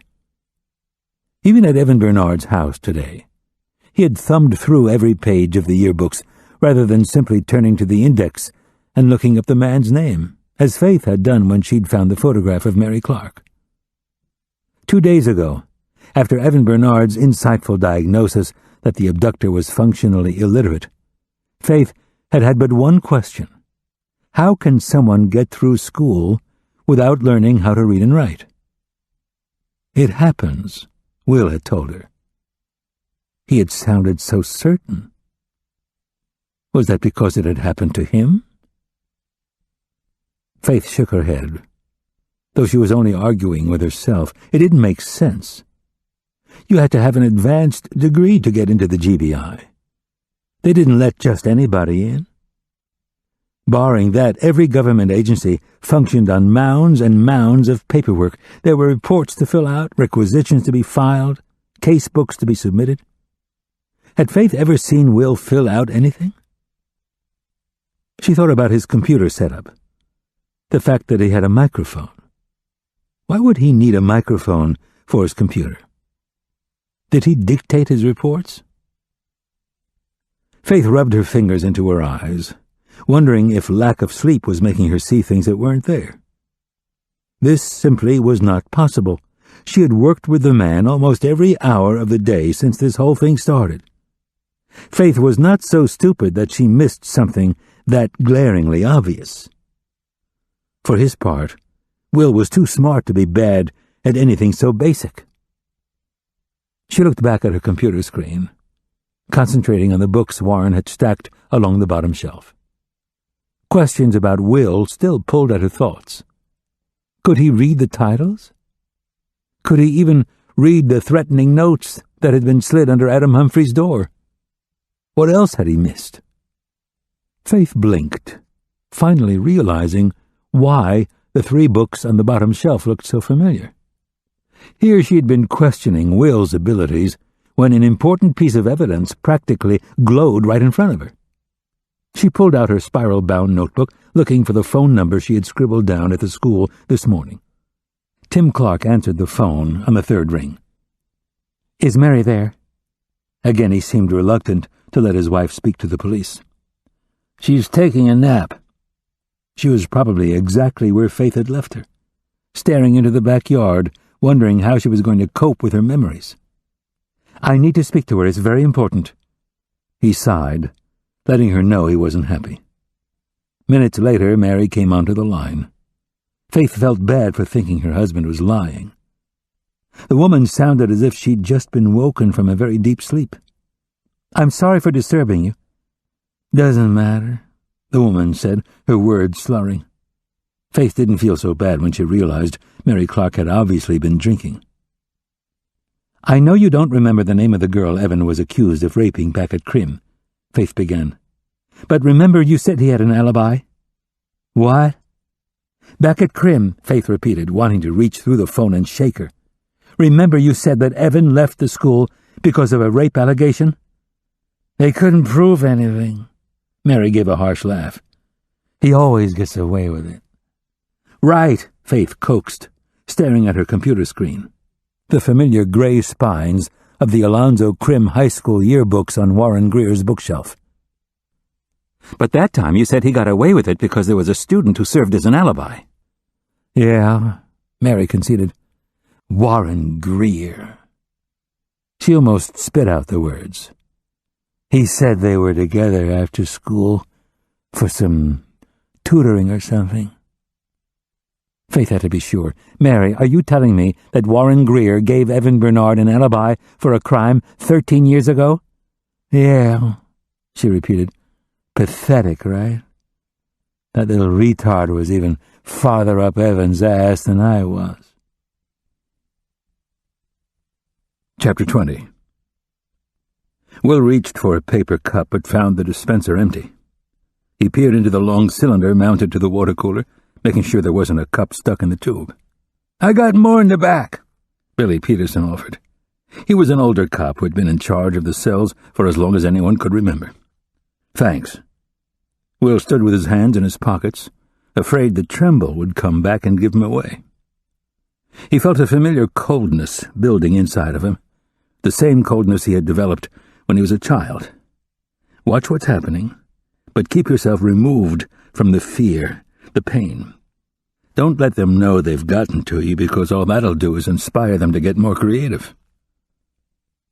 Will never talked about the things that had happened to him, not even with Angie. She had seen some of it go down, but Will had managed to keep most of his dark secrets stored tightly in his mind. Until now. The things he had told Warren Greer, the awful secrets he had shared with him, were thoughts that had been building up inside Will for a long time. Instead of feeling catharsis, he felt exposed, vulnerable.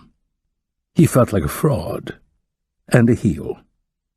There was no telling what was going through Warren's mind right now as he sat alone in his tiny cell. He was probably wishing he had pulled that trigger a third time. For just a split second, Will found himself not blaming the man. He couldn't block out the Warren from the interrogation room, the sadness in his posture, the guarded way he looked up at Will as if he expected to be kicked in the face at any moment. Will had to remind himself of what Warren had done, the people whose lives he had ruined, and still might be ruining even as he was in custody. The cell Will had put Warren in was not much larger than the room that the killer called home, a hovel compared to Emma Campano's palatial bedroom with its professionally designed throw pillows and giant television. Will had been struck by the sense of loneliness he'd felt as he went through the younger man's meager belongings. The neatly stacked CDs and DVDs, the carefully arranged sock drawer, and color-coded hanging clothes all reminded Will of a life he could have just as easily lived himself. The heady sense of freedom he'd felt at 18, out in the world on his own for the first time, had quickly been replaced by panic. The state didn't exactly teach you to fend for yourself. You learned from a very young age to accept whatever they gave you and not ask for more. It was through sheer luck that Will had ended up working for the state. With his problems, he didn't know what other job he was qualified to do. Warren must have been in a similar position. According to his personnel record at the copyright, Warren Greer had worked there since dropping out of high school. Over the last 12 years, he had been promoted to the position of manager. Still, he only made around $16,000 a year. He could have afforded a nicer place than the one-room dive on Ashby Street. But living below his means must have given Warren some sense of safety. Besides, it wasn't as if he could fill out an application to get a nicer apartment. If he lost the copyright position, how would he go about looking for a new job? How could he fill out an employment application? How could he bear the humiliation of telling a stranger that he could barely read? Without his job, Warren couldn't pay his rent, couldn't buy food, clothes. There was no family to fall back on. And as far as the state was concerned, their responsibility had ended when Warren had turned 18. He was completely and totally on his own. The copyright had been the only thing standing between Warren Greer and homelessness. Will felt his own stomach clench in a sense of shared fear. If not for having Angie Pulaski in his life, how close to Warren Greer's meager existence would Will be? "Here you go," Billy said, handing Will a cup. "Thanks." Will managed, heading toward the water cooler. Many years ago, Amanda had kindly volunteered Will for a taser demonstration. Memories of the pain had receded quickly, but Will could still recall that for hours afterward, he'd suffered from a seemingly unquenchable thirst. Will filled the cup and stood at the gate to the cells, waiting to be buzzed back through. Inside the lockup, he kept his eyes straight forward, aware of the stares he was getting through the narrow panes of steel-enforced glass in the cell doors. Evan Bernard was on this wing, at the opposite end of Warren's cell. Billy had put him in with the transgendered women, the ones who still had their male equipment. News had already leaked out that Evan Bernard liked raping young girls. The tranny cell was the only place they could think of where Bernard wouldn't get a big dose of his own medicine. Will opened the narrow slot in Warren's cell door. He put the cup on the flat metal. The cup wasn't taken. "Warren?" Will looked through the glass, seeing the tip of Warren's white jail-issued slipper. The man was obviously sitting with his back to the door. Will crouched down, putting his mouth close to the metal slot. The opening was little more than 12 inches wide by 3 inches high, just enough to slide a meal tray through. Will said, "I know you're feeling alone right now, but think about Emma. She's probably feeling alone too." He paused. "She's probably wondering where you are." There was no response. Think about how lonely she is without you. Will tried. No one is there to talk to her, or let her know that you're okay. His thigh started to cramp, so he knelt on one knee. Warren, you don't have to tell me where she is. Just tell me that she's okay. That's all I want to know right now. Still, there was no response. Will tried not to think about Emma Campano, how terrified she would be as time slowly passed and no one came for her. How merciful it would have been if Warren had just killed her that first day, sparing her the agony of uncertainty. Will felt something wet on his knee. He looked down just as the slight odor of ammonia wafted into his nostrils. Warren? Will looked through the slot again. The white slipper was tilted to the side, unmoving. He saw the bed was stripped. No, Will whispered. He jammed his arm through the open slot, feeling for Warren. His hand found the man's sweaty hair, felt his cold, clammy skin. Billy! Will screamed. Open the door! The guard took his time coming to the gate. What is it? Will's fingers grazed Warren's eyes, his open mouth. Call an ambulance! Shit! Billy cursed, flinging open the gate. He slammed his fist into a red button on the wall as he jogged toward the cell. The master key was on his belt. He slid it into the lock and jerked open the door to Warren's cell. The hinge squeaked from the weight of the door. One end of the bedsheet was looped around the knob. The other end wrapped tightly around Warren Greer's neck. Will dropped to the floor, starting CPR. Billy got on his radio, calling out codes, ordering an ambulance. By the time more help arrived, Will was sweating, his hands cramping from pressing into Warren's chest. Don't do this, he begged. Come on, Warren, don't do this. Will, Billy said, his hand resting on Will's shoulder. Come on, it's over. Will wanted to pull away, to keep going, but his body would not respond. For the second time that evening, he sat back on his knees and looked down at Warren Greer. The younger man's last words still echoed in his ears. Colors, Warren had said. He had figured out Will's filing system, the way he used the colors to indicate what was inside the folders. You use colors just like me. Warren Greer had finally found a kindred spirit. 10 minutes later, he had killed himself. Another hand went around Will's arm. Faith helped him stand. He hadn't realized she was there, hadn't seen the circle of cops that had formed around him. Come on, she said, keeping her hand on his arm as she walked with him up the hallway.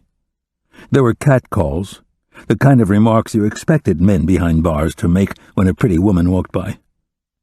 Will ignored them, fighting the urge to slump against Faith, to do something foolish like reach out to her. Faith sat him down at Billy's desk. She knelt in front of him, raised her hand to his cheek. You had no way of knowing he'd do that. Will felt the coolness of her palm against his face. He put his hand over hers, then gently pulled it away. I'm not much good at taking comfort, Faith. She nodded her understanding, but he could read the pity in her eyes. I shouldn't have lied to him, Will said. The stuff about the cigarette burns. Faith sat back, looking up at him. He couldn't tell whether she believed him or was simply humoring him. You did what you had to do. I pushed him too hard. He put that sheet around his own neck. She reminded him, he also pulled the trigger, Will. You would be dead now if those chambers had been full. He may have been more pathetic than Evan Bernard, but he was just as cold and calculating. Warren was doing what he was programmed to do. Everything he had in his life, everything, was a struggle. No one gave him anything. Will felt his jaw clench. Bernard's educated, well-liked. He has a good job, friends, family. He had a choice. Everyone has a choice, even Warren. She would never understand because she had never been completely alone in the world. He told her, I know Emma's alive somewhere, Faith. It's been a long time, Will. Too long. I don't care what you say, he told her. She's alive. Warren wouldn't have killed her. He wanted things from her, things he was in the process of taking. You heard how he talked in the interview. You know he was keeping her alive. Faith didn't respond, though he could see the answer in her eyes. She was just as certain Emma Campana was dead as Will was that the girl was alive. Instead of arguing with him, she changed the subject. "I just talked to Mary Clark." She walked him through the discovery of the yearbooks in the photographs Will had taken of Warren's apartment. The phone call to the teacher wherein Mary Clark confirmed that Warren had given Bernard an alibi all those years ago. As Faith spoke, Will could finally see everything coming into focus. Bernard would have been the only anchor in Warren's life. There was nothing the young man would not have done for his mentor. Faith told him the other things the teacher had said. Bernard let them come to his house and drink, smoke, do whatever they wanted. Then, when he was finished using them, he tossed them away. He probably tutored Warren, Will guessed. He would have been the only adult in his life who tried to help him instead of treating him like there was something wrong with him. Warren would have lain in front of an oncoming train if Bernard told him to. The young man's refusal to implicate the teacher suddenly made sense. "This shows a pattern with the girls," Faith told him. "Bernard will get more time in prison if Mary tells a jury what happened to her." Will didn't believe for a second that Mary Clark finally had the strength to confront her abuser. "I want him to die," he mumbled. "All those girls he raped. He might as well have killed them." Who was Mary Clark going to be before Evan Bernard got hold of her? What kind of life was she going to have? All that went out the door the minute he set his sights on her. That girl Mary was going to be is dead, Faith. How many other girls did he kill like that? And now Kayla and Adam and God knows what Emma's going through. He stopped, swallowing back his emotions. "I want to be there. When they put the needle in his arm, I want to jam it in myself." Faith was so taken aback by his vehemence that, for a few seconds, she couldn't trust herself to speak. "We can look for other witnesses," she finally told him. "There have to be other girls. Tie it in with the allegations at Georgia Tech and he could get 30, 40 years. Will shook his head. "Bernard killed Adam and Kayla, Faith. I know he didn't do it with his own hands, but he knew what Warren was capable of. He knew that he had complete and total control over him, that he could pull the trigger and Warren would shoot." Will thought about Warren, how desperately he must have wanted to fit in. Sitting around Bernard's house with the other kids, drinking beer and talking about all the losers who were still at school, must have been the closest he ever came to being part of a family. Faith said, "The room in his house 13 years ago was just like the one we found in Bernard's apartment. He's been doing this for years, Will. As soon as his picture goes out on the news, we're going to have—" "Where?" Will interrupted. "Did Mary say where the house was?" "I thought you checked his last residence." "I did." Will felt the final piece click into place. Bernard's background check showed another house. He bought it 15 years ago and sold it 3 years later. I didn't think anything about it, but... Faith took out her cell phone, dialed in a number. "Mary knows where the house is."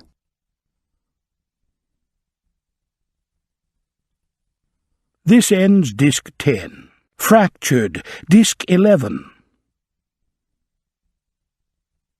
Faith drove, following the Atlanta police cruiser down North Avenue. The lights were on, but the siren was silent. Will was silent, too. He kept thinking about Warren Greer, the soft give to his chest as Will tried to press the life back into his heart. What had compelled the man to wrap the sheet around his neck, to take his own life? Was he afraid that he wouldn't be able to hold out much longer? That Will would push him so hard that he would end up betraying Evan Bernard? Or was it just a means to an end? Warren's desperate, grand plan to make sure that he spent the rest of his life with Emma Campana. The cruiser bumped along construction sites in front of the Coca-Cola building, street lights illuminating the road. Faith slowed so that the bottom of her car wouldn't be ripped apart. She said, "I don't want to find the body." Will looked at her profile, the way the blue lights flashed against her pale skin. He understood what she meant. She wanted Emma Campano to be found.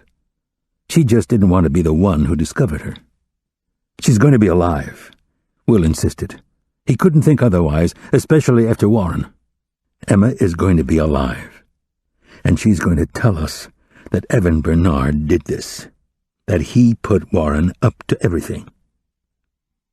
Faith kept her own counsel, staring at the road ahead, probably thinking that Will was a fool. Houses started to appear on the side of the road, dilapidated Victorians and cottages that had been boarded up long ago. Ahead, the cruiser's lights cut off as they approached Evan Bernard's old address. There were no street lights here. The moon was covered in clouds. At almost midnight, the only source of light came from the automobile headlights. "Look," Faith said, pointing to the car Adam Humphrey had purchased from a departing grad student. The blue Chevy Impala was one car among many rusted-out heaps parked along a desolate stretch of North Avenue.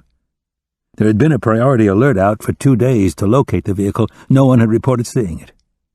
Had the car been sitting here the whole time, Emma Campano rotting in the trunk? Or had Warren left her alive to let nature run its course? Even at this time of night, the heat was unbearable. Inside, the car would have been 20 to 30 degrees hotter. Her brain would have literally fried in the heat. Will and Faith got out of the Mini. He shined his maglite on the houses and vacant lots that lined the street as they walked toward the car. Most of the homes had been torn down, but 3 had survived. They were utilitarian, wood-frame structures that had probably been thrown up after the Second World War to accommodate Atlanta's population explosion. Bernard's house was at the end, the street numbers still nailed to the front door. The windows and doors were boarded over. Hurricane fencing had been erected to keep out vagrants, but that hadn't stopped them from digging under in several places. Various drug paraphernalia on the sidewalk and littering the street indicated that some hadn't even bothered to do that. One of the cops from the cruiser was checking the interior of the Impala. His partner stood beside the car, a crowbar in his hand. Will took the bar and wedged it into the trunk. Without pause, he popped the lock, the metal lid creaking open. They all gagged from the smell of feces and blood. The trunk was empty. The house, Faith said, shining her flashlight back at the looming structure. It was 2 stories tall, the roof sagging in the middle. There could be junkies in there. There are needles all over the place. Wordlessly, Will walked toward the house. He dropped down, wriggling under the fence, pulling himself up on the other side. He didn't stop to help Faith as he headed up the broken concrete walk to the house. The front door was nailed shut. Will thought one of the boards over the window looked loose. He pulled it free with his hands. His flashlight showed the dust on the sill had been rubbed away. Someone had been here before him. He hesitated. Faith was right. This could be a crack house. Dealers and junkies could be conducting business inside. They could be armed, high or both. Either way, they wouldn't exactly welcome the police into their shooting den. One of the porch boards squeaked. Faith stood behind him, her flashlight shining on the ground. He kept his voice low. "You don't have to do this." Faith ignored him as she slid in between the rotted boards. Will checked on the other cops, making sure they were guarding the front and the rear of the house before going in after her. Inside, Faith had her gun drawn, the flashlight tucked up beside the muzzle, the same way every cop had been trained to do. The house felt claustrophobic, with its low ceilings and trash piled into the corners. There were more needles than he could count, clumps of tin foil and a few spoons, all the signs that the space was an active shooting den. Faith pointed down, meaning she would search this level. Will drew his gun and went toward the stairs. He tested his foot on each tread, hoping he wouldn't step on rotted wood and end up in the basement. There was a tingling at the base of his spine. He reached the top of the stairs, keeping his flashlight aimed low. There was a sliver of moonlight coming through the boarded windows, just enough to see by. Will turned off the light and gently placed it on the floor. He stood there, listening for sounds of life. All he heard was Faith, walking downstairs, the house groaning as the heat soaked into the wood. Will smelled pot, chemicals. They could be in a meth lab. There could be a junkie hiding behind one of the doors, waiting to stick Will with a needle. He stepped forward, his foot crunching broken glass. There were 4 bedrooms upstairs with 1 bathroom between them. The door at the end of the hall was closed. All the other doors had been taken off their hinges, probably stolen for scrap. In the bathroom, the fixtures were gone, the copper pipe pulled out of the wall. Holes had been punched into the ceiling. The plaster walls were broken along the light switches where someone had checked for copper wire in the wall. It was aluminum, Will saw, the kind that he had ripped out of his own house because building codes had outlawed its use many years ago. Faith whispered, "Will?" She was making her way up the stairs. He waited until she was with him, then indicated the closed door at the end of the hallway. Will stopped in front of the only door. He tried the knob, but it was locked. He indicated that Faith should step back, then lifted his foot and kicked open the door. Will knelt, pointing his gun blindly into the room. Faith's flashlight cut through the dark like a knife, searching corners, the open closet. The room was empty. They both holstered their weapons. "It's just like the other one." Faith shone her flashlight over the faded pink walls, the dirty white trim. There was a bare double mattress on the floor, dark stains flowering at the center. The tripod with a camera was mounted in front of it. Will took the flashlight and checked the slot for the memory stick. "It's empty." "We should call Charlie," Faith said, probably thinking about the evidence that needed to be collected. The DNA on the mattress. "He knows better than to leave traces of himself," Will said. He could not get Evan Bernard's smug face out of his mind. The man was so certain that he wouldn't get caught. He was right. At the moment, all they could charge Bernard with was having sex with Kayla Alexander. Will didn't know what the statute of limitations was for Mary Clark, nor was he certain that the woman would testify against a man whom she still considered, in many ways, to have been her first lover. There was a scraping noise. Will turned around to see what Faith was doing, but she was standing completely still in the middle of the room. He heard the scrape again, and this time he realized it was coming from the ceiling. Faith mouthed, "Chunky?" Will skimmed the low ceiling with his flashlight, checking every corner of the room. Like the rest of the house, the plaster had been busted out around the light switch. Will saw a dark stain around the hole, what might be a footprint. There was a hole above his head, insulation and sheetrock hanging down in pieces. "Emma?" He almost choked on the girl's name, afraid to say the word to give himself hope. "Emma Campano?" He slammed his hand into the ceiling. "It's the police, Emma!" There was more scraping. The distinctive sound of rats. "Emma!" Will reached up, tearing chunks of sheetrock down from the low ceiling. His hands didn't work fast enough, so he used the flashlight to make the opening larger. "Emma, it's the police!" He dug his foot into the hole in the wall, propelling himself up into the attic. Will stopped, halfway in the attic, his foot firmly supported by the lath in the wall. Hot air enveloped him, so intense that his lungs hurt from breathing it. The girl lay in a heap up against the eaves. Her skin was covered in a fine, white powder from the sheetrock. Her eyes were open, her lips together. A large rat was inches from her hand, his retinas flashing like mirrors in the beam of the flashlight. Will pulled himself the rest of the way into the attic. Rats scrambled everywhere. One darted across the girl's arm.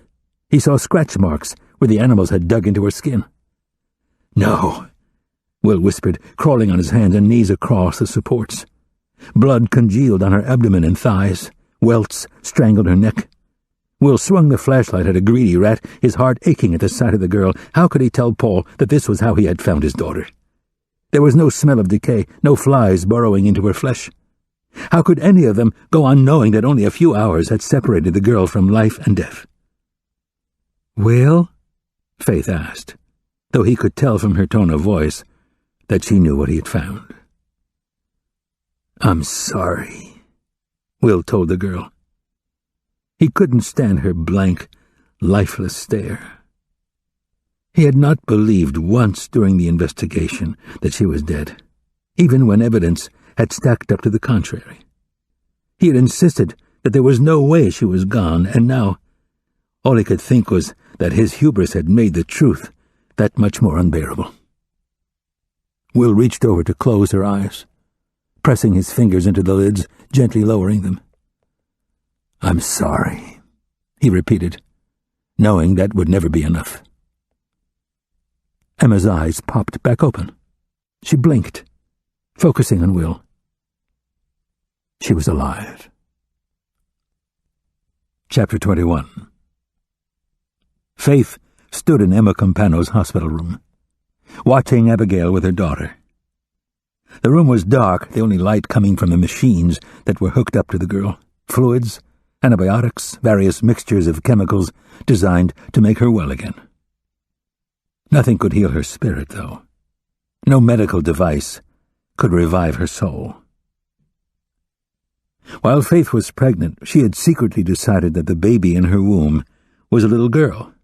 Blonde hair and blue eyes, dimples in her cheeks. Faith would buy her matching pink outfits and braid ribbons into her hair while her daughter talked about school crushes and boy bands and secret wishes. Jeremy had pretty quickly shattered that dream. Her son's feelings ran toward uncomplicated matters involving football and action heroes. His musical tastes were deplorable and hardly worth talking about. His wishes were hardly secret: toys, video games, and, to Faith's horror, the slutty little redhead who lived down the street. The past few days Faith had let her mind go to that dark place every parent visits at one time or another. What would I do if the phone rang, the police knocked on the door, and some stranger told me that my child was dead? That was the terror that lurked in every mother's heart, that gruesome fear. It was like knocking on wood or making the sign of the cross. Letting the thought come into your mind served as a talisman against the thing actually happening. Watching Emma sleep, Faith realized there were worse things than getting that phone call. You could get your child back, but her identity, her essence, could be gone. The horrors Emma experienced were written on her body, the bruises, the scratches, the bite marks. Warren had taken his time with the girl, living out every sick fantasy that he could conjure. He had given her neither food nor water. Emma had been forced to defecate and urinate in the same room in which she slept. Her hands and feet had been tied. Repeatedly, she had been strangled to the point of passing out, then resuscitated. The girl had screamed so much that her voice was nothing more than a raw whisper. Faith couldn't help herself. Her pity didn't lie with the child, but with the mother. She thought about what Will had said earlier, how Evan Bernard had by all rights killed Mary Clark.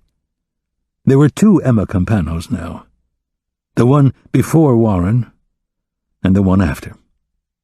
That little girl Abigail had nursed and played peekaboo with, the pretty child she had taken to school in the mornings and dropped off at movie theaters and malls on the weekends, was gone. All that was left was the shell of her girl, an empty vessel that would be filled with the thoughts of a stranger. Abigail was obviously thinking of these things. She could barely touch the girl, seemed to have to force herself to hold Emma's hand. Faith herself couldn't even meet the mother's eyes. How could you mourn the death of your child when she was still alive? Abigail spoke softly. "She's awake." Slowly, Faith walked over. They had tried to question the girl on the way to the hospital, firing questions at her one after the other. Emma had lain on the gurney, her eyes staring blankly at the ambulance ceiling, her answers coming out in monosyllabic bites. She had gotten progressively agitated until she was cowering against the rails, the impact of her ordeal slowly sinking in. She'd become so hysterical that they had sedated her so that she wouldn't hurt herself. Her reaction was strikingly similar to her mother's. "Hi, honey," Faith began. "Do you remember me?" The girl nodded. Her eyelids were heavy, though the medication had long worn off. The clock on the heart monitor read 6:33 a.m. Light peeked out around the edges of the metal blinds over the window. The sun had risen unnoticed as she slept. They had figured out quickly that it was the men who set her off. The male paramedics touching and prodding, even Will trying to hold her hand, had made her panic like a trapped animal. Emma couldn't stand the sight of any of them, couldn't tolerate the male doctors. Even her own father upset the girl so much that she became physically ill. Faith asked Emma, "You sure you want to do this?" She nodded. "I need to ask you some questions," Faith told her. "Do you think you can talk to me?" She nodded again, wincing at the pain when she moved. Abigail's fingertips touched her daughter's arm. "If it's too much, I want to," Emma insisted, her voice strained, like a person much older than her few years. "Tell me what you remember," Faith urged, knowing that the girl had probably been doing everything she could to forget. "It was Kayla," she said, her tone certain. "We heard her screaming. Adam went out in the hall, and I saw the man stab him." "Warren?" She nodded. Abigail reached for the glass of water beside the bed. "Drink something, honey." "No," she refused. "I need to say." Faith was surprised at her courage. But then she remembered that twice now Emma Campano had been written off for dead, and twice the girl had fought back. "Tell me what happened." "Adam told me to hide in the closet." She paused, some of her resolve breaking. "The next thing I remember, I was in the room, and the man was on top of me." Faith asked, "Did he say anything to you?" "He said that he loved me." She glanced quickly at her mother. "I told him that I did too. He was nicer when I did." "That was smart," Faith told her. "You did what you needed to do to keep him from getting angry." "Are you sure?" The girl squeezed her eyes shut. The heart monitor beeped. Cold air came out of the vent over the bed. "You're sure he's dead?" "Yes," Faith told her, putting all the certainty she could in her voice. "I saw him myself. He died last night." She kept her eyes tightly closed. "Are you sure that no one else came?" Faith asked. This had been the first question put to the girl, and she was just as unequivocal in her answer then as she was now. "No." Faith couldn't let it go. She had to be sure. "Warren didn't talk about anyone he was working with? No one came into the room with you?" Her eyes were still closed. Faith thought that she had fallen asleep, but the girl's head moved slowly from side to side. "No one," she said. "I was completely alone." Abigail reached out, but pulled back her hand, not knowing where she could touch her daughter, which spots would cause comfort or pain. She admitted as much, saying, "I don't know what to do." Faith took the woman's hand and wrapped it around her daughter's. "You already lost her once. It's up to you to make sure you don't lose her again."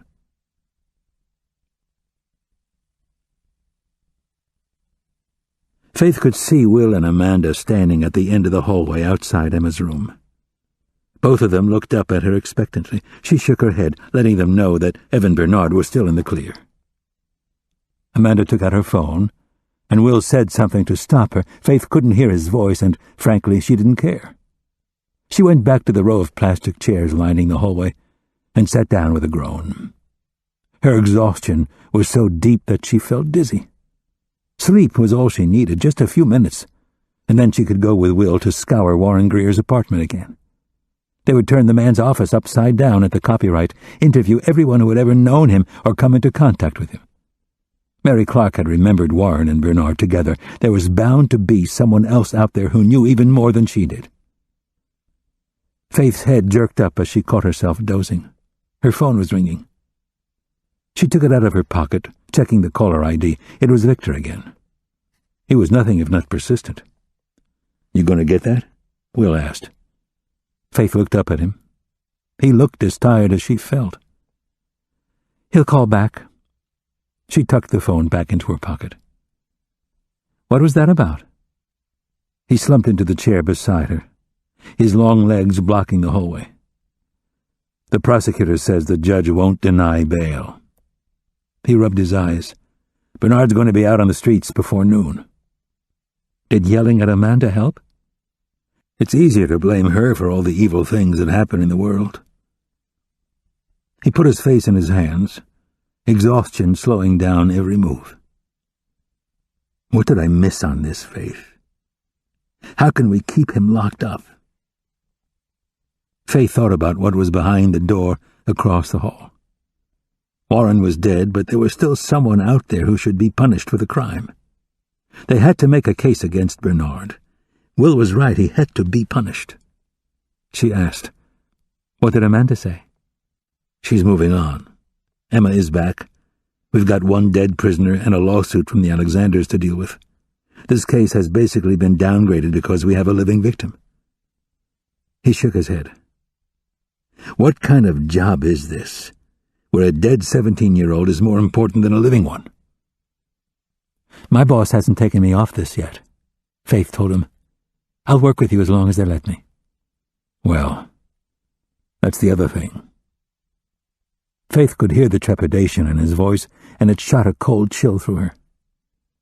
"Did Amanda find out about the gray powder?" He looked at her, confused. "Oh," he said, understanding. "No.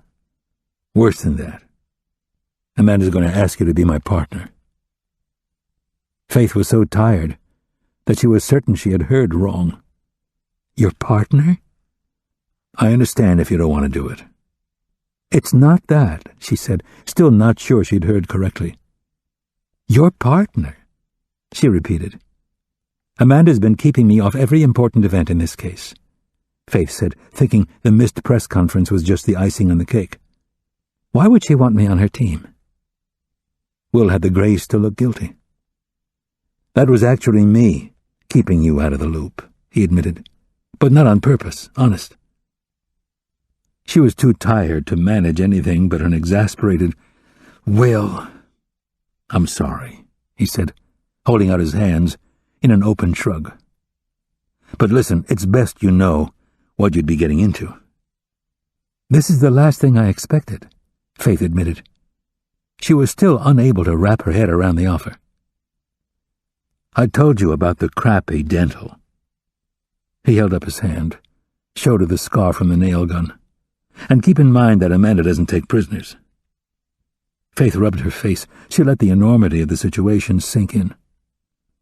"I keep hearing those clicks in my ear from Warren dry-firing on you." She paused, not trusting herself to speak. "He could have killed you." She added, "And I would have killed him." Will tried for levity. "You seem pretty cool to me."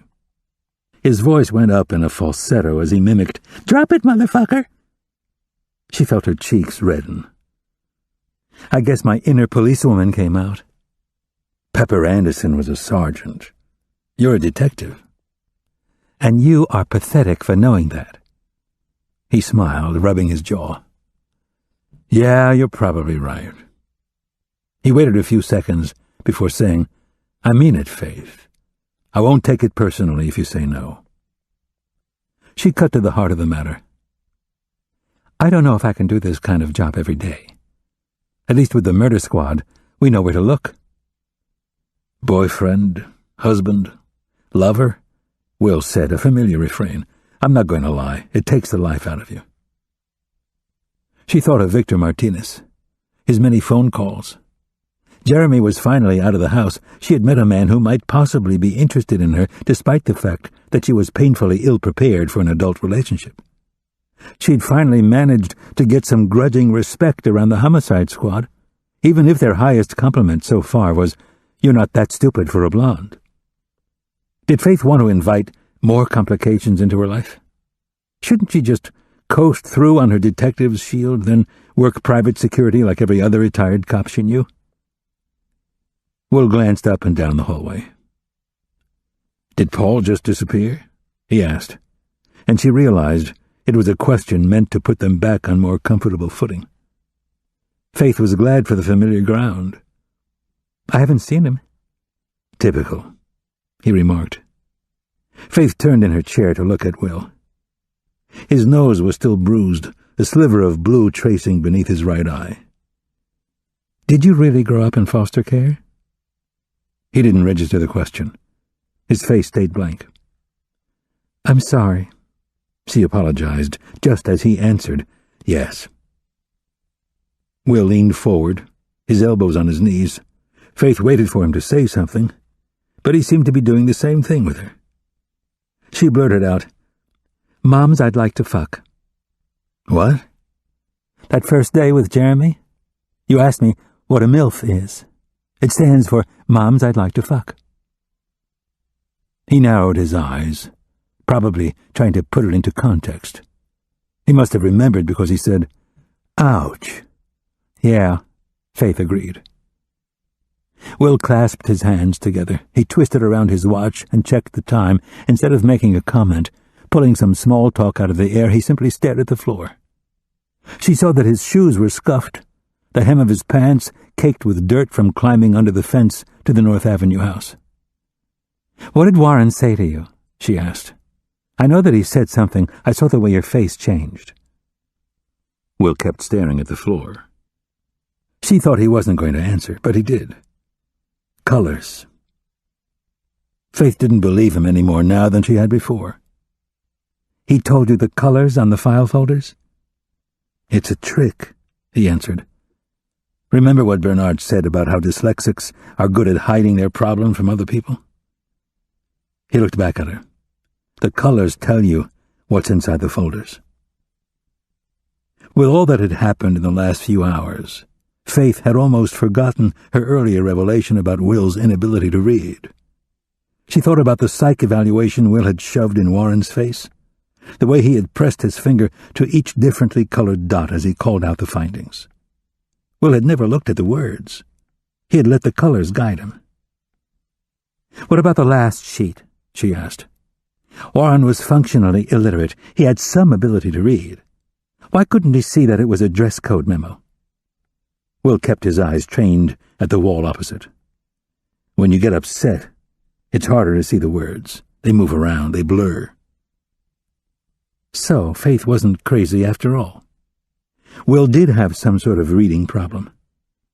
She thought about the way he always patted his pockets, looking for his glasses when there was something to read. He hadn't noticed the rural route address on Adam Humphrey's license, or read the web page on Bernard's computer that talked about teacher retirement. Still, she had to admit if you stacked him up against Leo Donnelly, or any other man in the homicide division, he came out the better cop. She asked, what other tricks would Warren use? A digital recorder, voice recognition software, spell check. Faith wondered if she could have been any more blind. She was supposed to be a detective, and she had missed all of the obvious signs right under her nose. "Is that why Warren fixated on the colors?" she asked. "Did he see the different colors on your file folders and figure out you—" "Colors," Will interrupted. "He said the colors." A big, sloppy grin spread across his face. "That's what Warren was trying to tell me." "What?" He stood up, excitement replacing exhaustion. "We need to go to the copy center." Chapter 22. Will walked down through the cells, not looking at the crime scene tape covering the open doorway where Warren Greer had hanged himself. He could feel the cold stares of the prisoners follow him to the end of the hall. There were the usual sounds of jail, men talking trash, other men weeping. Evan Bernard was in one of the larger holding cells. Men who raped young girls were always targeted by other prisoners. The ones who were attached to sensational cases could pretty much kiss their lives goodbye. The transgendered cell was the only safe place for a man like Bernard. The women were usually arrested for crimes of circumstance, stealing food, public vagrancy. Most of them were too feminine to get construction work and too masculine to turn tricks. Like Evan Bernard, they would have been torn apart in the general population.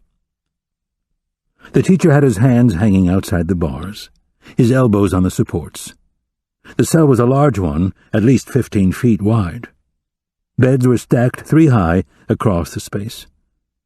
As he walked up, Will noticed that the women were all huddled around a single bunk, as if they, too, couldn't stand the sight of Evan Bernard. Will had a sheet folded up under his arm. The material was thick prison issue, bleached and starched to within an inch of its life. When he propped it up between the bars, it stayed that way. Bernard made a point of looking at the sheet. "Poor kid. The girls are crazy upset." Will glanced into the cell. The girls looked ready to rip him apart. Bernard said, "I'm not talking to you without my lawyer present." "I don't want you to talk," Will said. "I want you to listen." He shrugged. "Nothing else to pass the time." "Do you know how he did it? How he strangled himself?" "I assumed he was the victim of some sort of police brutality." Will smiled. "Do you want to know or not?" Bernard raised his eyebrow as if to say, "Go on." Will took down the sheet, unfolding it. He explained as he worked. "It's hard to figure out, right?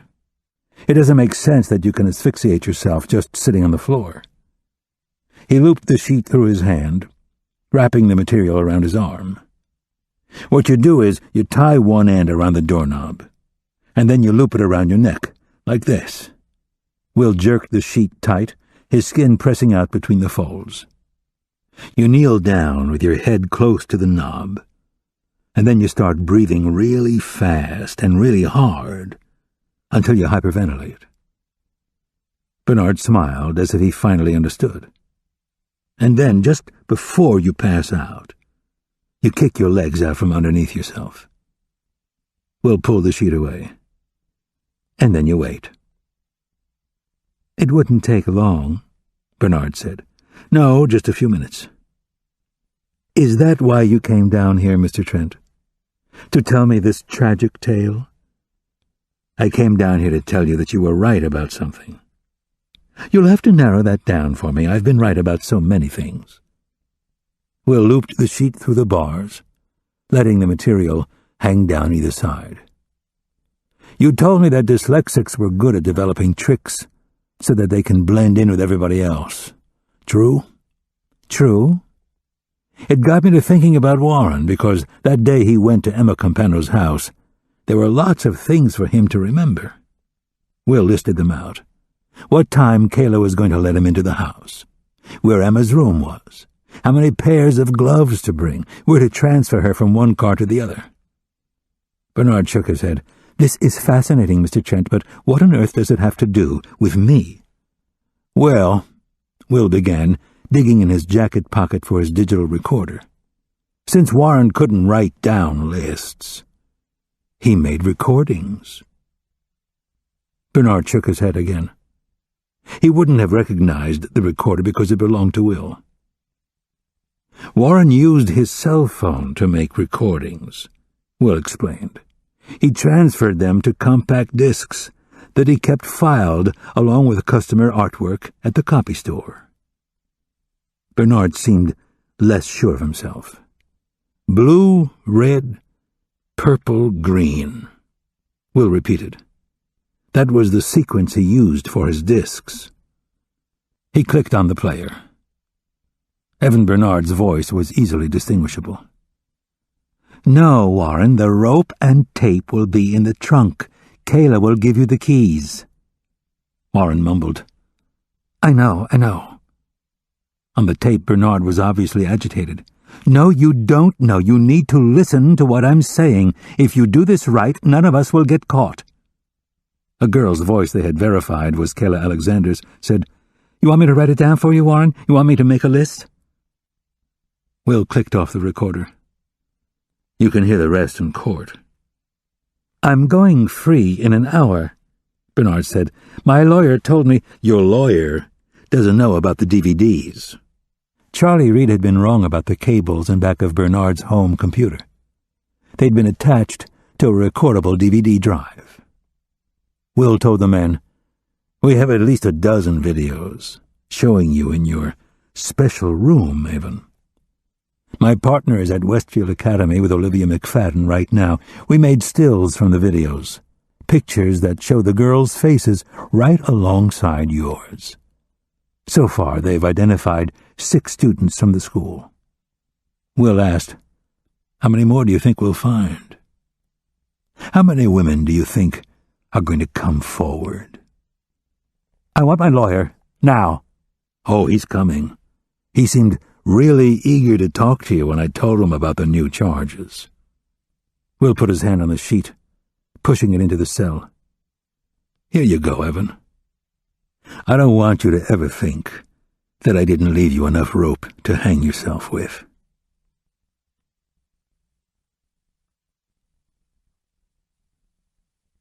Betty was on the couch when Will came home, which meant that Angie wasn't there. He took off his jacket and loosened his tie as he adjusted the thermostat. He had been in the house less than a minute, and he was already annoyed. Angie knew he liked to keep the air on for Betty. She tended to get nasty heat rashes in the summer. The answering machine was flashing. There was one message. Will pressed the button and heard Paul Campano's voice come out of the speaker. "Hey, Will," he said. And that was enough. Will stopped the tape, not wanting to know what the rest of the message said. He didn't want to hear Paul humbled or grateful. The man had said his name instead of calling him trash. That was all that Will had ever wanted to hear. He scooped the dog off the couch and took her to the kitchen, where he was surprised to find her water bowl was filled. He examined Betty's bug-eyed face, as if he could tell whether or not she had stopped drinking just by looking at her. He was fairly certain Angie hadn't bothered to fill up the bowl during the day. Betty licked Will's face, and he gave her a pet before putting her down on the floor. He scooped some kibble in her food bowl, then tossed her a piece of her favorite cheese before going into the bedroom. It was like an oven in the back of the house. He stripped out of his vest, shirt, and pants as he walked to the bed, tossing them all on a chair. Will wasn't sure what time it was, but he was so tired that it didn't make a difference. The fact that Angie never made the bed actually seemed like a good thing as he slid between the sheets. Unbidden, a long, heavy sigh came out of his chest as he closed his eyes. He put his hands on his chest. Then he put them down at his sides. He rolled over. He kicked the sheets off. Finally, he ended up on his back again, staring up at the ceiling. The phone rang, piercing the solitude. Will debated whether or not to answer. He checked the clock. It was 10 in the morning. There was no one in the world right now that he wanted to talk to. Amanda wasn't about to pat him on the back. The press wouldn't know how to get his phone number, and Angie was off doing her own thing. Whatever that was. He picked it up before the machine clicked on. "Hi," Faith said. "Are you busy?" "Just lying around in my underwear." There was no response. "Hello?" "Yes." She said the word like a statement, and he realized that yet again he'd blurted out the wrong thing. He was about to apologize when she said, "I told Amanda I'm taking the job." Several responses came to mind, but Will weighed them out, not trusting himself not to say something stupid. "Good," he managed, more like a croak. "It's because we caught him." Bernard, she meant. "If we hadn't, I probably would have been fine going back to my little desk in the murder squad and biding my time until retirement. You've never struck me as the type of cop who works on a time clock." "It was a really easy habit to fall into when I was partnered with Leo," she admitted. "Maybe it'll be different with you." He laughed. "I can honestly say that I've never had a woman look at being stuck with me as a positive thing." She laughed too. "At least I can help you with your reports." Will felt his smile drop. They hadn't discussed Faith's obvious realization that there were second-graders in her neighborhood who could read better than Will. He said, "I don't need help, Faith. Really." To cut some of the tension, he added, "But thank you." "All right," she agreed, but the strain was still there. He tried to think of something else to say, a joke, a bad pun about his illiteracy. Nothing came except the glaring reminder that there was a reason he didn't tell people about his problem. Will did not need help with anything. He could pull his own weight and had for years. He asked, "When do you start?" "It's complicated," she said. "I've got a provisional certificate until I finish my degree, but basically I'll be in your office first thing a week from Monday." "My office?" Will asked, getting a sinking sensation. He knew how Amanda worked. She had come down to his office a year ago and noted that if Will kept his knees up around his ears, another desk could easily be wedged into the space. "That'll be great," he said, trying to keep things upbeat. "I've been thinking a lot about Kayla." He could tell as much from her tone of voice. "You mean the lawsuit?" "No. Her motivation." Faith was silent again, but this time she seemed to be gathering her thoughts. Nobody liked Kayla except Emma. Her parents were shitty. The whole school hated her. From all reports, she was reviled for a reason. But Bernard's such a manipulative bastard, it's hard to tell whether or not she was in it for the thrill or because he told her to do it. Will didn't want to accept that it was possible for a 17-year-old girl to be so sadistic. The only thing he knew for certain was that with Warren dead and Bernard pointing his finger at everyone but himself, they would never really know the truth. I doubt even Kayla knew the difference. Mary Clark still doesn't know. He considered the poor woman, the damage that had been done to her psyche. On the surface, Mary was living a good life, well-educated, married with children, teaching at an upscale school. And yet all of that meant nothing because of something tragic that had happened to her over a decade ago. It was the same way he had thought of Emma early on in this case. Everything she survived would make her want to die every day for the rest of her life. If the GBI and the Atlanta police and every other police force in America really cared about stopping crime, they would take all the money they poured into prisons and the courts and Homeland Security and spend every nickel on protecting children from the bastards who preyed on them. Will could pretty much guarantee the investment would pay off and saved lives. "I should go," Faith told him. "I'm having lunch with Victor Martinez in 2 hours, and I'm still wearing the same clothes he saw me in last time." "The guy from Tech?" "We'll see how long it takes for me to screw it up." "I can give you some pointers." "I think I manage that sort of thing well enough on my own." She made noises about going, and he stopped her. "Faith." "Yes?" Will struggled to make a grand statement, to welcome her into his life, to find a way to make it clear that he was going to do whatever it took to keep things running smoothly. "I'll see you in a week." "All right." Will hung up the phone, and a million better things to say came to mind, starting with telling her that he was glad she had made the decision, and ending with him begging her to forgive any and all future monkey business. He lay in bed, eyes on the ceiling, and ran through their phone conversation. Will realized that he knew exactly when she had decided to take the job. They were at the copy center, listening to Evan Bernard, Kayla Alexander, and Warren Greer planning the abduction of Emma Campano. Both of them were punch-drunk with exhaustion, and their foolish grins must have alarmed Charlie Reed, though the man had held his tongue. She was right about one thing. As bad as the last few days had been, catching Evan Bernard made it all worthwhile. They had brought Emma Campano home. Warren Greer had meted out his own punishment, but there had been value in what he'd left behind. Kayla Alexander had gotten justice too, no matter what her involvement had been in the crime. There was a certain satisfaction in those resolutions, a certain reassurance that what you did out on the streets actually mattered. Yet Will wondered if Faith knew that her father had an out-of-state bank account with over $20,000 in it. Will was 2 weeks into the Evelyn Mitchell case before he thought to check for accounts under her dead husband's name. The savings account was at least 20 years old, and the balance had fluctuated over the years but never dropped below $5,000. The last withdrawal had been 3 years earlier, so it was hard to track where exactly the money had been spent. Evelyn Mitchell was a cop. She would know better than to keep receipts. As a matter of fact, if Will hadn't found the account, he would have assumed from the way she lived her life that she was clean. She had a small mortgage, modest savings, and a 6-year-old Mercedes she had bought used. It must have been expensive raising your child's child.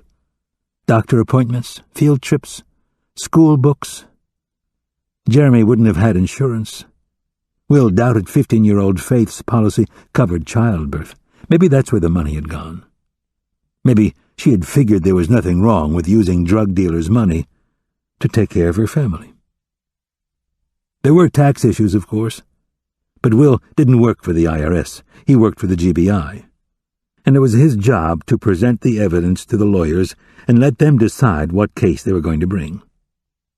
Will had been mildly surprised when he heard that Evelyn Mitchell was being forcibly retired instead of prosecuted. He had been on the job long enough to know that the higher up you were, the less likely you were to swing, but the bank account was the proverbial slam dunk. Now he knew why the woman had escaped with her pension. Amanda must have pulled some pretty long strings to keep her almost sister-in-law out of prison. The front door slammed. "Willie?"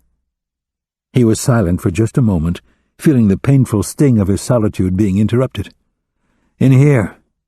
Angie narrowed her eyes when she found him lying in bed. "You're not watching porn, are you?" Considering Evan Bernard's sex tapes, it would be many hours before he could think about porn again. "Where were you?" "I went to see Leo Donnelly in the hospital." "You hate him." "He's a cop. Cops go to see cops when they're in the hospital." Will would never understand that code, the secret language that came with wearing a uniform. Angie said, "I heard you got your guy." "Did you hear my prisoner killed himself while he was in my custody?" "It wasn't your fault." Automatic, the cop's Gesundheit of absolution. "He was one of us," Will told her, not wanting to say Warren Greer's name aloud to make him a living person again. "He was in and out of foster homes all his life. He finally left at 18. He was all alone." Angie's eyes softened for just a moment. "Were you with him when he died?" Will nodded. He had to believe that he had been there for Warren, even as the man took his last breath. She said, "Then he wasn't alone, was he?" Will rolled over on his side so that he could look at her. She was wearing shorts and a white blouse that was so thin it showed the black bra she was wearing underneath. Leo Donnelly must have loved that.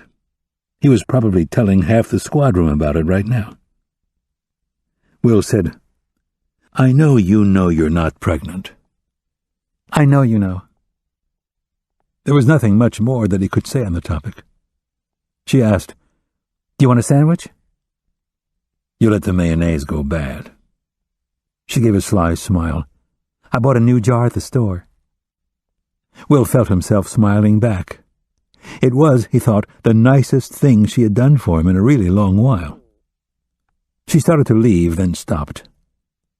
"I'm glad you solved your case, Will. No one else would have gotten that girl back alive."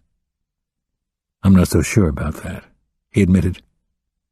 "You know a lot of this stuff is just chance."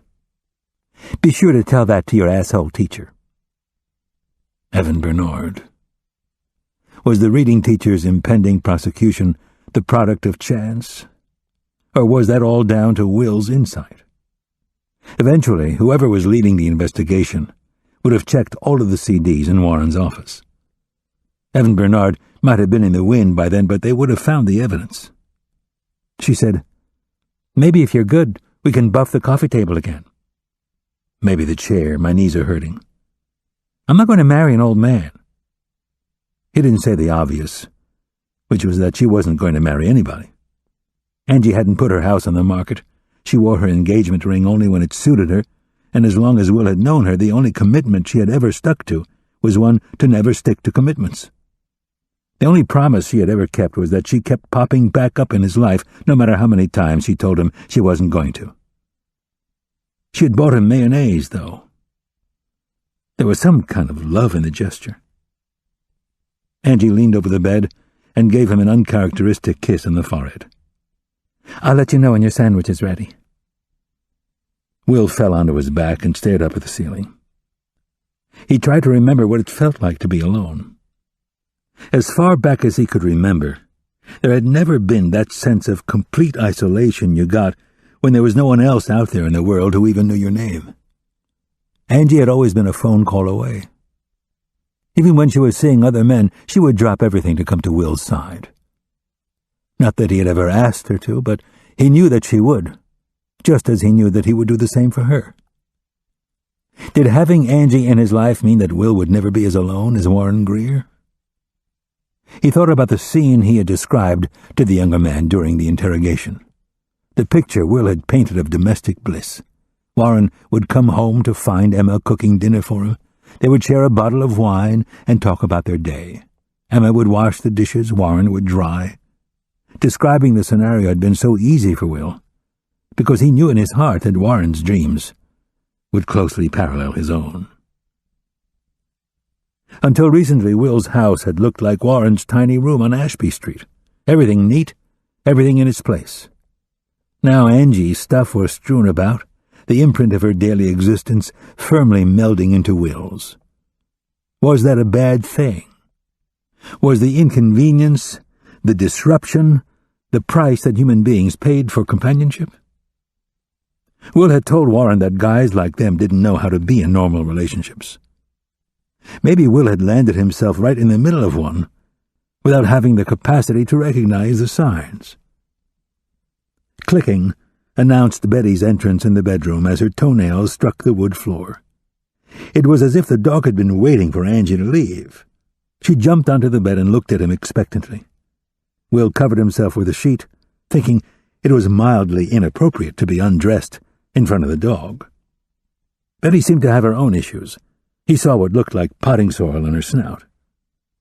Will closed his eyes, listening to the creaks and groans of the old house, the compressor kicking in as the air conditioner whirred to life.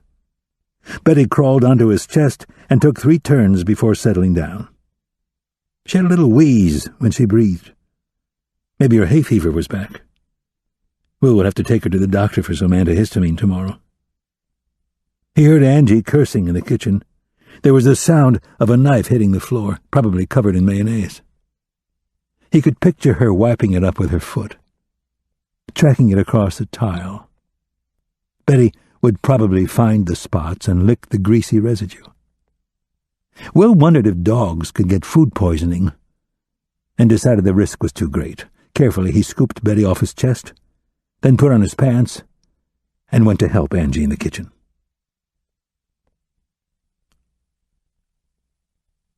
Epilogue. The Ansley Park house sat vacant. The furniture had been auctioned. The walls and floors had been stripped. Special cleaning crews had erased the blood, the scenes of crime. Yet everything was still exactly the same in Abigail Campano's head. Sometimes she would be in the kitchen of their new house or walking up the staircase and remember Adam Humphrey's face, the dark red of his eyes as she squeezed the life out of him. Despite, or maybe because of, the objection of their lawyers, Abby had written his parents a letter. She had told them what Emma had said about their boy, how he was kind and good and gentle. She had apologized. She had freely admitted her guilt. She offered them everything she had and was fully prepared to give it. Abigail had herself been a lawyer, and she knew full well what she was doing.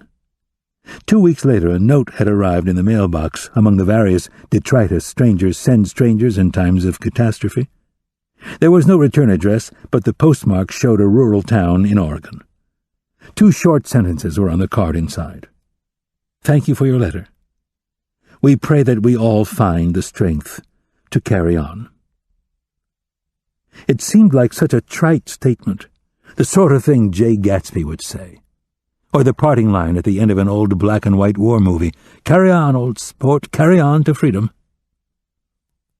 2 months later, life continued around them, but there was still the underlying threat of menace, as if they all expected it to be taken away from them. And how much they had to lose. The new house in Druid Hills was spectacular, even larger than the Ansley one. There were 8 bedrooms and 9 bathrooms. There was an office, a gym, a sauna, a wine cellar, a screening room, a keeping room, a mudroom. The carriage house offered 2 full baths and 2 more bedrooms.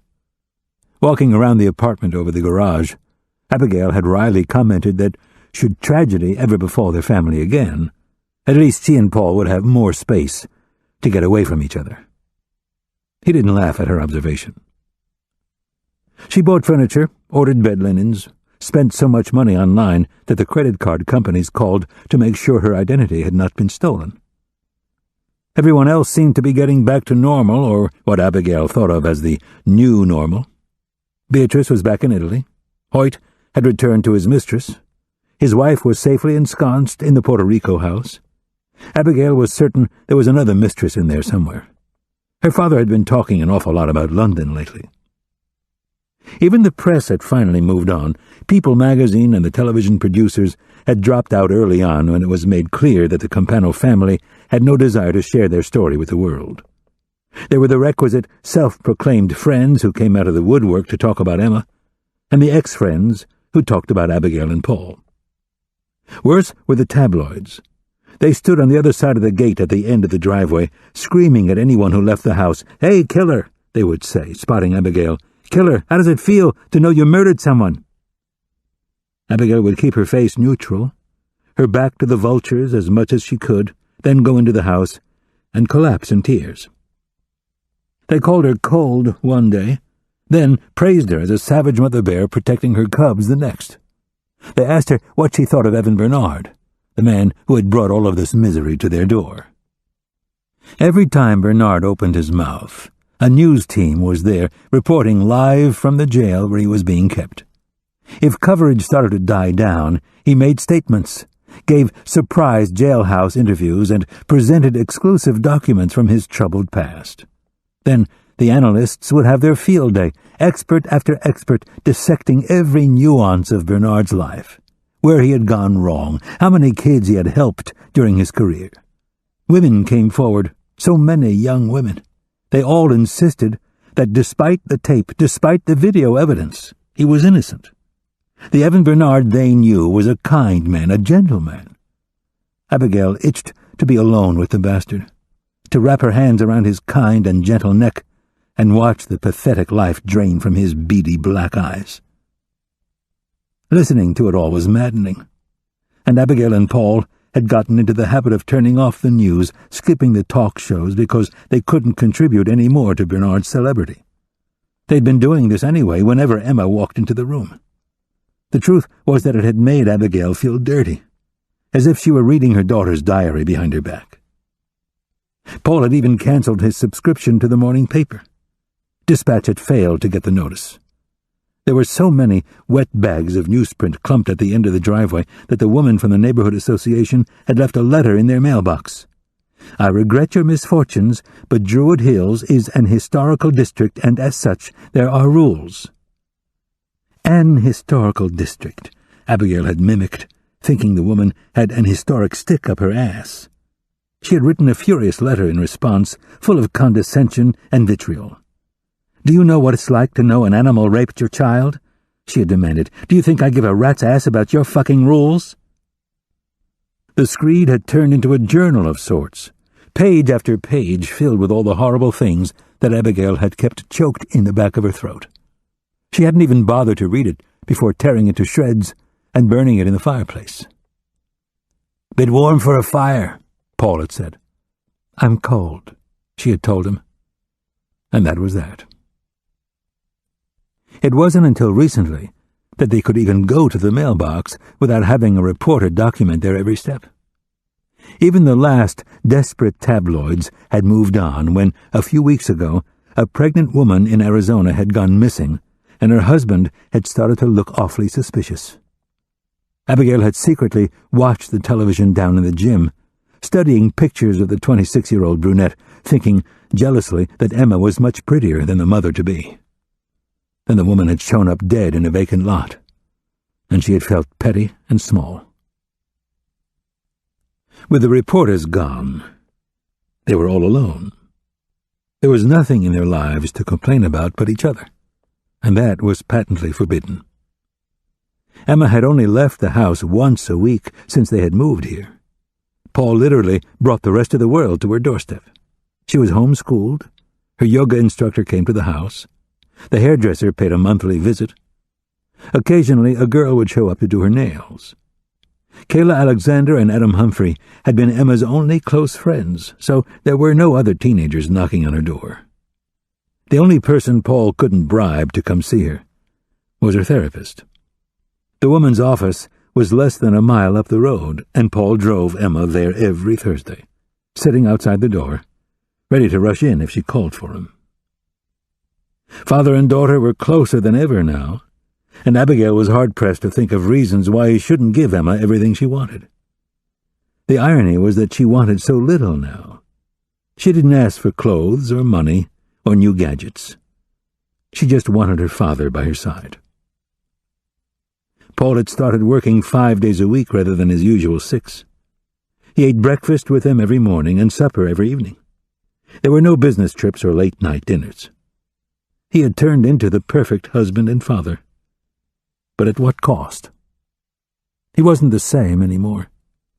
Sometimes Abigail would find him alone in his office, or sitting in front of the muted television. The look on his face was painful to see. It was, she knew, the exact look she must have during unguarded moments. And then there was Emma. Often, Abigail would stand in the open doorway of her daughter's room just to watch her sleep. This was her angel of old. Her face was smooth, the worry lines on her forehead erased. Her mouth wasn't tense, her eyes not filled with darkness. Then there were times Abigail went into the room, and Emma was already awake. She would be sitting in the window seat, staring blankly out the window. She was there in the house, sitting not less than 10 feet from where Abigail stood. But it felt as if somehow time had fractured, and Emma was no longer in her room, but 1,000,000 miles away. For years, Abigail had worried that her daughter would turn out exactly like her mother. Now she worried that she wouldn't turn out at all. How could this have happened to them? How could they survive? Paul wouldn't argue about it anymore. He got up and went to work. He drove Emma to her appointment. He made phone calls that kept their lives moving. They had sex more frequently, but it seemed utilitarian more than anything else. When she noticed there was a pattern, that Paul seemed to be interested in her exclusively on Wednesday and Saturday nights, she felt relieved rather than insulted. She wrote X's in her calendar, marking out the days. It was something to plan for, something that she knew would happen. Abigail found herself looking for more patterns in her life, more things she could rely on. Because of therapy, Emma was crankier on Thursdays, so Abigail started making pancakes for breakfast. On Fridays, she seemed sad, so movie night was instituted. Tuesdays were the worst. All the bad things that happened on a Tuesday. None of them talked much those days. The house was quiet. The stereo in Emma's room was not turned on. The television was kept low, the dog no longer barked. The phone seldom rang. This was the new normal then. The little tricks they all learned to cope with what had happened to them. Abigail supposed it wasn't so far removed from how things were before. She met with decorators. She spent money on things for their new home. Paul still had his secrets, though this time there was no other woman involved. Emma was still lying to them about where she went during the day, even though she never left the house. "I'm fine," she would say, even though just seconds before she had been 1,000,000 miles away. They would believe her, because the truth hurt more than the lie. So Abigail went about the process of going about her life. The days were getting shorter now, and she knew that they couldn't go on like this forever. Eventually things would have to change, but for now this new status quo was the only thing that was keeping them all going. She supposed in the end that Adam Humphrey's parents were right. Sometimes all you could do was pray for the strength to carry on.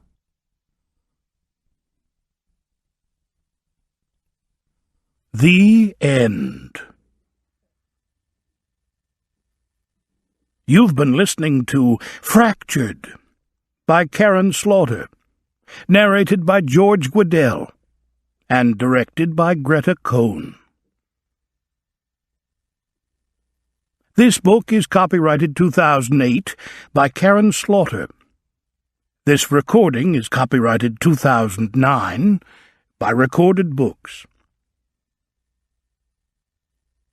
If you've enjoyed this book and this performance, you'll find a wide selection of titles in the Clipper catalog, including bestsellers, mysteries, classics, histories, and more.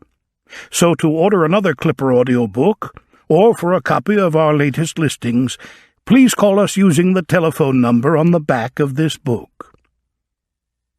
Clipper Audio is also represented on the World Wide Web at wfhouse.co.uk. That's www.wfhowes.co.uk. Here you can browse the catalog, hear about the latest releases, place orders, or read narrator profiles and author interviews. Thank you for listening to Clipper Audiobooks.